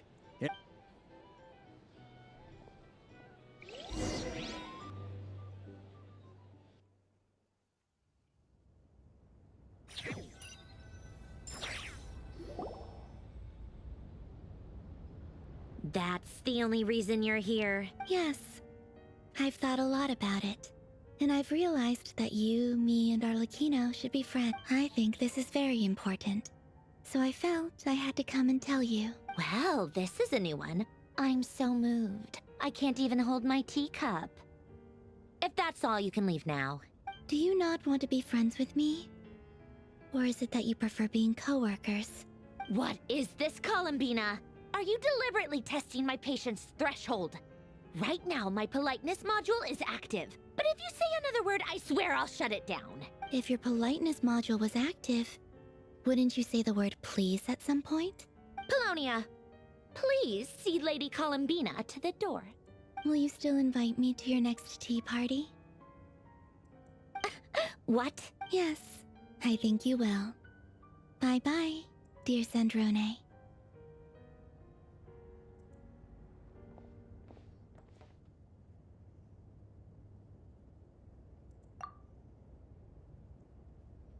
Last time, the Wild Hunt escorted you out. Would you rather I handled it myself? We just wanted to, see how you were doing now that it's all over. Why? out of concern for my safety. I hope you didn't seriously think that the Ray here of Solnari would be able to lay so much as a finger upon me, given how prepared I was. Mostly because you kind of helped us out, so we just wanted to check you were okay. Looks like all your robots are fixed, huh?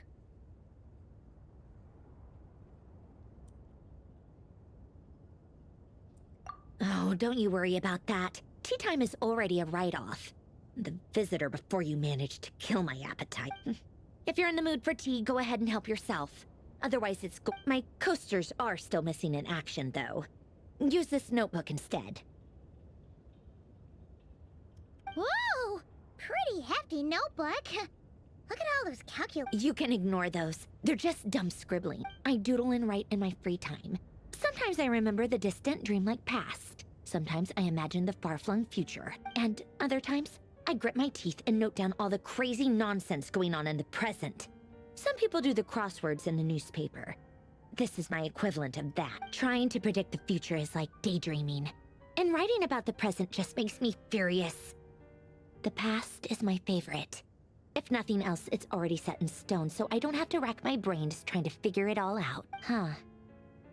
Although, having said that, the only vaguely interesting memory in my past is probably that guy they call Lord Artificer. Who else? Pretty much all the mecha in Fontaine are his personal handiwork. Wait, are you saying you know him? Like, personally? I mean, I guess we were friendly enough. Yep. In fact, I'm probably the only normal person left who knew him at all. We used to chat occasionally back when he was still around.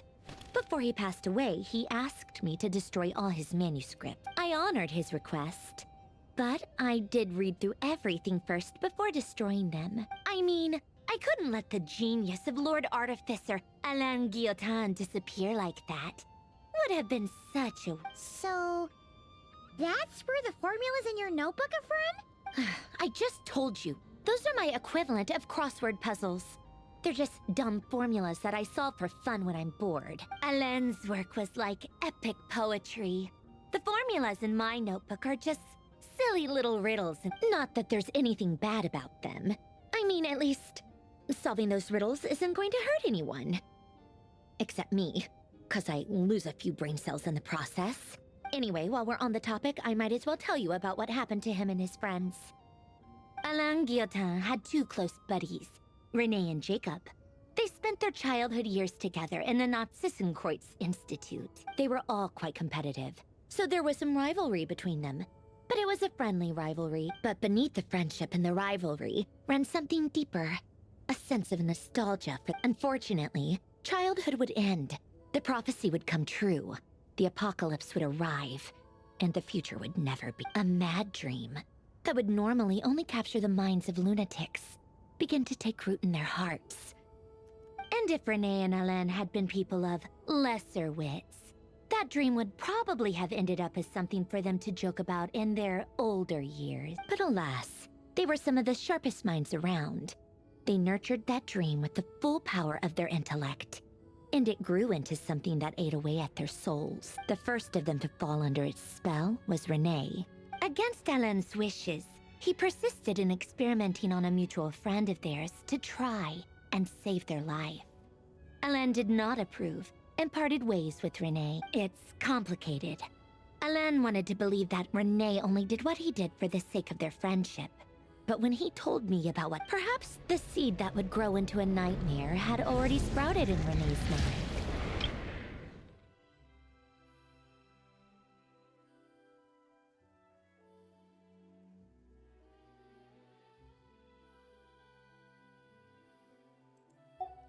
The next time they met, Renee's soul had been completely engulfed by the dream of salvation. His futile attempt to change the tide of fate only resulted in a wave that swallowed up the world, even before the apocalypse. And although that wave died down eventually, I hear that it just recently came back with a vengeance. As I understand, Renee wanted to live out his dream of salvation once more. But I'm told that the attempted resurgence finally died out for good. At long last, Renee awoke from... What do you think of Renee? Do you admire his transcendent genius? His view that any price was worth paying to achieve the lofty goal of saving the world? Or do you despise him? Dismiss him as an evil madman who wrought havoc on the lives of everyone around him as he pursued his delusional... Same difference, really. Just a matter of perspective.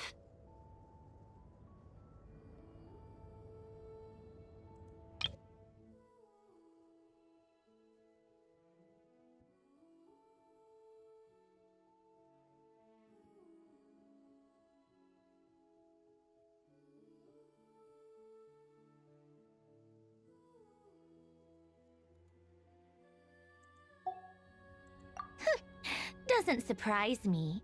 You share one thing in common, after all. You both want to be the savior. The only difference is, your dream came true, and his... well, he wasn't the one who made it come true. I don't like fanatics who give up their whole lives for their ideology. Nor do I like fools who let their delusions take control. Maybe I could understand if Renee had just been an ordinary person. But he had a sage-like intellect. And still managed to get himself lost in the labyrinth of his own desires. Anyway, that's enough about Renee.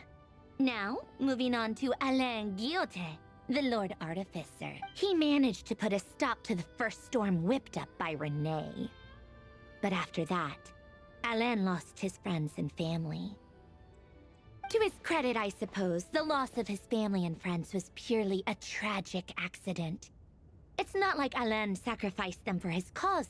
After that, the only thing supporting his work was the same dream that had dragged his closest friend down to the abyss. But although the desire to save Fontaine drove him to found the Fontaine Research Institute, Alain continued to reject any form of transcendental knowledge or power. He was suspicious and fearful of it, having seen the way it had affected his... I think that formulas and machines derived solely from human intellect were the only thing that gave him a sense of spiritual comfort. Yet Alain's intellect was simply too great. It barely left him space to breathe in his lifetime. Once he realized that the end of his life was approaching, he finally accepted the truth. The Nod-Krai Institute needed someone, and a human being, to see its story through to the end. He quit working on his formulas, trading them in for the fairy tales that had played such a formative role in his childhood, but which he barely touched in his adult life. He told me that the director of the Nod-Krai Institute used to read those fairy tales to the children as bedtime stories. Apparently, they worked wonders at sending kids off to sleep. I think that all he wanted at that time in his life was to be able to sleep deeply without being plagued by depression. At the very end, he laid down to rest in the ruins of the former Nod-Krai Institute orphanage, while the Fontaine Research Institute he had founded continued tirelessly with its work. Many years after that, tensions over competing dreams would once again cause a rift, this time between members of the Fontaine Research Institute.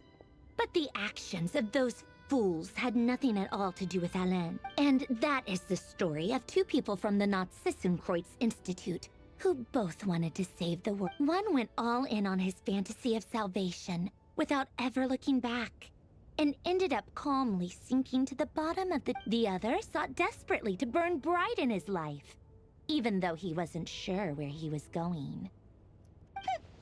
I do sometimes wonder, why is it that people like them have such grand hopes of saving the world? Even the grandest tree starts as a tiny seed. So perhaps, for each of them, their mission to save the world began with a very simple desire. They were young children with friends and family who mattered to them. Desires to explore the meaning of life. Ambitions to have a success. Or maybe they just wanted to find something to anchor themselves within the chaos, to stop them getting quietly swept away by the storms of life. But instead, The search for their own salvation took them down the rocky road laid out by fate. Do you think the desire to save oneself is enough of a justification to try and save the world?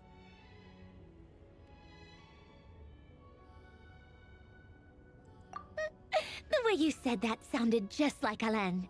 I asked him the same question back when he was in his prime, putting all of his energy into his work. He gave the exact same answer as no elaboration, just a quick short answer before getting right back to his work. He was, oh, all right, tea time's over. I owe Arlecchino a favor for telling me these stories. I'll have to bring a whole sack of gifts the next time I visit the House of the Hearth. I'm gonna go tinker with Polonia now. You guys can do whatever you want, as long as it doesn't involve interrupting me. Polonia, exit hibernation mode. Begin diagnostic.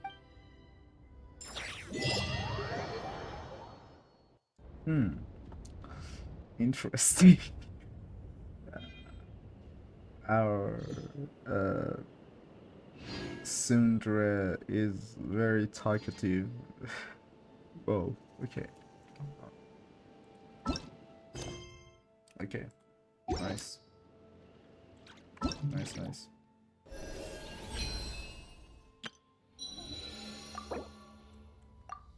Ooh.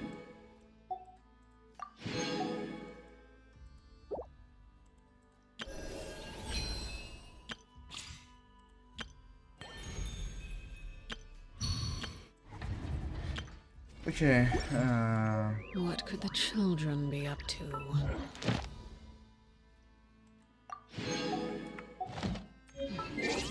I think I wanna start talking now.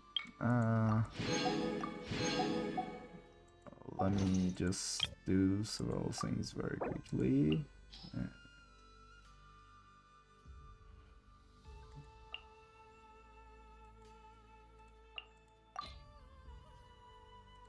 Okay, okay.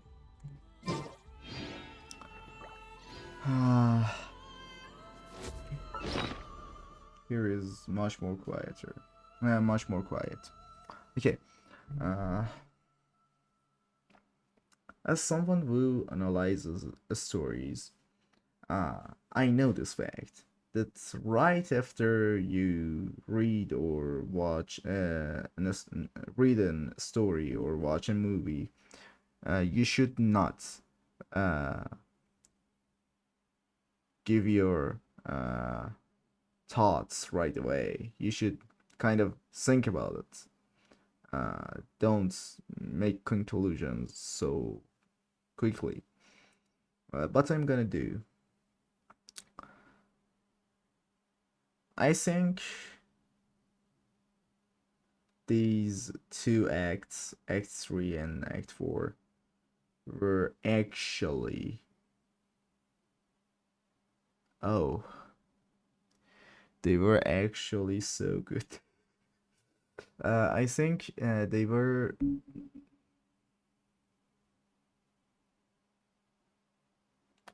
They were the best archon quests we've gotten since Fontaine, but I actually at this moment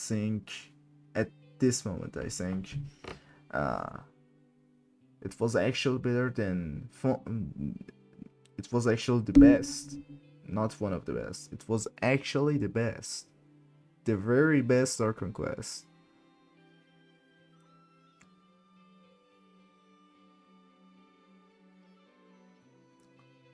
I mean, it was so clean.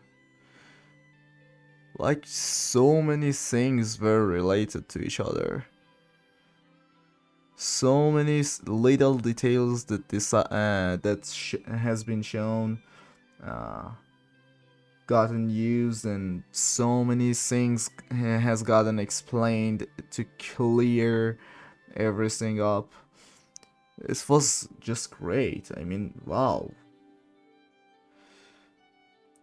Yeah, really, it was. I actually think it was the best archon quest we've gotten so far. Okay.